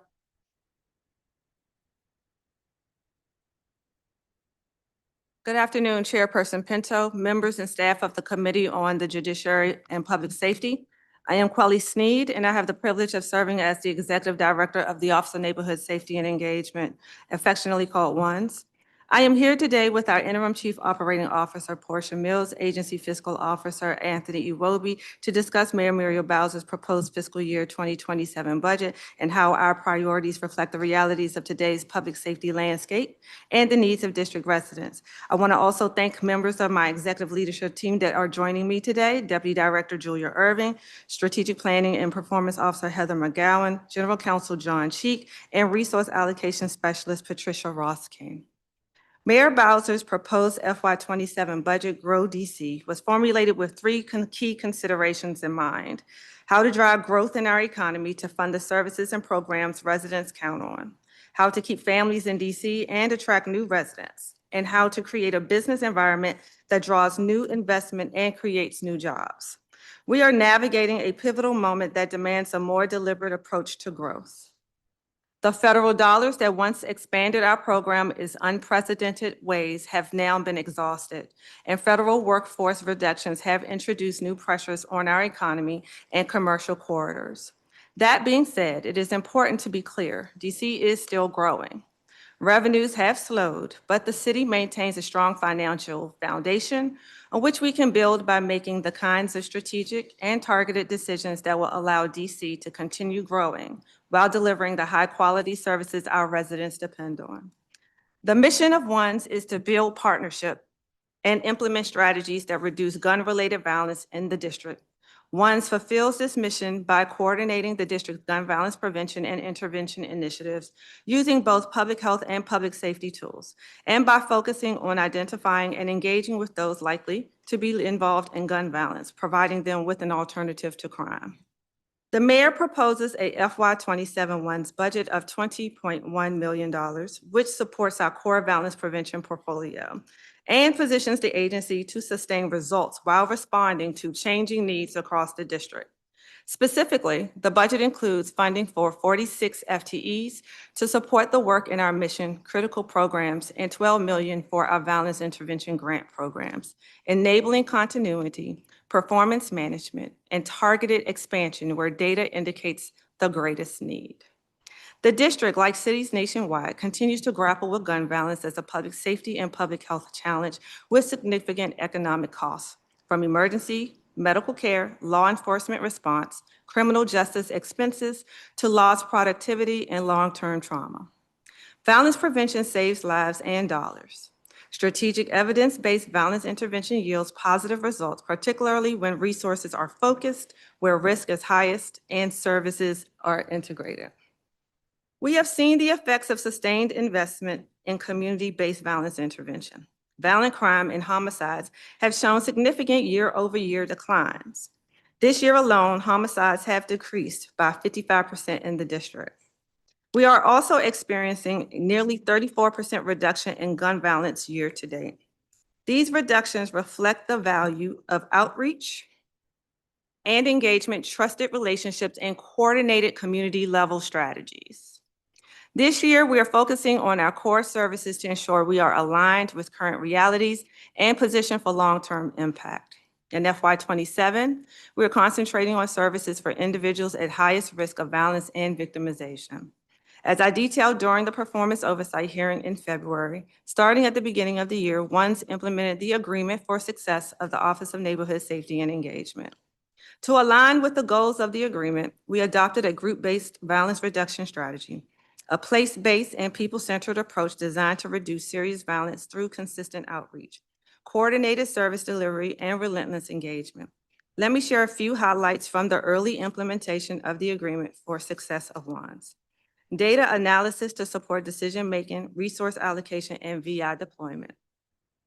Structured case management, incorporating cognitive behavioral interventions, real-time conflict mediation, and post-incident engagement, and data-driven performance management and continuous improvement. These core elements create the conditions for real progress and offer communities renewed hope for lasting safety. Violence interrupters are trusted individuals embedded in our neighborhoods, de-escalating in real time, mediating conflicts, and connecting individuals to services. Where community violence intervention programs operate, research has documented reductions in shootings, and we know we are only part of the solution, underscoring the value of trusted outreach and timely intervention. Our Pathways program, a behavior modification program, engages with high-risk individuals, providing cognitive behavior therapy, job readiness, and supportive services. We help participants build decision-making, conflict resolution, and coping skills. ONSE provides crisis response, trauma-informed counseling, and stabilization services for survivors. Families who have lost loved ones and community members affected by gun violence, we collaborate closely with community partners, including hospital-based violence intervention programs, temporary housing providers, and mental health agencies to deliver early, coordinated support after incidents and help prevent further harm. When we compare the full cost of violent incidents to the cost of prevention, intervention, and stabilization, the conclusion is clear. Effective community-based violence interruption and supportive services is the right choice. We continue to deepen our collaboration with district agencies and align efforts with local and national partners to leverage best practices. Together, we are building a responsive network that meets residents where they are and sustains long-term progress. We are engaging with residents, businesses, and partners in the community through a range of initiatives, including our first ever capacity building seminar is scheduled for Friday, April 24th, and is designed to connect our team and providers with critical community resources. A new VI Readiness Bootcamp pilot offering 40 hours of intensive skill building and experiential learning for violence interrupters and outreach workers. A public awareness campaign with WMATA highlighting National Gun Violence Awareness Month and the importance of community-based violence intervention. Our third annual Healing Community Symposium this summer will bring together residents for shared engagement, reflection, and healing. And this year's many grant funding opportunities supporting local community-based organizations working in prevention, trauma-informed care, and youth development are the key pillars in advancing our mission. Before I close, I want to take a moment to reflect on a milestone that speaks to the heart of our work. Since September 2018, nearly 450 ambassadors have completed our Pathways program, each one a testament to what is possible when determination is met with opportunity and community support. We are already seeing its promise continue with the launch of our extended program in cohort 22, a new class of 20 young men from the district who are embracing their potential, committing to the future. We look forward to celebrating their accomplishments, dedication, and their transformation at graduation this June. As ONSE approaches its 10-year anniversary this fall, I want to honor the many people who have carried us to this moment, those who embody our values of trust, healing, equity, and collaboration. Their unwavering commitment, especially in the most challenging moments, remind us that change is not only possible, it is happening every day. As ONSE enters its next decade, we remain grounded in our mission and energized by what lies ahead. To the ONSE team, thank you for your diligence and unwavering commitment. Chairperson Pinto and members of the committee, thank you for your leadership and for the opportunity to testify today. I welcome any questions you may have. Council member, I was hoping that if you don't mind, if it's possible for me to correct something that was on the record said earlier. I know that our chapter in the budget book is often confusing. And so I know that we've all struggled with reading the FTE count. And so I wanted to kind of walk through the FTEs for this current, so as we have a conversation about going into FY27. So at the start of FY26, we were approved for 88 FTEs, of which 24 were unfunded, which left us with 64 funded positions. We have received a proposed reduction of 18 positions, which will leave us in FY27 with 46 FTEs.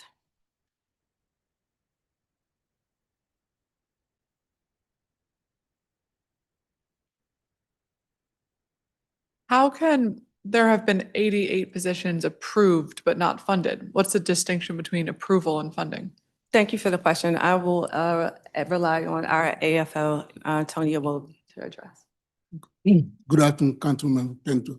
However, when we formulated 26, sometime in February of 2025, there was a decision made by Executive Office of the Mayor, because the agency had about 28 vacant positions.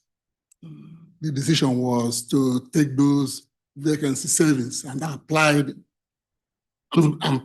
it to 26. So that's how, and I immediately, when I got the order, I immediately alerted the agency that this would definitely unfund some of the positions in 26. And that was what happened. Council, of course, not fully aware of it, authorized the 88, but only 64 were actually funded. And they have a testament in FY26 agency chapter 2. If you compare 25 approved with 26 approved, there's definitely a reduction of 2-point-something million there.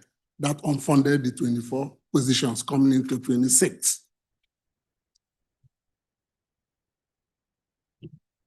When in the year did that happen?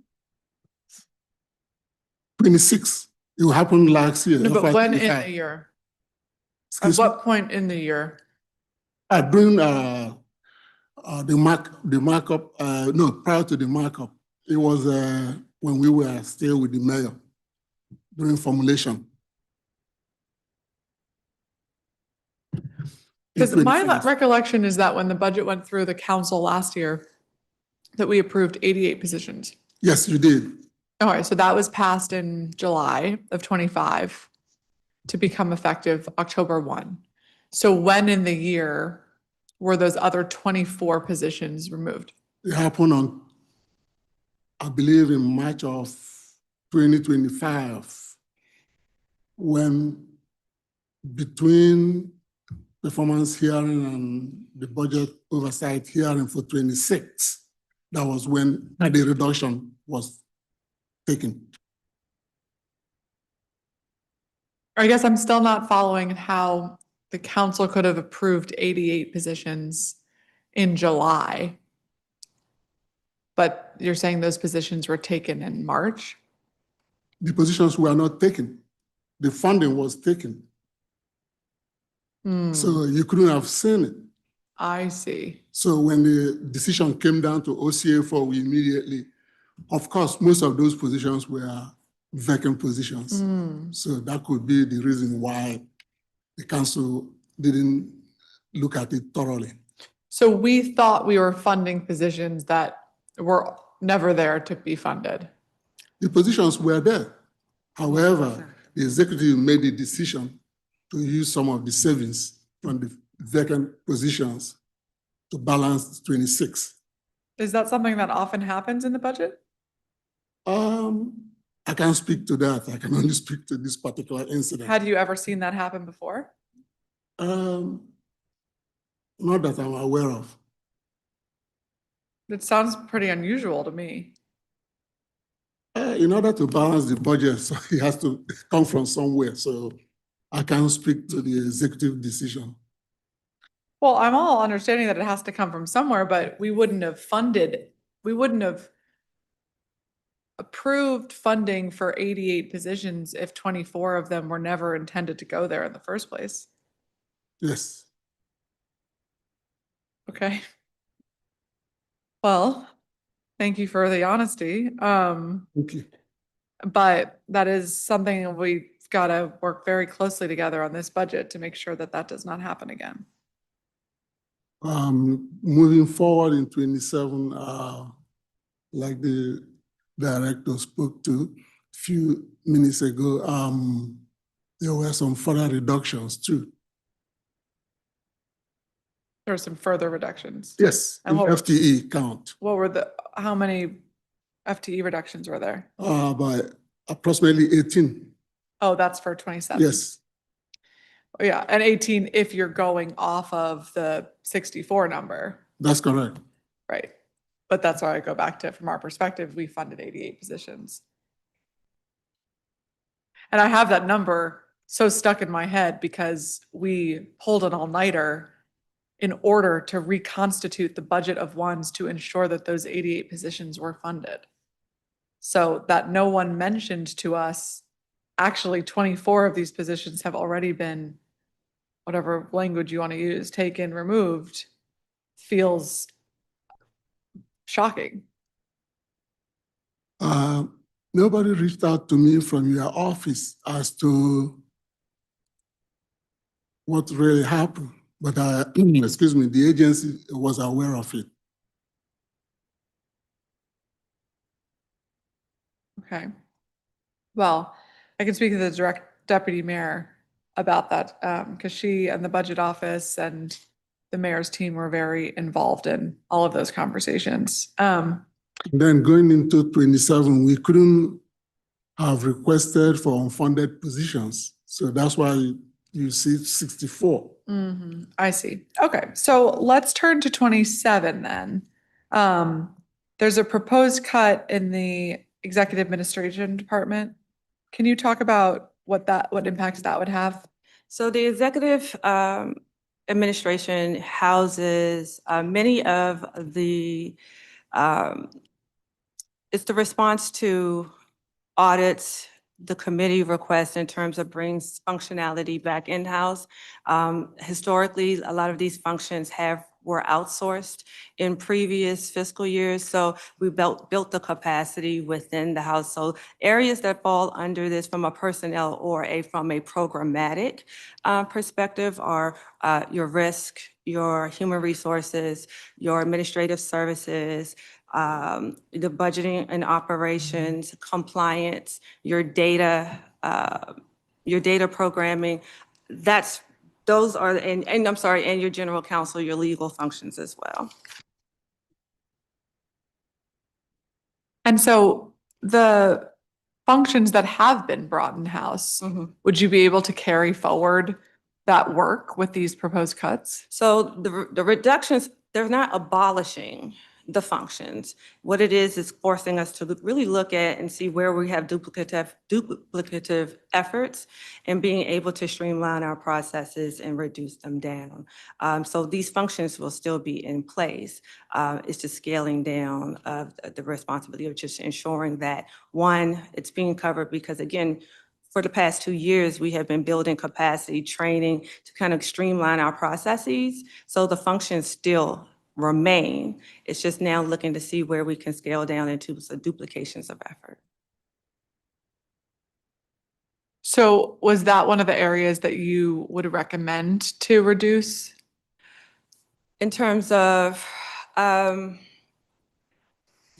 we grow and as we're more trained in the areas, I mean, there is probably a little more beef in that particular area versus maybe any others. So I'm very concerned about the proposed cuts for the Pathways program. And I know you have been an incredible champion and shepherd of this program. And one of the things that we were talking about last budget was the trade-offs of expanding the number of weeks or months that an individual is in the program versus the need to expand the number of individuals that we can serve in the cohorts. And so now this proposal, cuts significantly both the number of people served and the number of weeks. This proposal suggests a $2.6 million cut to Pathways. Can you talk about what that would mean to the services being able to be provided, to the number of people served, and the length of the program? And in your view, having had worked on this program for so long, were your initial recommendations from last year around extending the time that we were serving individuals in pathways? The 2.6 million will reshape the program in the sense that it will reduce the duration. It will reduce the frequency of some of the services that would be provided overall. So for instance, in this year, this was the first year that we did an expanded 10-month program, 6 months of training, 4 months of work experience. And it gave us an opportunity to kind of address some of the programmatic needs, like specifically what we found historically is that some of the training needed in terms of one, I heard a provider speak today and I thought she was really poignant when she was just like the building of trust in the relationship. That extra time does give us time to really build community with, instead of having the 9 weeks and then, we transition into phase 2, which is the work experience. So the longer trajectory does assist with that. But in terms of the impacts of it, we really are looking at specifically reducing participants from one cohort size of 30 down to 15. We're looking at reducing the duration of the program from 10 months to 8 months, possibly meeting frequency going from 5 days to 3 days. And in terms of service delivery of the counseling, which therapeutic supports, which are currently weekly, would move to bi-weekly or twice a month rather. And so when you think about that, we will also really begin to look at how we would realign our contracts to match the services or the service delivery model. Sorry, it's stunning. So I guess let's think about the impact of pathways over this last year. How have you been tracking efficacy, whether we're measuring that in people avoiding additional involvement in the criminal justice system or, other sustainable mental health, improvements? How are you thinking about the success of the program over the last year? I'm going to ask Deputy Director to kind of read over some of our metrics and measures that we are tracking to help support the question. Thank you, Director, and thank you for the question, Council Member. So oftentimes when we come here, the number one question is, how many jobs did they get? Where are they working? And so You noticed I asked it differently today. And I appreciate that. I was like, she's been listening, because we do so much more than just job placement, but I came prepared for that question. And so we are really happy to report that in our in our cohorts that started in FY25, it took us approximately 122 days to place an individual in unsubsidized employment. However, as we look at our most recent cohort, we've actually gotten that down to 98 days to place them in unsubsidized employment, with an average wage being about $22 an hour. And when you look at the various sectors that our gentlemen have been placed in, they range from hospitality to security to building maintenance. And we even have it broken down based upon the sector as to how long those placements take. And the reason why it was important to share with you our placement rates for employment is because the best example I can use, and Flint spoke to it earlier, when our ambassadors are given an opportunity to go to work. Yes, on Monday, one of our ambassadors arrived and I was checking in with him and I'm like, are you okay? And he was like, I'm just tired. And I couldn't understand why he was so tired, but he was tired because he worked 14 days on Sunday. So what does that mean to 14 hours on Sunday? What does that mean to residents of the District of Columbia? Those persons that are at the highest risk of engagement in gun violence, they're now being engaged in meaningful, purposeful, taxable work. That's a return to the city, but more importantly, their communities are safer because they're too tired to go out and do anything. So that's why employment is important. But we also are looking at our therapeutic services, and we have seen a significant uptick in the request amongst our ambassadors to access our behavioral health providers. And so even though they have their one-on-one sessions, we have noticed that some of our ambassadors have crises moments, and we're really appreciative to CWV for coming in and adjusting their schedules to adjust that. But more importantly, the ambassadors are requesting. And when we look at our rates of engagement with our behavioral health partners, we have 100% in this cohort. And during our intake process, many of our ambassadors, they were like, I cannot wait to speak to that therapist. But even in addition to that, when our ambassadors are in the community, as we begin to really streamline our efforts, we're really grateful to our credible messengers because we have a phenomenal outreach team within ONSE. However, some of our ambassadors' concerns are during non-traditional hours, and we appreciate the Sean Colemans that are going out during non-traditional hours to engage them. But we're also appreciative of our partners, Yay Me, that are able to go out there in real time, do crisis management through a CBT lens, but also connect them to resources in real time to help stabilize that crisis situation so that their whole self can come into the cohort the next day. Thank you. And can you talk a little bit about what Yay Me does? A lot of the cuts are personnel related, but there's also a line item for a grant to Yay Me, 1.2 million last year and 600K this year. Can you talk about what they do and what those cuts would impact? So when we look at the NPS side of the proposed reductions, we really are looking at our top, we look at the landscape of our contracts and seeing who are our top services, but also our higher costing services to support the cohort. And one of that would be the behavioral health component as well as the aftercare component. And what that program does really is when ONSE is traditionally a 9-to-5 operation, but we know that crisis and we know that things come up beyond that clock of period of time.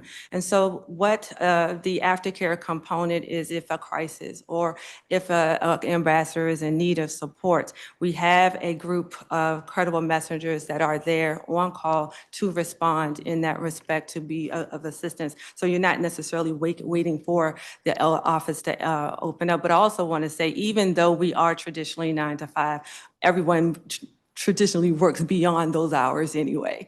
And so it's the coordination, having to be able to pick up the phone and get some additional supports, being able to get to an ambassador in real time in the midst of a crisis is what Yay Me is the organization that supports us heavily in that.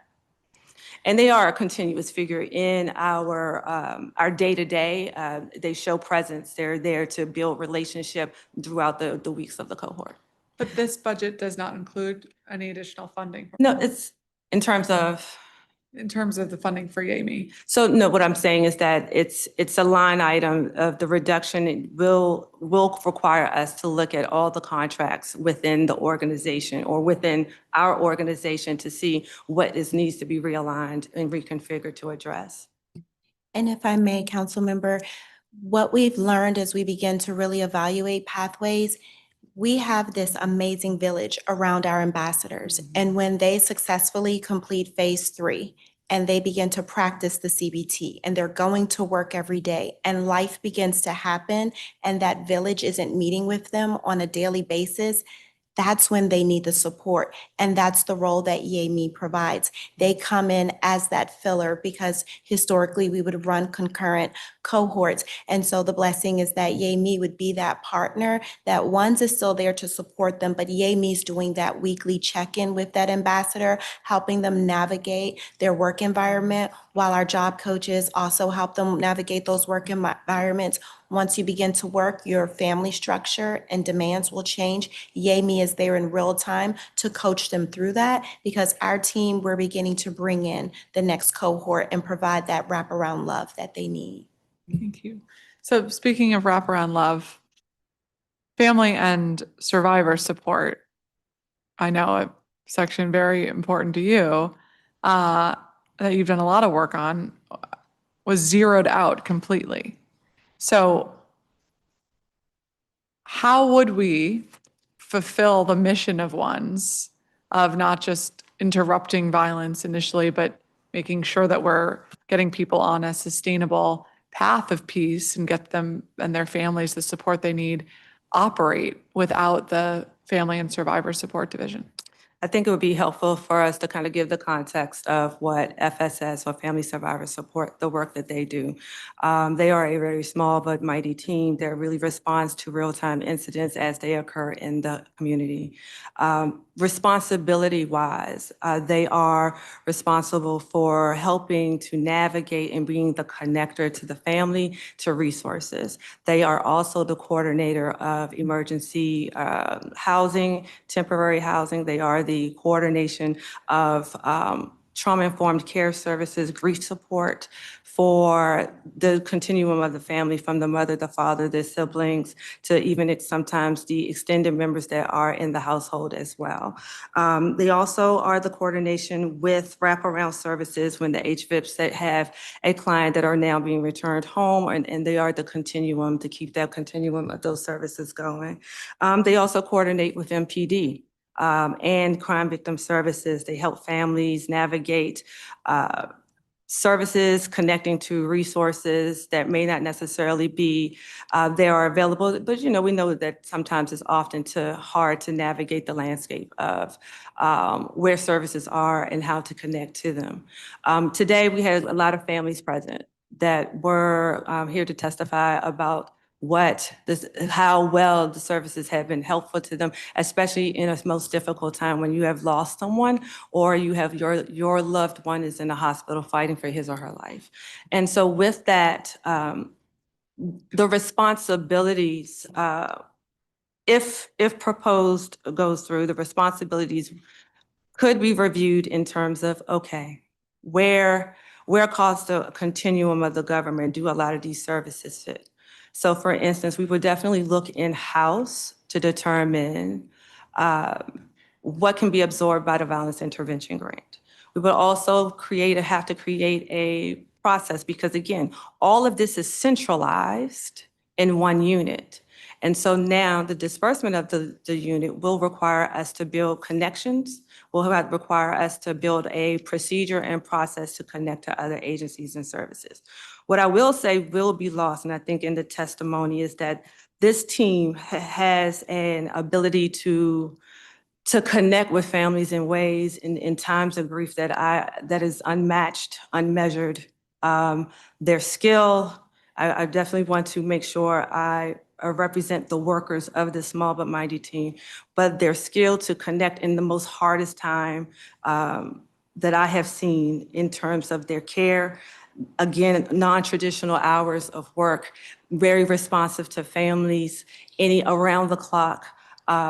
Also just the connector to services and not necessarily a part of their job specifically, but their care and concern exceeds who they are in terms of what they're responsible for, but they're still continuing to do this work all day, every day. I want to make sure they are well highlighted and represented because it's not easy work. One thing upon my arrival is that in this work, I went to a house, and one thing I can tell you for certain, what you cannot unhear is the screeching sounds of a grieving mother and the loud silence of a grieving father. And what I have seen this group to be able to do is to be able to connect to individuals in the midst of that and be able to connect, not only bring them in, but bring them in a part of their family. So I wanted to make sure I highlight them there well, but I will ask Deputy Director Irving to speak a little more about the data side of FSS, if you will. Before I open with the data side, I want to give a quote from Mother Quarles. "This program may not stop every act of violence, but it helps save lives in a different way. It helps survivors survive." And that, in a nutshell, is what FSS does every day. In their darkest hour, they come with a tiny light that gets brighter and brighter each day. Many of our mothers will say that You all were there when no one else was there. You were the one that followed up when no one else followed up. And despite having a very modest budget and a very intimate team, the work that they do is so impactful. And so there are families that when they are adjusting to their new norm, I apologize, I'm a little emotional. When families are adjusting to their new norms, they need just a break from the community. Because when you experience something so traumatic and you have to look outside of your window every day to see where your teenage son was murdered, FSS is that entity that comes in and they provide that emergency temporary reprieve for that mother to just gather her wits, to be able to be a mother to her other children while at the same time taking care of herself. FSS is that entity that when the mother is sobbing and she is on the verge of relapse because she has a hole that she cannot feel, there is no provider that's coming in. It's our case managers, it's Kenya, it's Tavon, it's Jeff that are on the phone with that mother, walking her through it.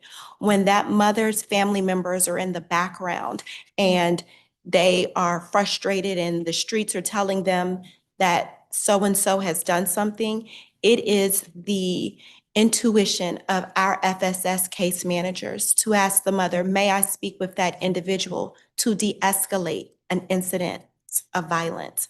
And that's the unspoken, the clandestine work of the superheroes in FSS that may be missed with our budget modifications. Well, thank you so much. And thank you to everybody who does this incredibly important work. We need them to be doing this work. It's a big part of the mission of ONSE, central to the mission of ONSE, I would say. So thank you for. Apologize, I didn't give you my data points. But just so you know, in FY25, we had 75 families that requested emergency temporary relocation assistance. We assisted 46 families with housing assistance. And I really do want to shout out the FSS team because that is an area where additional supports are needed because of different rules and regulations attempting to relocate a family that lives in a subsidized unit in a city that has minimal subsidized units, because you can have a subsidy as a person or your unit can be subsidized. And our team has to differentiate between the two and navigate those waters. And they've done that over 46 times. We've had families that all they wanted were flowers because all they were able to afford because they didn't have a life insurance policy because they weren't thinking they were going to lose their teenage child. So we've been able to give floral arrangements for 11 of them. The candlelight vigil, we've attended 39 of those. But most importantly is our support group.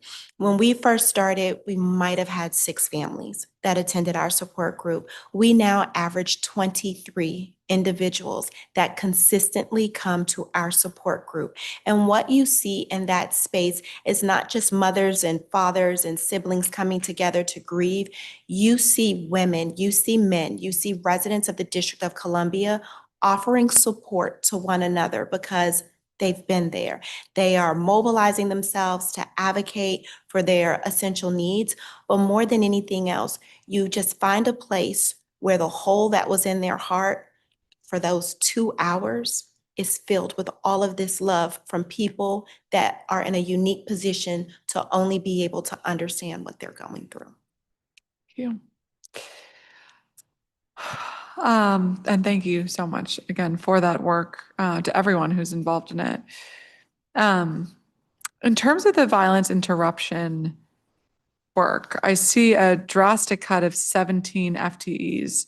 So can you talk about what that would mean for the program, what that would mean for grants that go out into our existing CBOs, what the plan would be? So that's across the agency. That's not specific to the violence intervention, unless I misunderstood. Oh, okay.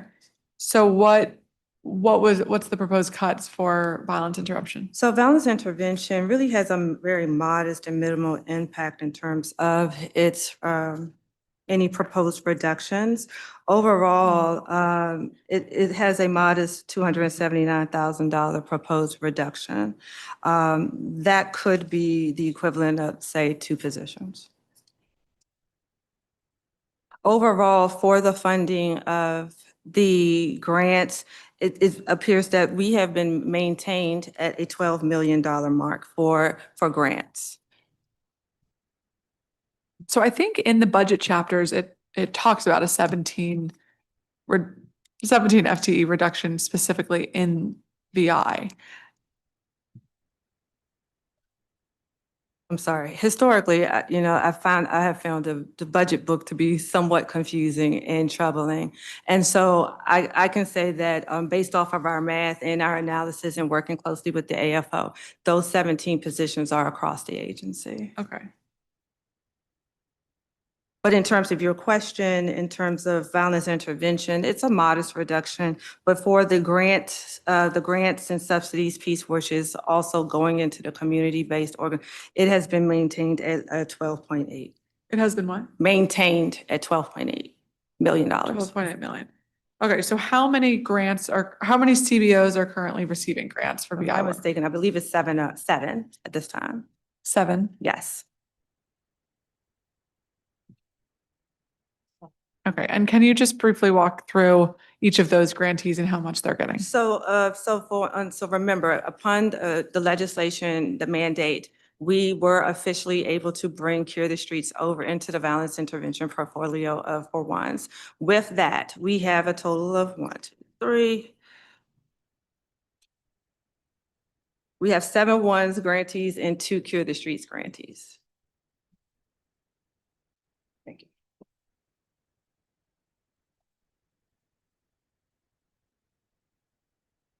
Okay, can you go over each of those grantees, how much they're getting, and also where they're based out of? Sure, give me 1 second, please. Thank you.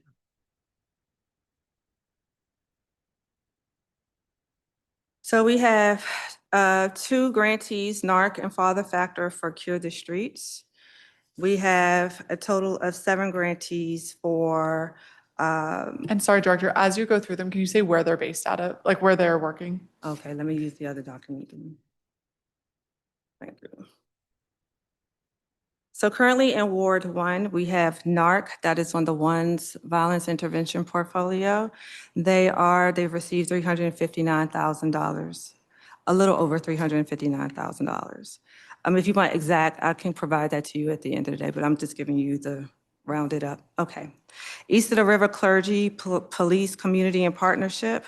I'm sorry, let me return back to Ward 1. That covers Columbia Heights and Leroy Park. They have a grant funding of $359,000. I'm sorry, I'm going back to Ward 1, which is overseen by NARC at the currently moment. NARC is our emergency coverage right now because we are resoliciting a Ward 1 grant. Right now, they are serving in the emergency. However, Ward 1 was afforded $359,421. They oversee the communities of Columbia Heights and Leroy Park. For Ward 2, you have East of the River, Clergy, Police Community Partnership. They oversee Shaw and Chinatown. They have $374,000. Again, a National Association for the Advancement of Returning Citizens, also known as NARC. They cover Ward 4, that is Brightwood Park, Petworth, and they were awarded $366,000. East of the River, again, Clergy, Police, and Community Partnership. They were awarded $551,000. They oversee Langston Terrace, Truxton Circle, Edgewood, and Edgewood. Good Projects, which is Ward. I was just saying bless. Keep going. I'm sorry. Good Projects. Good Projects, which is Ward 6. Potomac Gardens, Greenleaf was awarded $378,000. Together We Rise oversees 37th in Marshall Heights. They were awarded $525,439. Our Community Support Services, they oversee Mayfair, Also, splits includes certain metro stations within Ward 7 as well. They were awarded $295,000. Johnson Family Services oversees Hillsdale, Buena Vista Terrace. They were awarded $748,000. What was the name of that last one? I'm sorry, What was the Johnson name? Family Services, And that's in which ward? Ward 8.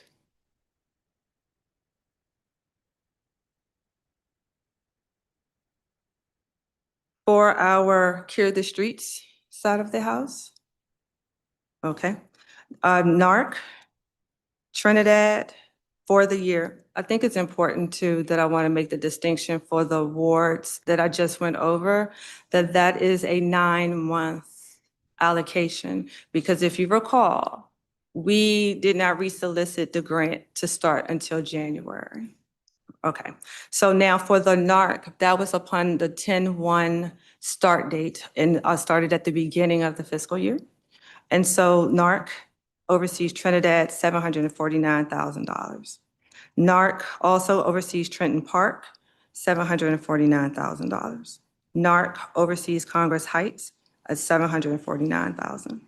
Father Factor oversees Ivy City, Sursum Quarter, $749,000. Father Factor also oversees Anacostia, $749,000. And Father Factor oversees Washington Highlands, $749,000. Okay, thank you for that. You're- Super helpful. And so all of these contracts will go until September 30th, Correct, all the grants. all the grants. Yes. And then at which time will they be resolicited so as to So- avoid a gap? So we're going to start that process in July. It gives ample time for application. It also, a part of our process that once we started doing information sessions to give opportunities. We know that there are other organizations that also inquire about how they can come and be a part of the violence intervention portfolio. So we also kind of work sessions and multiple information sessions to give ample time, where we bring in our partners of Office of Tax and Revenue to also allow organizations to know what are the business requirements in order to do business with the district. Okay, great. Well, thank you very much, Director. As always, I want to give you a chance if you want to highlight anything that we didn't get a chance to talk about today. Overall, I wanted to say this has been a challenging time facing the agency. We're not new to challenges. We always meet it with grace, with response, and with integrity. And so I want to say back to our employees who are in the office right now looking upon us, and as we're sitting here, I want to make sure that I represent them well and also just the work that they're doing. They work hard every day. And I think we finally have gotten to a place where the culture of ONSE has shifted. And we are doing great work. We are working every day to make improvements. And I believe that it's beginning to show. I hear community members, what we walked into in the beginning is not the same what I feel and hear when we're out in the community today. So I want to say thank you for all of their hard work. I want to say thank you to you. As you know, as we have been here before, we have challenges before us, but we know that we always meet the moment when needed. So thank you again. Well, thank you so much, Director Sneed, and thank you for all your leadership of the agency and to everybody who works at ONSE, every CBO, everyone who does this work and participates in the Pathways program, shows up to these grief sessions, shows up when they're solicited, because it is a very important piece of our public safety ecosystem that we need to continue supporting. And so I'm very concerned about a lot of these cuts and look forward to working together with you all over the next couple of weeks to see what we can do to ensure this vital and important work can continue. So thank you all. Thank you. Appreciate you. Thank you. We are going to turn now to our final agency today, the Deputy Mayor for Public Safety and Justice, Deputy Mayor Lindsay Appiah, who I think is on her way.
All right. Thank you, everybody. We are going to turn to our final agency on today's agenda, the Deputy Mayor for Public Safety and Justice, where we will be hearing from our Deputy Mayor, Lindsay Appiah. Thank you very much for joining us. And Nicole, if I can have you state your full name and record for and title for the record as well with the microphone. Absolutely. Nicole Peckham, Deputy Mayor Appiah's Chief of Staff. Great. And Johnny too. John Nitz, AFO, supporting DMPSJ. Wonderful. I will swear you all in now. You can turn your mics on. Do you swear or affirm under penalty of law that the testimony you're about to provide for this committee and the Council of the District of Columbia is the truth, the whole truth, and nothing but the truth? I do. I do. Thank you all. Welcome. And Deputy Mayor, I'd like to invite you to make any opening statement you may have. Good afternoon, Chairperson Pinto, members and staff of the Committee on the Judiciary and Public Safety. I'm Lindsay Appiah, Deputy Mayor for Public Safety and Justice, and I'm testifying today on Mayor Muriel Bowser's proposed fiscal year 27 proposed budget, GROW DC. Mayor Bowser's proposed FY27 budget, GROW DC, was formulated with three key considerations in mind: how to drive growth in our economy to fund the services and programs residents count on, how to keep families in DC and attract new residents, and how to create a business environment that draws new investment and creates new jobs. We're navigating a pivotal moment that demands a more deliberate approach to growth. The federal dollars that once expanded our programs in unprecedented ways have been exhausted, and federal workforce reductions have introduced new pressures on our economy and commercial corridors. That being said, it's important to be clear. DC is still growing. Revenues have slowed, but the city maintains a strong financial foundation on which we can build by making the kinds of strategic and targeted decisions that will allow DC to continue growing while delivering the high-quality services our residents depend on. And the work of the Public Safety and Justice Cluster is critical to ensuring that our city continues to grow and thrive, because nothing is more foundational than ensuring the safety of our residents and visitors. Before discussing the investment that Mayor Bowser has prioritized across the PSJ cluster, I want to say thank you to the more than 10,000 hardworking district employees of the PSJ cluster agencies and the PSJ front office who show up every day committed and determined to support our mission. I want them to know we deeply appreciate their hard work, and together we've made significant progress in making our city safer and a place where residents and visitors across all 8 wards can thrive. To date, in calendar year 2026, we've reduced violent crime by 5% and total crime by 25%. I'm also pleased to report there's been a nearly 34% reduction in gun violence year to date. Before I discuss our DMPSJ FY27 budget, I also want to reflect on the investments made in public safety and justice during Mayor Bowser's tenures, which includes increased pay for police, firefighters, and 911 call takers, equipped all Metropolitan Police Department officers with body-worn cameras, upgraded the district's Emergency Operations Center, which serves as our command center for no notice and planned events coordinated by DCHCMA, opened the district's Real-Time Crime Center, launched reforms at the DC Fire and Emergency Medical Services Department to improve patient care, including the nurse triage line, whole blood, hands-on heart, and third-party ambulances, expanded Safe Passage to help students get to and from school safely, and opened the Ready Center, which is operated by the Department of Corrections to support returning residents with job training, education, and social services. The Office of Neighborhood Safety and Engagement turns 10 this year. The Office of Human Rights continues its work to eradicate discrimination, advance equal opportunity, and protect human rights through enforcement, outreach, and proactive compliance. The Department of Forensic Sciences and Office of the Chief Medical Examiner are staffed by high-performing scientists who worked miraculously in the days after the plane crash in January 2025. And under the mayor's leadership, we ended court oversight of the Department of Youth Rehabilitation Services. These investments have yielded significant achievements and outcomes throughout our public safety and justice ecosystem, including driving down crime to its lowest levels in decades. In calendar year 2025, MPD closed homicide cases at the highest rate in 13 years. The mayor has funded the installation of more than 30,000 cameras as part of our popular private security camera program managed by the Office of Victim Services and Justice Grants. She's created investments which has FEMS, doubling cardiac survival score to 44.3%, which ties the district for the #1 in the nation, and made investments in the Office of Unified Communications, which has 97% of all 911 calls being answered in 20 seconds or less. Under Mayor Bowser's leadership and with her investments in our first responder agencies, the district's incident management capabilities and contingency planning have repeatedly demonstrated to our residents, the country, and world our ability to serve services in an emergency. As the nature of threats, hazards, and incident response has changed during the past 12 years, the district has continuously evolved to meet the needs of our residents and visitors while maintaining critical relationships with our local, regional, and federal government partners, the private sectors, and our community partners. In FY27, the mayor is making a number of key investments in public safety.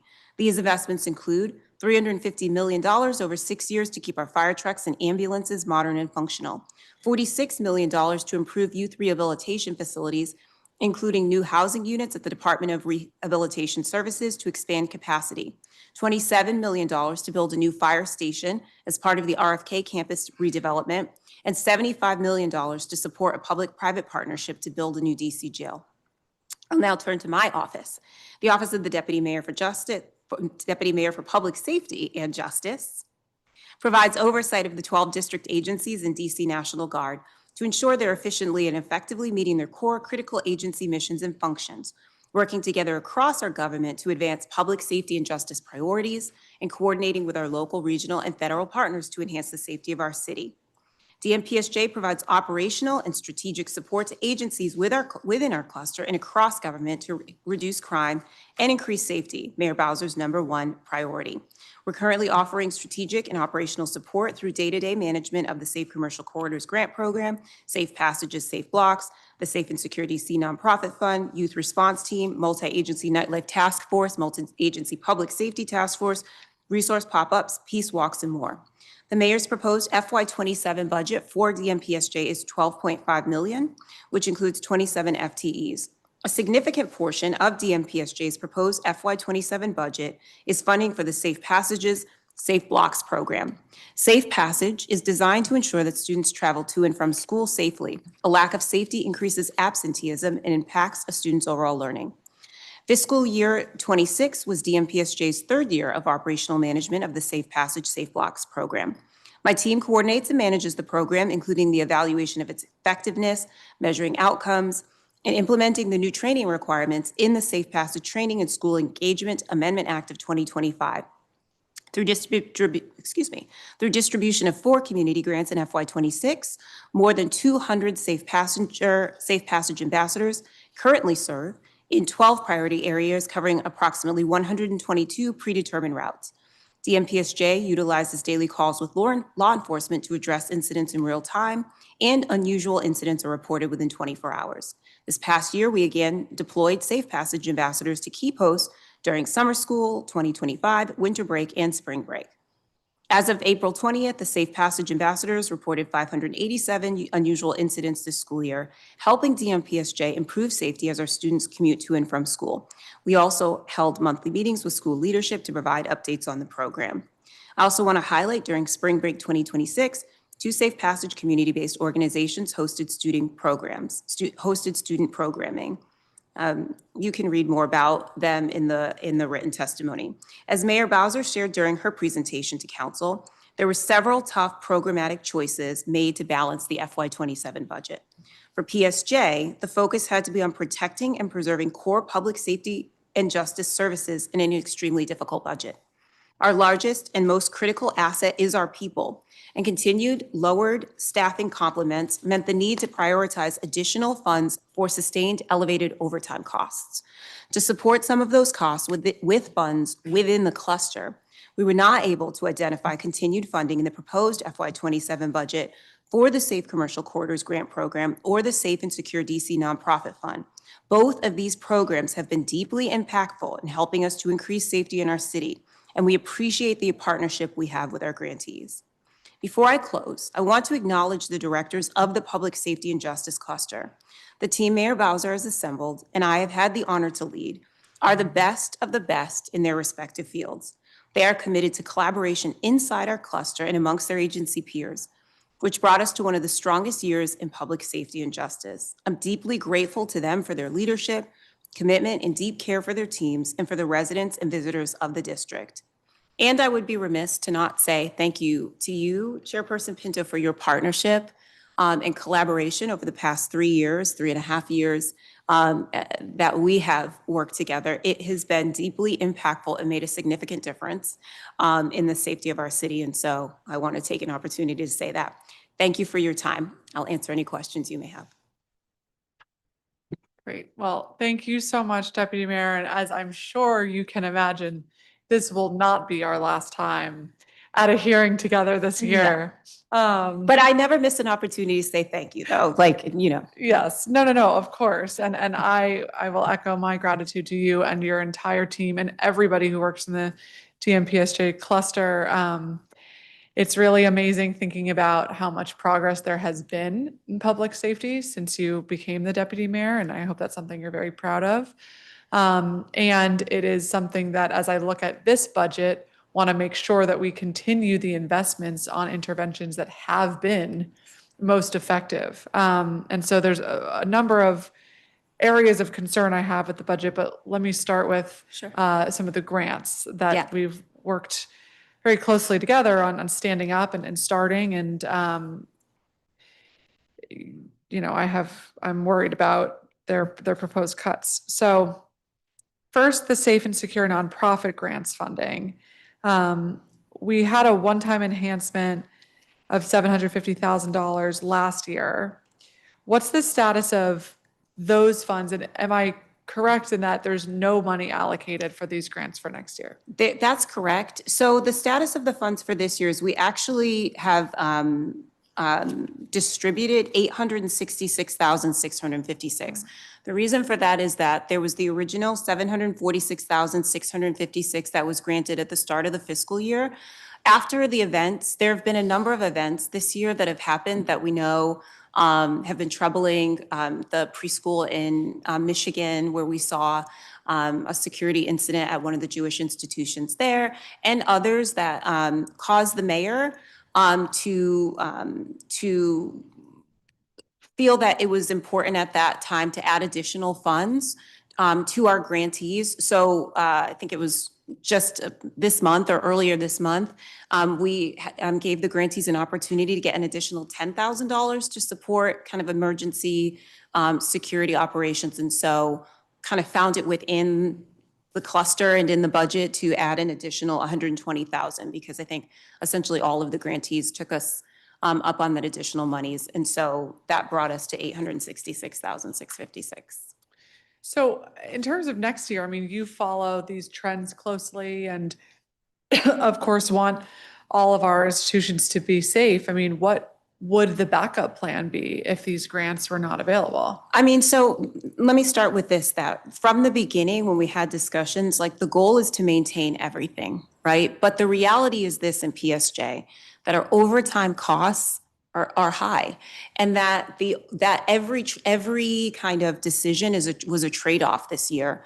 There are very few places within PSJ, as you are aware, to find funds, because I would say approximately 90% and maybe more of our agency, the 13 plus independence budget, goes into personnel services.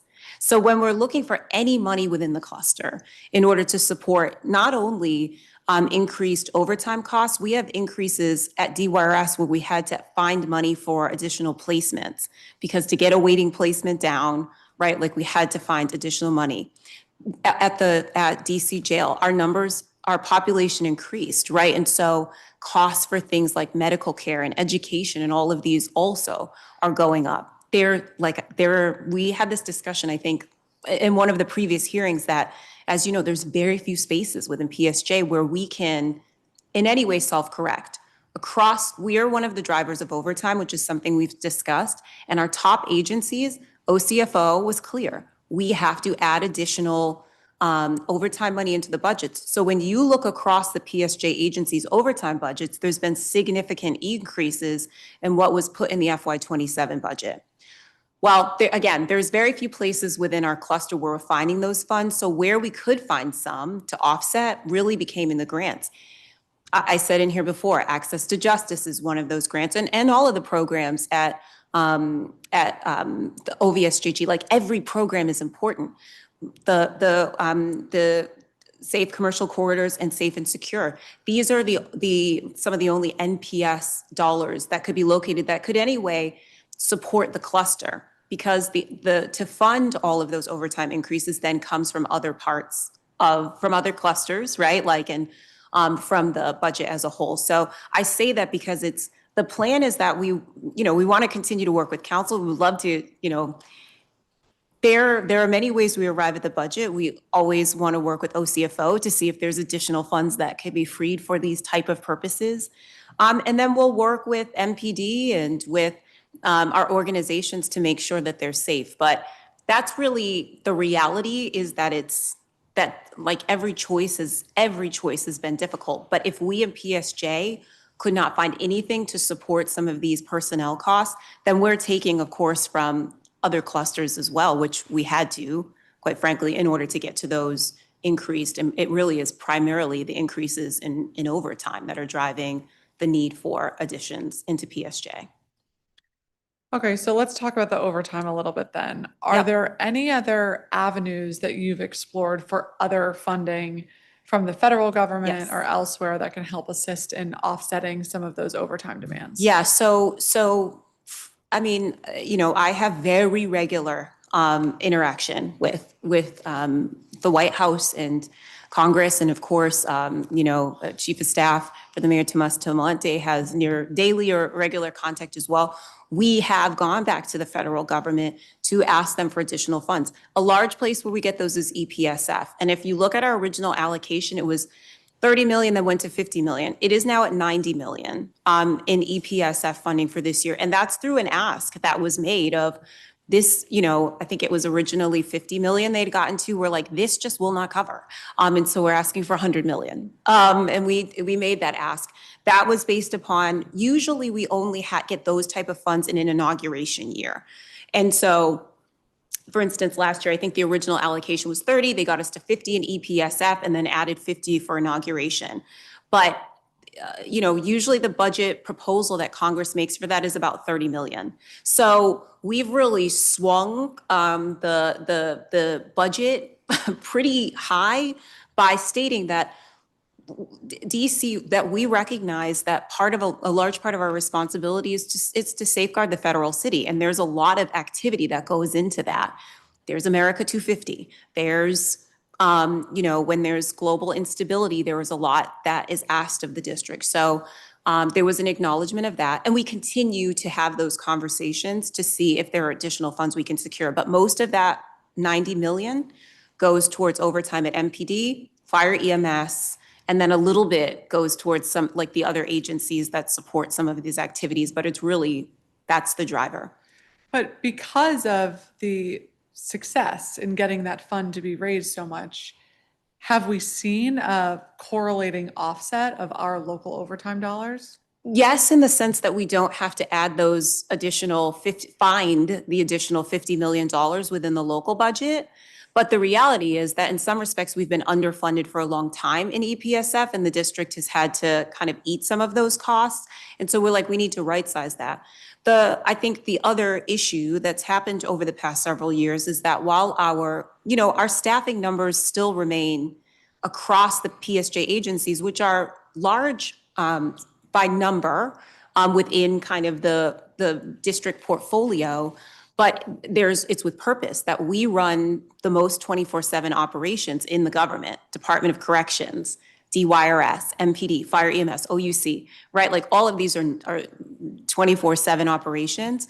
And we know that in public safety across the country, those numbers reduced. So our demand has not reduced. And in fact, in a lot of ways, the demands on the district have increased, whether it's, we have to keep crime low for a host of reasons. One, our residents expect it, but also for our autonomy. I've said it, right? Like that is, there's no question that like that has to happen, that we need to make sure that it's safe at the jail. Like, so we've got to staff no matter what. And we're doing all of these things to try and bring people in. We needed to keep we have to keep 911 call times low. So that means we gotta have people. So it offsets, yes, but the demand hasn't decreased in such a way that we can, kind of pull people off. So some of the proposals that we've made on the BSA side are the things the mayor's saying, like we've got to do some PFL reform, because for public safety and justice, the 24/7 agencies, it is most acute in us that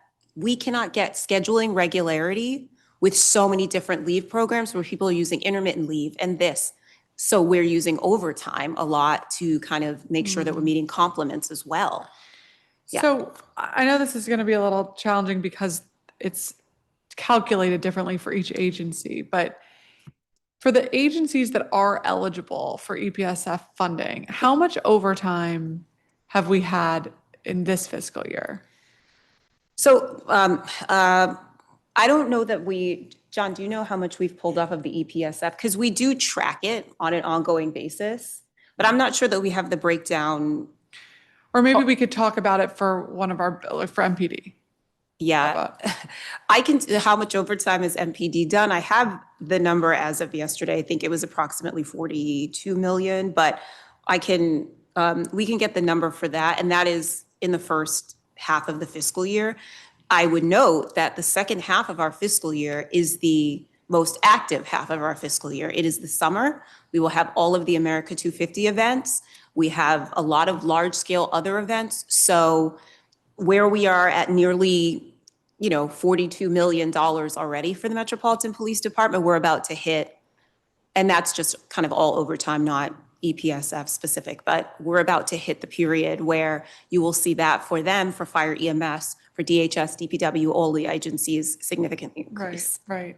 But What I'm trying to track specifically is where those federal dollars went to offset. Like I hear you that the need is still there. I'm with you on that, but I need to know where that money went and how it offset each of those agencies' projected overtime. So I think one of the things that you'll see in the actual overtime projections, or what you see in the budget, the local budget, is never actually the amount that we spend in overtime, right? So while we significantly increased what is in the actual budget for overtime, it's not necessarily close to what the overtime is. So for instance, I don't know, I can tell you possibly, for like MPD, if we increased, what they're projected to 25, well, we spend nearly $100 million in overtime, right? So this is why OCFO is like, okay, we know that you're going to spend significantly more than what you were budgeting at, and then later come back either through contingency, which is often what we do, or supplemental to cover those costs. You must, at the front end, change some of those. An example, I was speaking with Director Abid yesterday. DYRS had to budget. It's budgeted at 13 and we're going to adjust it, but they spent $10 million. Their budget's been something like $2 million for several years. But we know they're spending more than that. And so now there must be adjustments made because OCFO would not allow us, they would not certify that our costs were what is actually being budgeted. So I would say that it's difficult to see the offset in the front end of what the proposals in the budget would be, because there's still a large gap between what we are budgeting for and what we actually spend, right? So that's what I would say when it comes to that. We can get the breakdowns for what we spend on EPSF. I will say that it is a regular sort of negotiation. I point to John, it's not John, okay? Like John tracks it, but it's a regular negotiation with OCFO about what they'll even let us charge back to that. We had to, because they determine whether or not what we're trying to charge to it is compliant with what they interpret the federal statute to allow. So even this year, it was not automatic that they would allow us to charge back the America 250 activities. And we did get to a place where they will allow us to charge EPSF to that, because traditionally it's just been First Amendment activity. But we're like, it's federal, it's a constant negotiation. I'm in total agreement on all of that, but I will want to go through the specific numbers. Yeah, and the agencies have that, like, so I think, or we can provide that to like the actual EPSF breakdown, but specifically like the two drivers in our cluster, MPD and Fire EMS. So in their breakdowns and overtime, they can tell you exactly how much they were able to allocate specifically to EPSF and how much we allocated local and then had to add in the supplemental, which is a lot. On our quarterly sort of, when I get our FRPs, our quarterly looks, I mean, there's a lot of, that is a big one. That is, a lot of money is added to cover MPD overtime on the local side. So, but we can either get that for you or also the agencies specifically will have that breakdown as well. Okay, yeah, because that just again, that's going to be very, very important through this budget process to understand what the actual overtime is, what we're expecting it to be. Yep. And then those allocations as we all try to get more federal support for these efforts that are by nature of being the nation's capital. And so we're going to need their support on some of that overtime funding. But I need to know what it is, not just that it's large, because I'm in agreement of why it's important, but I need to know what the numbers are. Okay, so let's talk about some of the other agencies. We just were speaking with Director Sneed and from ONSE, and the entire family survivor support agency has been zeroed out of ONSE. And so if that budget continues on, what would happen if somebody, or if and when somebody is in need of those wraparound supports who the violence interrupters have identified as being at risk or in need of emergency relocation or grief counseling? Like, where in the government would that need be accounted for? Yeah, so we've spent the past year really, right, looking, like taking a deep dive on what is actually being done versus what maybe people thought, or really kind of almost an inventory of what the services are that are being provided. And I think in a well-meaning way, a lot of what we've done in some of our agencies is build sub-agencies that are doing services that are available in other parts of our government. And that while that's not the most efficient way to do things. And so in looking at some of those, a lot of, if you look at OVSJG, for instance, who we've worked with a lot, quite frankly, on things like emergency relocation, we took it out of ONSE specifically and put it at OVSJG because they are able to grant to ReloShare, who is better at doing that, who is better at monitoring, who has contracts with hotels and otherwise, because when we do it directly, it's a runaway cost that was like completely unmanaged and uncontrolled, right? Like, so that's one example. Grief supports. Well, again, I say again with OVSJG or DBH, that's who we're actually working with. So a lot of what they're doing is either referring to other entities that already have the services. And we're like, okay, we need to eliminate redundancies.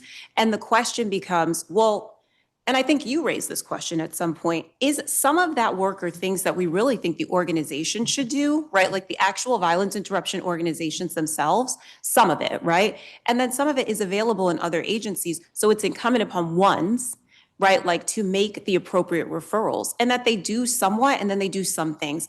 And a lot of, FSS does good work, they do, but there's also other ways to do it more efficiently. And that's really what we're looking at.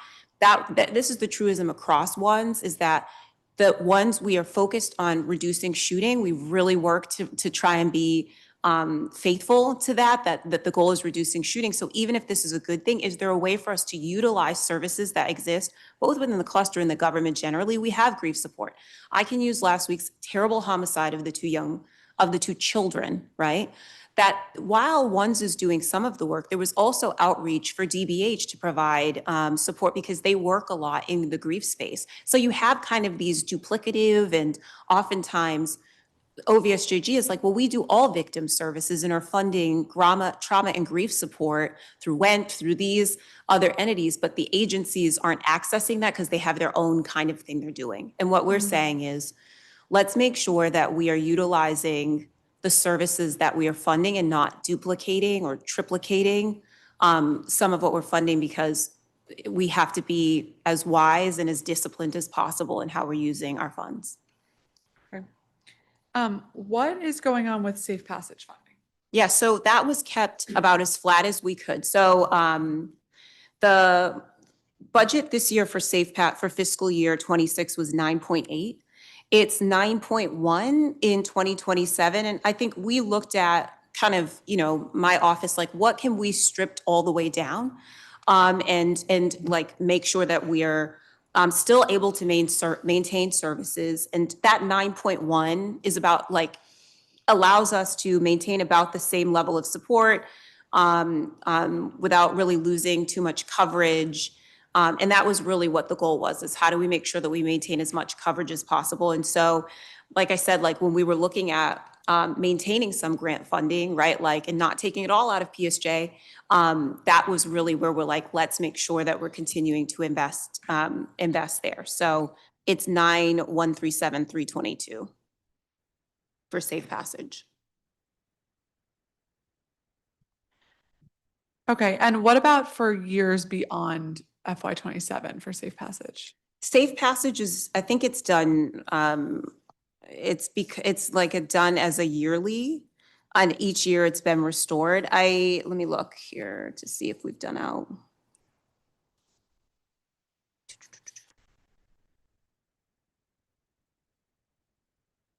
Actually, it isn't. It's recurring. And I think there's not any portion of it in the out years that is reduced at this point, or at least as far as I can see. I don't, in the plan, it's not put in as one-time funding. So it is recurring. So it should remain steady, absent, changes year over year. One of the things that came up yesterday in our administrative meeting was that safe passage was cut in all the out years. Is that not your understanding? Oh. And not just cut, like eliminated. I don't know, like, I'd have to check on the out years because I'm not aware of that. Oh, okay.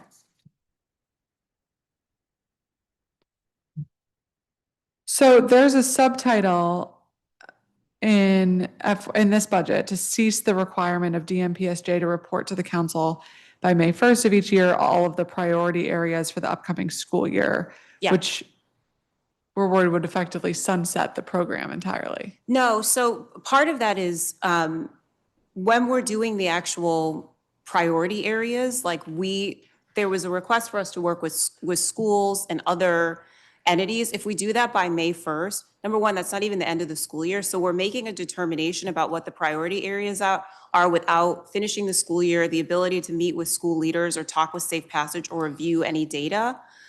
So that's kind of the biggest issue. We can do that, but when we set all the priority areas May 1st, there's not going to be the opportunity for that kind of interaction. So that BSA subtitle is just meant to do away with the reporting requirements. That's right. Not to do away with the safe passage program. Correct. Okay. Well, we can talk about the reporting, but that is a relief to know about the program itself, and I'll be sure to share that with my colleagues because that came up with all of them yesterday. I am going to turn now. We've been joined by my Ward 5 colleague, Councilmember Zachary Parker, for a 15-minute round, and then after he is done, we're going to turn to Councilmember Crawford for a 15-minute round. I have to step out during that time, and so I trust everybody will follow their times and be on their best behavior. All right, thank you very much, Councilmember Parker. Thank you, and it's good to see you, Deputy Mayor. I wanted to pick up on safe passage briefly. Last year, we were able to secure an additional location in Brookland. It was hard to tell with the materials we received whether or not that location will be maintained. Can you speak to the intentions for the next year? Yeah, we don't intend to. So, we always look at data, right, like to determine the priority areas. But I think based upon data, one of the big things that we look at is incidents, unfortunately. But I don't anticipate that there will be major changes to the priority areas, and that means that Brookland would be maintained as, Brookland based upon incidents would be maintained as a priority area. Awesome. And then in terms of the Safe Commercial Corridors program, I know I'm pivoting, but the Safe Commercial Corridors, how would that be impacted with cuts? It would be eliminated. Eliminated altogether? Yeah.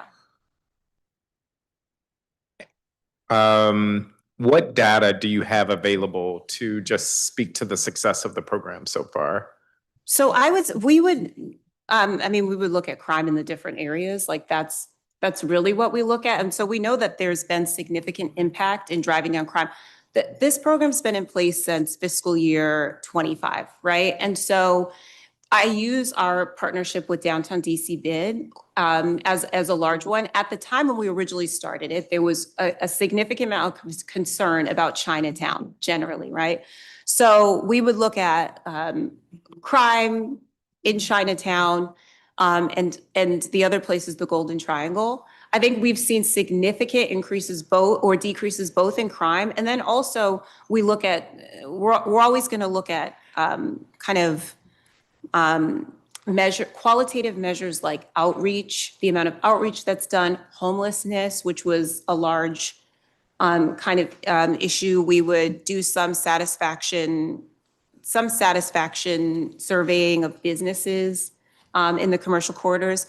There is no question that these programs have been very successful in helping us in a holistic way drive down crime, increase cleanliness, which was another piece, the clean and safe portion of what we've been trying to do in increasing satisfaction and the feeling of safety. So we love these programs, but what I said at the start is, our financial situation is one that requires us to take a hard look at all of our programs and to make some cuts. And PSJ, our large driver, is PS.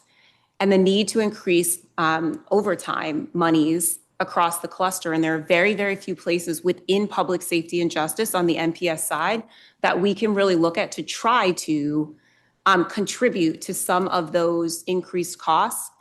Where the rest of the monies come is really from other clusters and kind of across the government to help offset what is our driver, which is overtime. And so that's really the decision that had to be made in looking at some of our grant programs, which are really the very small portion of the cluster budget that is non-personnel services. I got it. Okay.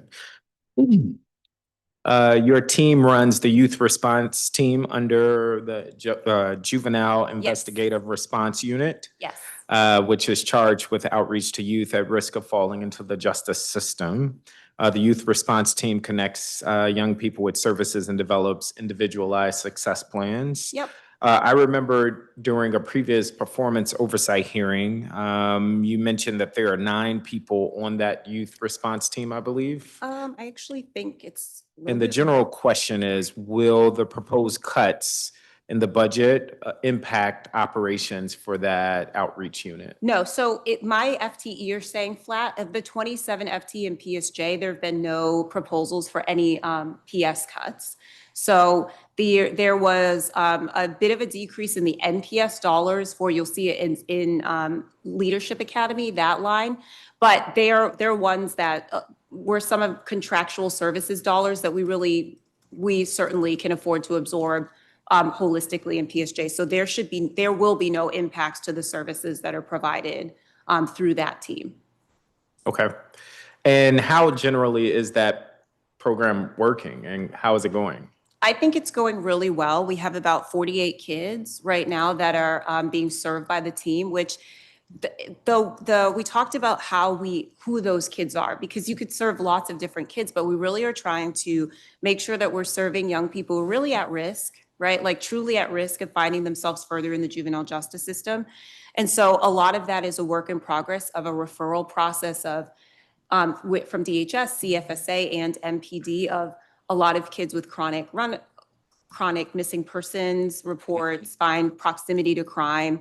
And so we're very kind of happy with that number of young people who are being served, who are engaged, who are engaging in the success planning process. It's very labor intensive. And so I really need to shout that team out. We do a lot of training with them on engagement because they do home visits and they're really in there with those young people. And thus far, we don't have a large number of kids who are then committing offenses, which is really kind of. Yeah, I was going to ask, so of the 48 young people, or even those you've worked with in the past, are you all tracking data to say X number ended up in the system or X number we were able to prevent? It's hard.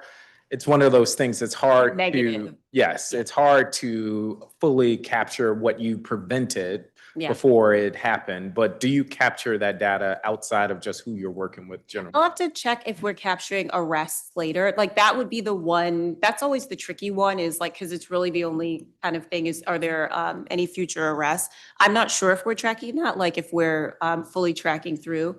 It's really hard to do the Yes. inverse. And so a lot of what we end up tracking is contacts. How often are we engaging with the young people? Are they going to school? Things like more of the like individual, like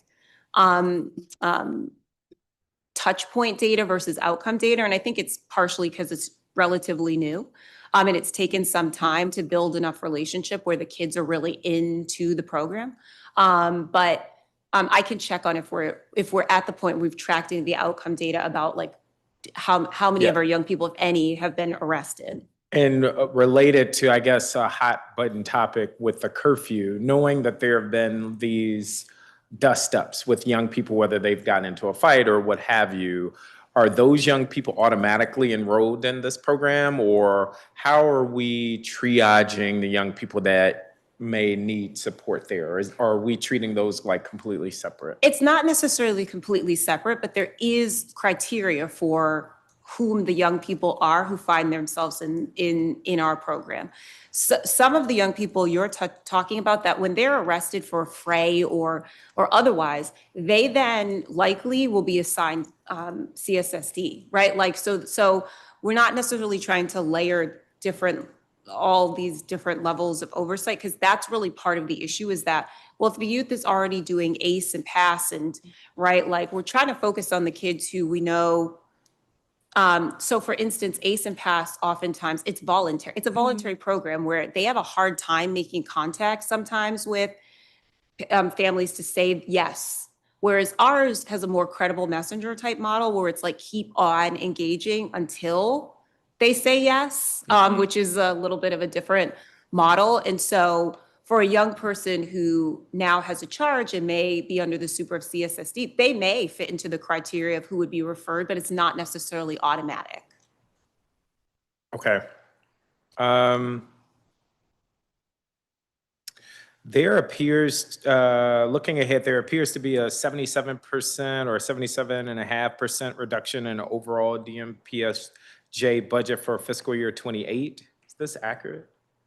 I think PSJ has a lot of one-time funds that come in that have been consistent over the past 4 to 5 years. And so while we don't anticipate, the zeroing out of the budget, I think that's probably what you're seeing is that the repeated kind of one-time funding. So it's safe to assume the expectation is that more funding would be allocated when we finally get to fiscal year. Okay, Correct. Got it. Very safe to assume that.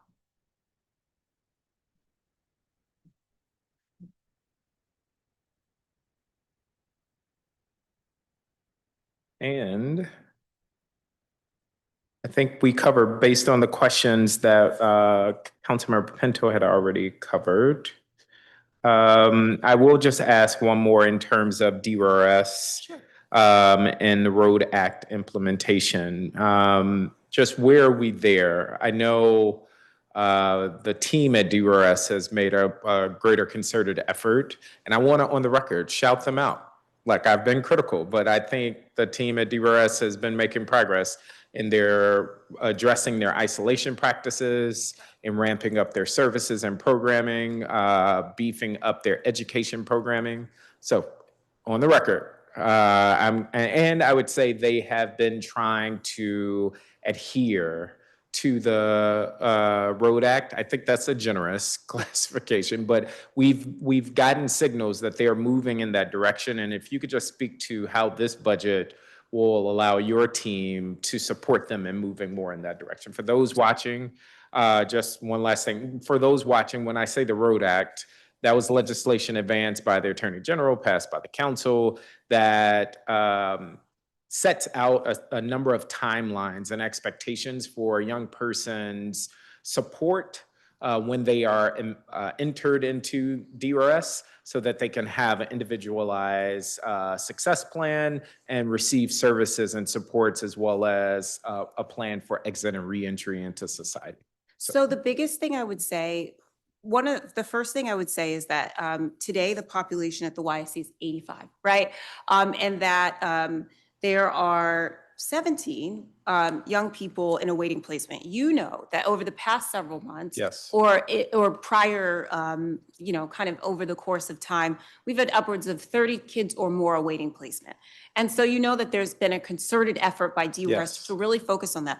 One of the things that you'll see, DRS's operating budget they jumped from 97 million to 104 million proposed for FY27. So while there's contraction kind of in my budget and other places, and where hard decisions had to be made across the government, there's been an investment in right-sizing DYRS, and one of the big places in placements, right? In adding significant amount of money, both actually this fiscal year in the supplemental, and then also in the actual FY27 budget to say, a huge way to meet the Road Act, right? A big way to be able to allow them to particularly reduce awaiting placement is for them to have placements to place kids in.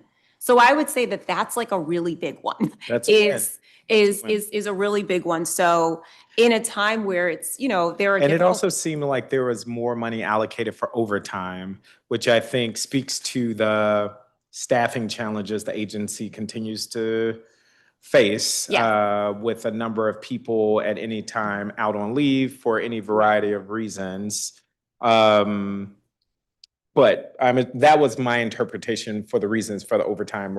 Were there other reasons for it? Yeah, no, that's really so an acknowledgement of how much overtime actually the agency spends. So some of the budgets, this is what I talked about across the PSJ cluster, is that overtime is a big driver for us, and there was a need based upon discussions with OCFO it's not, I would say, DRS is trued up. Some of the other agencies, it's additional monies, but it's still far less than what's spent in local and overtime.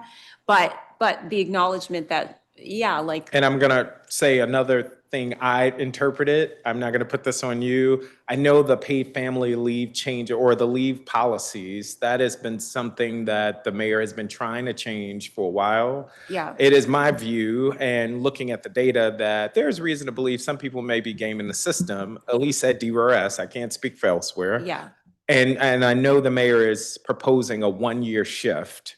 I interpret that as, if we can shake the tree this 1 year and recalibrate and resume moving forward, maybe we can right size from the number of people that are kind of gaming the system. Yeah. So a big thing in the public safety and justice cluster agencies, they're 24/7 operations. And one of the ways that we drive down overtime is by regularity of scheduling. But with a lot of our leave programs, if you look at some of them, we worked a lot with this at OUC, that at times with so much going on, you have some outliers where they really have stacked workers' comp and PFL and all of these different leaves, and then intermittent leave, which adds to a instability of knowing when people will be there, which really drives overtime. And that is true at DOC, at DYRS, at OUC, at MPD and Fire EMS. They all say it's very difficult to be able to drive down overtime when you don't know when people, and then you have some people who do, unfortunately, kind of abuse our very generous programs, and that while good intentioned, for the purposes of being able to meet staffing requirements, right? Like to run safe and secure facilities, that we need to make some adjustments here, because it's just very not sustainable. It's not sustainable. And I'm a big supporter of paid family leave and leave policies generally, but I also recognize the challenges that some of those patterns create over time. So I want to honor the clock in Councilmember Pinto's absence. Thank you. I'm going to turn it to my colleague, Councilmember Crawford. Okay. Thanks, Councilmember Parker, and good afternoon, Deputy Mayor Apia, and to the rest of your team, good afternoon.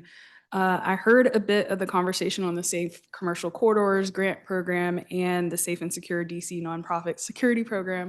I want to add my voice. I've met with the Bid Council, I've met with faith leaders, just to say how important those grant programs are. And I want to work with my colleagues to restore them. And I know it's not a testament to what you think of the effectiveness of the program, it's just budgeting. So That's exactly thank you right. for naming that. Specifically on the Safe Commercial Corridors Program for FY26. Yeah. I just wanted to know, one, were there any changes to this program in the supplemental budget? And last year there was an enhancement or an increasement of, I think it's about $2 million, right, in the program? So in FY25, it was 2.1. In fiscal year 26, it was 1.5. And again, it was just based upon last year was, I mean, we say it unfortunately several years in a row, just difficult kind of financial years. And so it was 1.5 last year for Safe Commercial Corridor. And then are you Or this still fiscal year. Are you still on track to spend all that money? Yes. For the program? Okay. And do you know for the corridors, how many corridors it supports? Yes, so it is, let me look and see. We have 14 grantees in fiscal year 26. So I don't know if you want to, Adams Morgan, Capitol Hill, Capitol Riverfront, Downtown, DuPont Circle, Friendship Heights, Georgetown, Golden Triangle, Marshall Heights, Mount Vernon, Noma, and then so others may eat, Union Market, and Urban Equity Consulting, which is H Street. Okay. And then what was the average amount per grantee? Just about. They were just about anywhere from 34,000. It's really based upon what they asked for. Like most were in the, 150,000 range, but anywhere from 34,000 at the low to 180,000 at the high. Okay. And then how many FTs were dedicated? Are there any FTs? We have one. One? Okay. And then what exactly are they coordinating with? They the do different- all of our entire grant management or management of that grant program is handled by our one FTE. Okay. Thank you. And then we heard a lot of testimony and we saw some of the written testimony on the Safe Passage program. Some organizations want more funding to allow ambassadors to build relationships with students. And we also saw a request of $4 million to restructure the program into a CBO grant program. And I just wanted to hear your reaction to those recommendations from the public. Yeah, so the first thing I would say is in the past, probably 4 fiscal years, the program there's been ebbs and flows in the amount of funding. I think I had looked back to FY22 where it was 2.5 million. The next year, FY23, it was $1.5 million that the program was. In fiscal year 27, the proposal is $9.1 million. There was an infusion of ARPA dollars that went into really increasing how much this program was funded at. And even at the expiration of the ARPA dollars, there was a decision made by the mayor to continue to fund at the levels because it was an important part of our prevention network, really, our continuing, our credible contact continuum. And it really has been. And that's even also why the decision was made to put it in DMPSJ, because it really was originally. Before you continue with that, when the ARPA dollars were sent over, was that before it was in your cluster? It was the first year, it was the last year it was in DME. Okay. Yeah, the final year it was in DME. Okay. So it was that final year it was in DME. And so when people say a CBO program, well, we work with CBOs, right? Like it's a grant program. And so for Safe Passage, I think it's 4 grantees that we work. We work with 4 different grantees covering the different priority areas. It's based upon we do an RFP and people apply or a grant.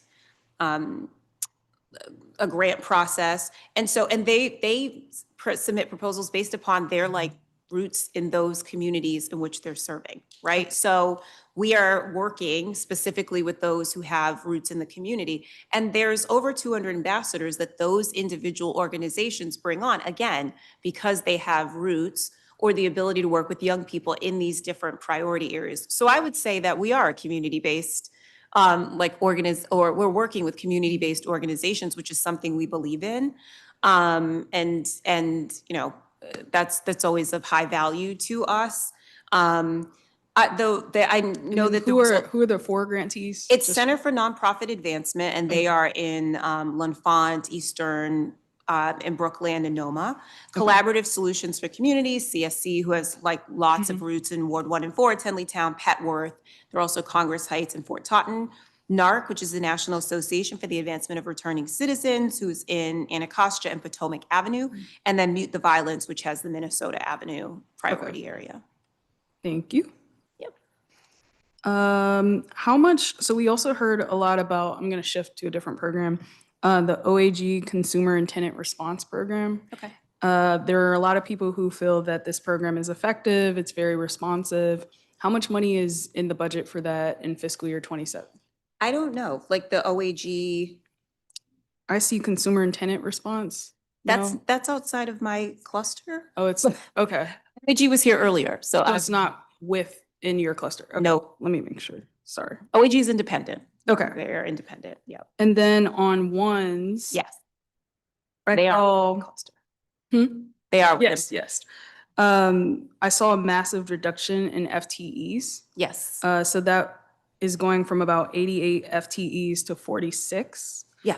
For that, just tell me what's happening here Sure. as far as like why that many, it's about a 47% reduction. Yeah. And how you expect that to affect services Sure. that one So provides. the first thing with ones is they have 20, so in their 88 FTE, they have 24 positions they have the FTE but have been unfunded for a couple of fiscal years. So those are not filled positions currently that where employees are leaving. Some of that has been basically natural attrition. If you look at ones is another agency that as a result of ARPA dollars grew rapidly. It went from about like 30 people to 100 people almost in a fiscal year.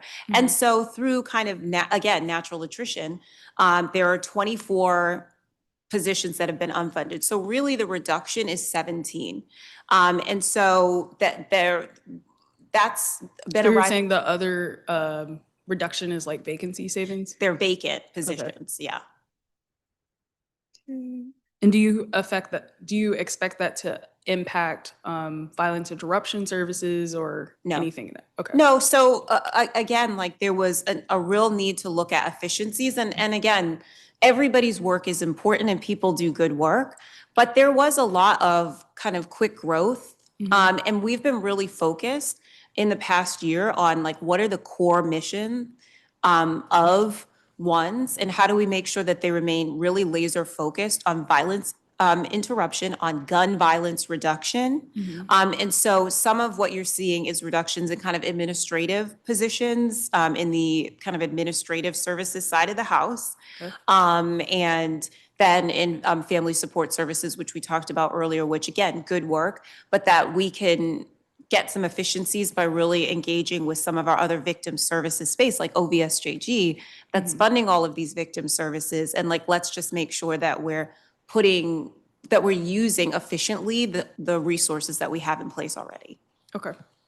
And then on kind of similar to violence interruption, we saw a lot of testimonies from organizations that want us to invest more in conflict resolution for youth. Where do you see that coming from within your cluster? So I would say that a lot of that really should be in DME. That we do some with violence and with safe passage. Like we train our safe passage workers on things like conflict de-escalation and otherwise. And since they engage with young people, part of that is like teaching what they know. But I would say that, DME, the Deputy Mayor for Education, invests tens of millions or more through out of school time grants, and then also through schools, right? Like in some of these types of programs. And so I would say that the role that PSJ can play, and that we partner with DME on things, is are there more school-based resources already that can be tapped into to work on conflict de-escalation and conflict resolution. But there's a lot of money that's going and investments being made by the education cluster in that space. And we would be more, kind of supportive for that work. 1 second.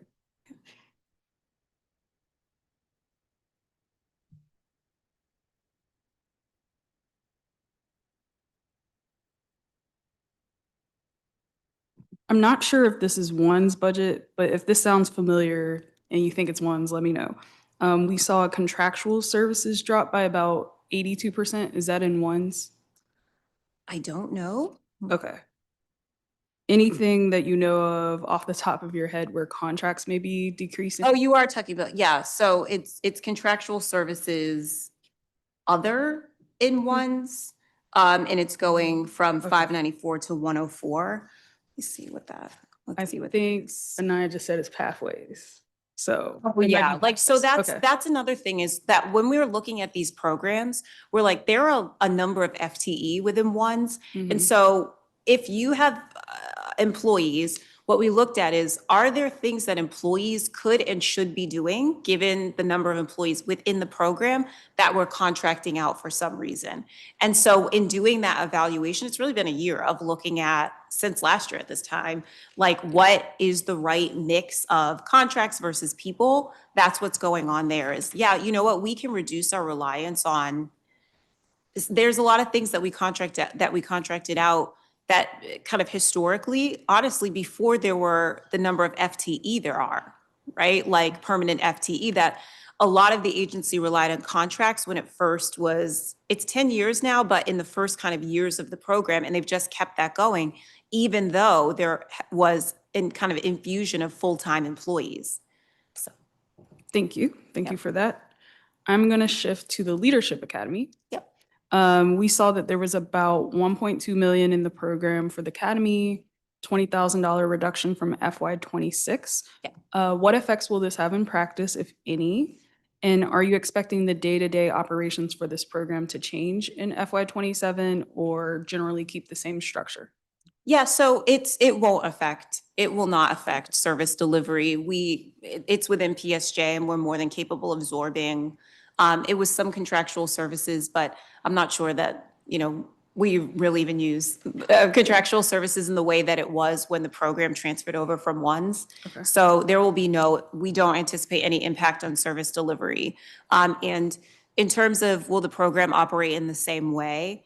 I mean, we're always making tweaks to programs, but we don't anticipate significant changes in the structure of the program. So that actually was my next question, whether you anticipated there being changes to the program, and then how are you tracking outcomes for participants in schools? Yes, so that was what we were talking about with Councilmember Parker, is that over the past year, like a lot of what we spent time, it was transferred from ONSE over to us last year or last fiscal year. And it went from a school-based program to more of a companion for the Juvenile Incident Response Unit that MPD started last year, and looking at a lot of the sort of high-risk young people. And by that, we mean, referrals from DHS, from MPD, from CFSA, of young people that really are at risk of entering the juvenile justice system, and focusing our efforts there versus like, we are at Anacostia High and we do things at Anacostia High. We really needed kind of a team that could focus on these young people and do a lot more prevention work.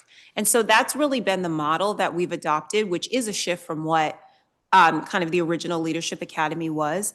There's been a lot of work on SOPs and training and what the structure is so that they're really able to do the work. And so, I mean, there's always tweaks, but right now I don't anticipate large changes in what we do, which is I use Credible Messenger really as that type of example of relentless engagement of young people who we know are at risk of entering the system, to help them create success plans of what's going to keep them from committing crime, right? And so we need to work on tracking outcomes. Like a big one would be, are they arrested? Because right now, a lot of, like many programs like this, it's hard to track a negative, like how many people you prevented from engaging in crime. But so we're tracking more like contacts, school, like, are they coming to, like when we do spring break programming, like are kids engaging all week and things like that. Okay, and then just if you have these numbers on you, how many schools are you currently working in? So we aren't. So that was the switch, not right? From that school-based model to who are the kids who need. Oh, it's just the kids. It's kids, yeah. And what we said is, so while it was, part of the reason we moved it out of ONSE is agencies need to focus on core missions, and they might have good programs, it might be good, onesies do gun violence prevention, and it moved to us because we have safe passage. And what we're saying is if we're building a continuum of how we do prevention for kids, right? Then, okay, safe passage becomes a part of that at the beginning. And then this is kind of a subset of, hey, we're seeing these kids where it's like they have a lot of missing persons reports. MPD just keeps picking them up.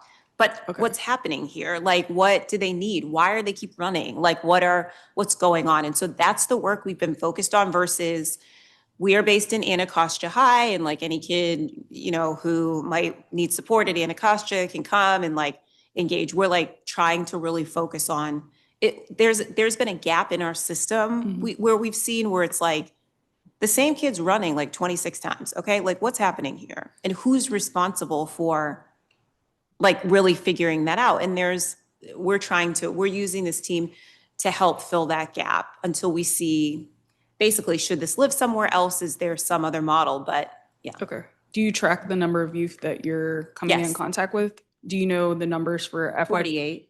That's for FY 26? Yes, currently. And then that's currently. What was it last FY 25? Do you know?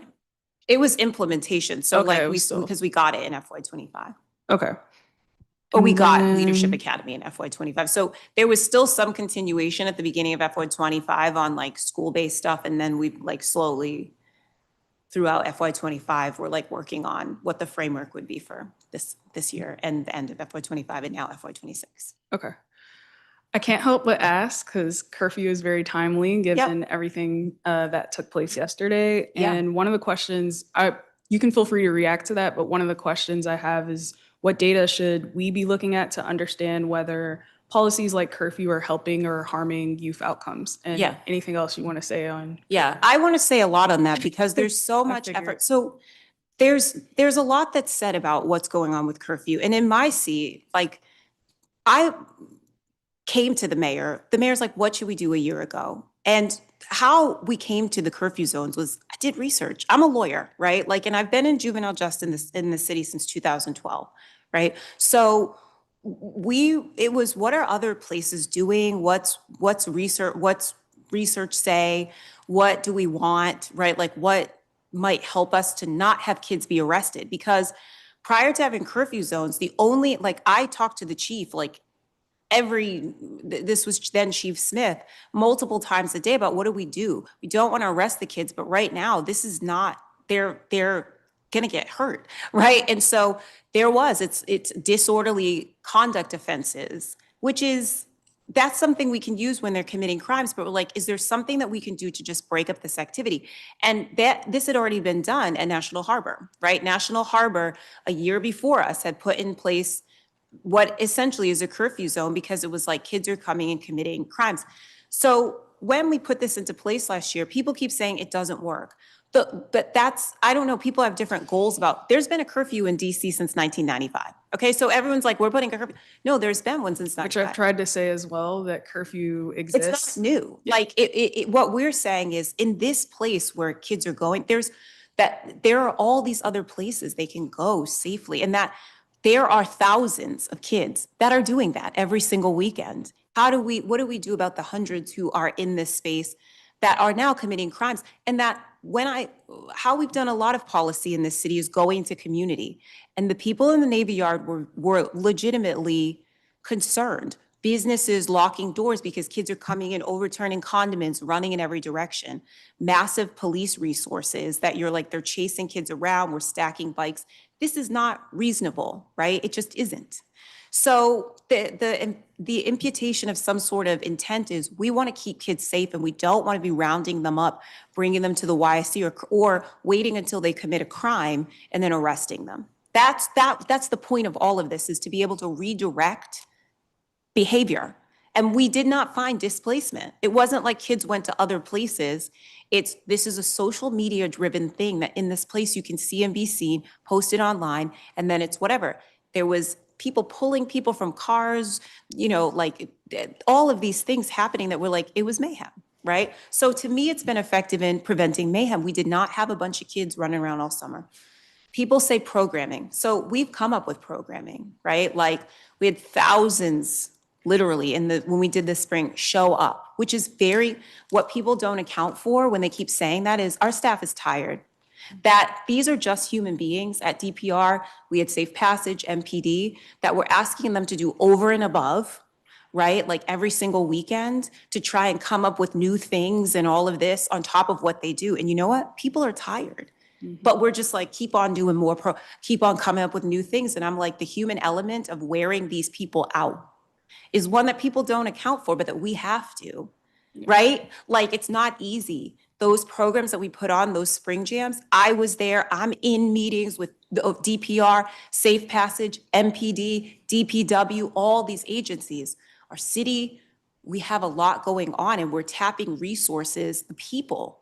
Our employees are also resources, right? Absolutely. And it never talked about in these spaces that when we have police officers running around, you know what they're not focused on? Crime. They're babysitting children, and we have to keep crime down in DC. You know why? If we don't, everyone's talking about the Fed, I promise you, what do we do about the kids? Do you know how many times that question comes to me from the Fed? I don't want them engaging with our young people. I don't want federal law enforcement. So that's the whole thing that I'm putting out there is that we want to redirect behavior, because when we did a few curfew zones, we didn't have to do them anymore. But our kids are smart. They get this symbol, they get this signal, and they got it, for instance, when we were doing all these different, when crime was high, we were doing diversion agreements, deferred agreements, and they were all like, we'll just write a report and then we're carjacking and doing all of that. When we tightened up, they stopped. So we didn't really have to continue to use the stick. We don't want to do that with our kids. That's what we're trying to do here, is not have to, arrest them. Everyone's like, well, when they commit a crime, sure. But people get hurt. People get shot. People get robbed. Businesses suffer. That it's not good for them, right?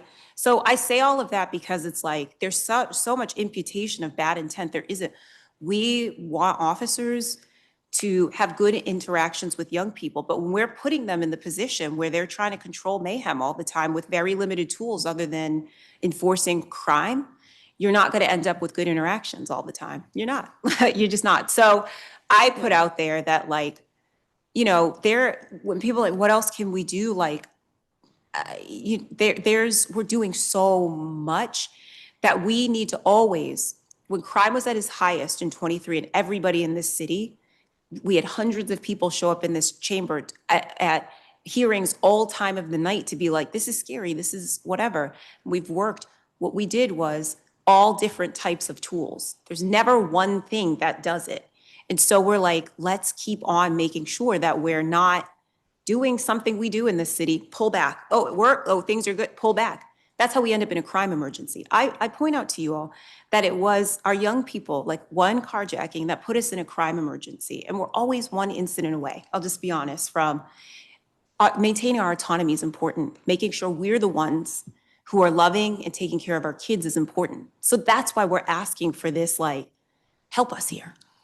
I knew you would have a lot to say on this issue, so thank you for your feedback. I do have one question, but one more question. But I'll also say that part of what we included in the amendment yesterday was making sure that the government, the executive, would have the opportunity to work with community-based organizations. Yeah. Because I recognize that the spring jams, Councilmember Henderson has mentioned this, cost $200,000, and there's a lot of planning that goes into those events. And I don't expect events on that scale. I just think having alternatives for youth is really important, and not just telling them you can't go to certain parts of the city.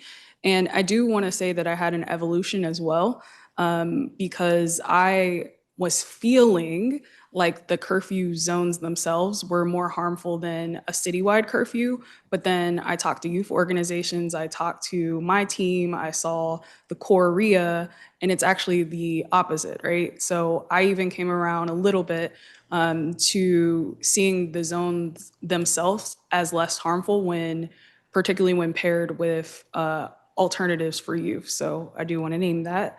And since you mentioned other jurisdictions, did you see any examples in other parts of the country where curfews were paired with some type of prevention or service strategies that were more effective than enforcement alone? No. And so I would say this, in the past several weeks, I've had a number of other major cities, very large cities, come to talk to us because their perception is that we are doing it some of the best that they've seen thus far. That's the thing about DC that's funny, is that we oftentimes are especially in public safety, quite frankly, right at the front of like trying different things that other jurisdictions, large ones, are like, how are you guys doing this? So at the time that I did research, there were very few places that really were doing anything. Maryland had similar zones. That was really, I had like looked, Chicago had proposed, but their mayor vetoed it, right? Like, and so there wasn't a lot of places doing different things at that time.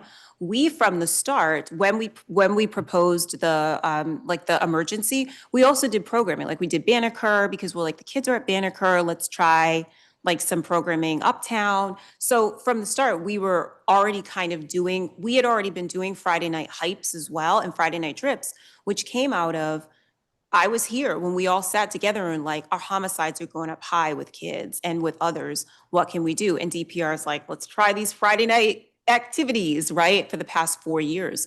So those things that we're doing, if you ask Director Freeman, she'd be like, people, literally cities from all over the country have come to ask her about that because we already kind of are the best. We hold very high standards, but when you look around the country, most are not doing even a quarter of what we do. That's kind of the thing is, and it's always like more and more, like, you know, let's keep going more and more and more. But I point that out because I myself have had conversations with counterparts in other part of the country who've reached out who are like having very similar challenges with young people, and they're like, how are you guys doing this? Because you seem to be doing it the best. I'm like, well, that might be news to folks here. But. Yeah. Well, thank you for sharing that. I will turn the hearing back over to our chair. Wonderful. Well, thank you very, very much, Councilmember Crawford, for being here and stepping in. Appreciate it. And Deputy Mayor, just a couple more questions for me. I want to ask you about the Safe Passage Training and School Engagement Act. Yep.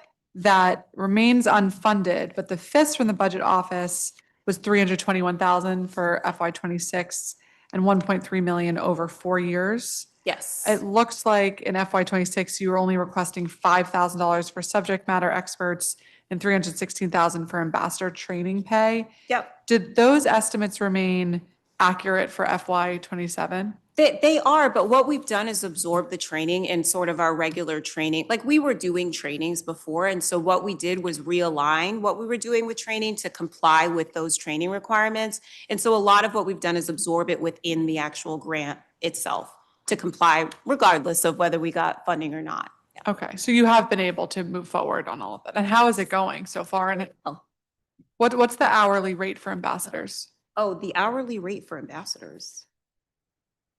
It's $22.50. We think it's $22.50, Okay. but we can double check. And they're attending the Safe Passage trainings? Oh, yes. Okay. Yes. Okay, and that's proposed to increase over the next couple of years. Is that because of a pay increase or is that for some other proposal? That's like a combination, like just cost of living as well as, you know, just increases. So under this budget, in your current budget, Yep.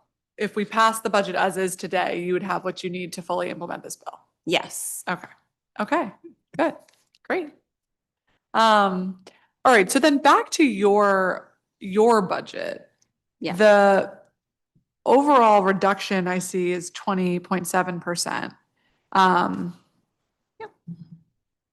A lot of these cuts come from personnel services and some of the grants that we talked about. Yes. Which, just to be very clear for the record, I'm very worried about the Safe Commercial Corridors grant and the nonprofit grants, which I hope that we'll be able to restore. But are there other personnel or other, I always struggle calling you an agency because it's really the office different, but yes, that would impact the operations of the office that we didn't talk about today that we should be aware of? Nope. So our PS amount that you're seeing is made up, it's primarily vacancy savings. So we have 3 vacant positions. And so estimating for vacancy savings, like step increase, slight salary adjustments, nothing that impacts like current, any of our current positions or anything like that. So it really is vacancy savings due to anticipated hiring patterns. Got it. Okay. And then I want to give you a chance to highlight some of the BSA subtitles that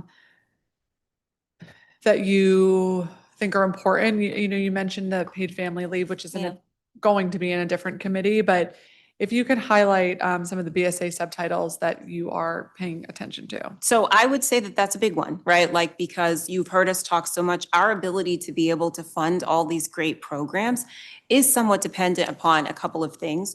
One is our ability to bring down our overtime costs. And so I don't minimize that because it's, we want to take care of our employees, right? Like across the board. There have been investments made in CBAs and cost of living and equipment and all of those things to make sure that we're able to advance safety in the city.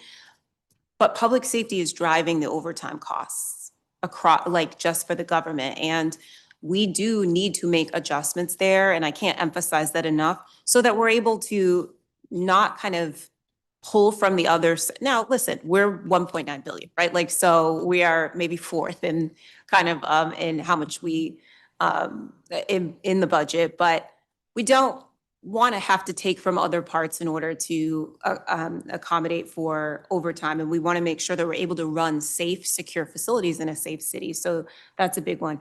I believe it made it. If not, if it's not, it's certainly something we will be discussing. Is MPD hiring is a big piece.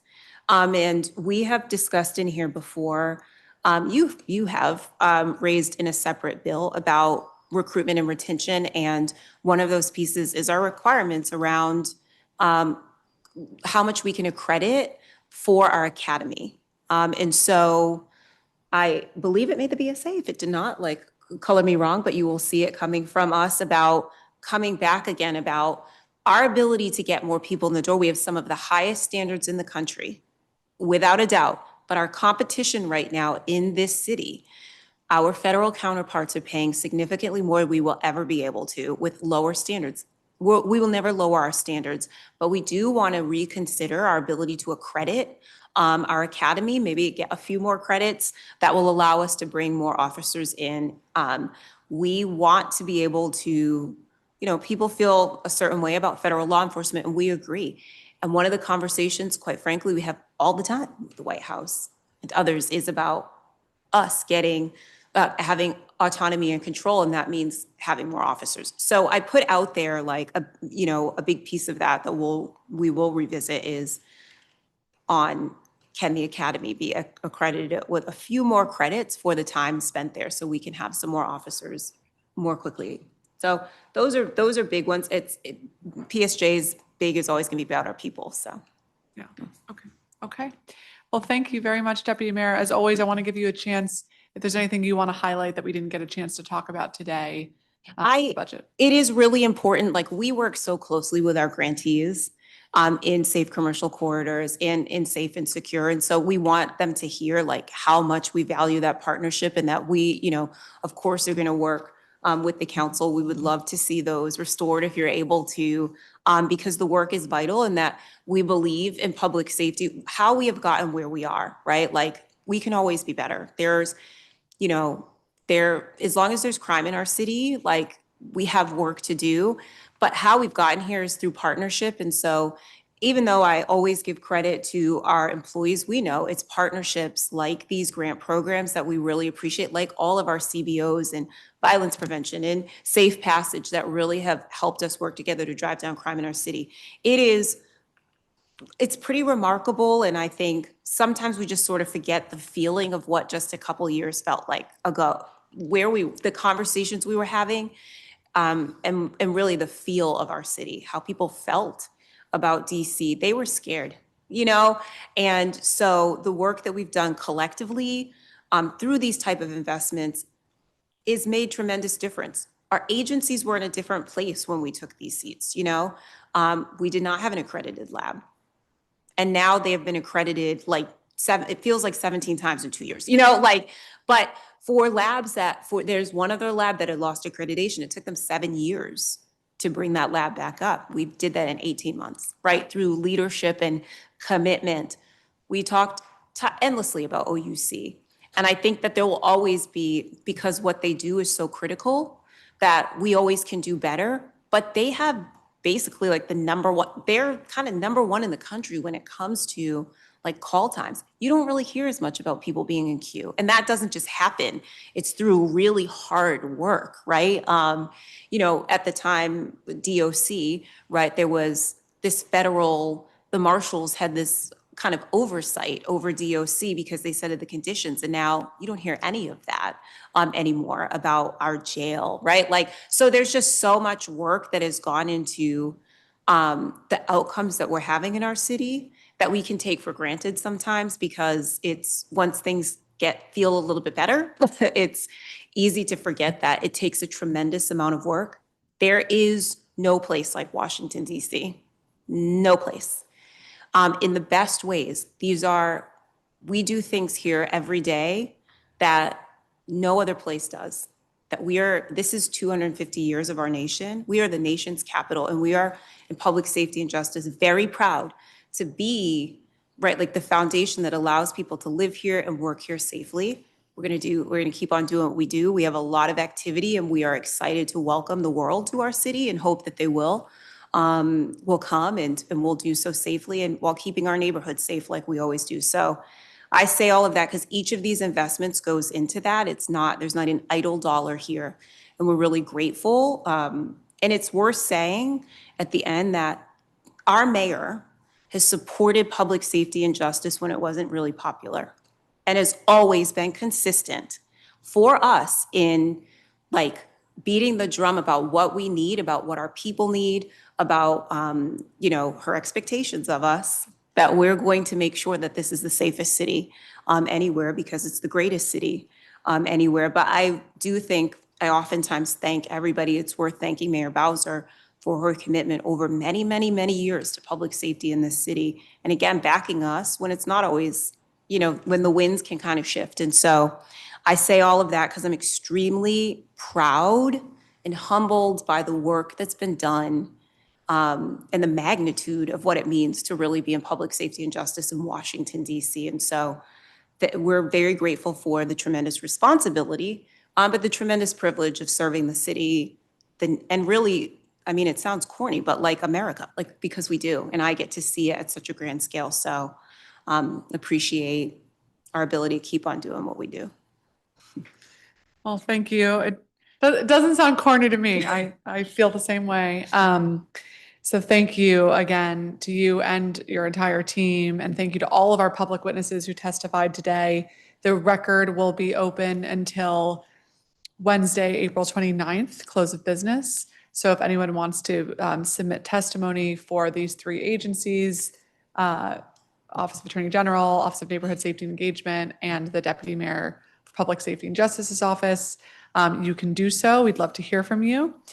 And again, just thank you to everybody who does this work every day. I think this budget, I look forward to close partnership over the next couple of weeks so we can try to fill some of these holes and do so as always in a responsible way, because anytime we pull from somewhere, it means something.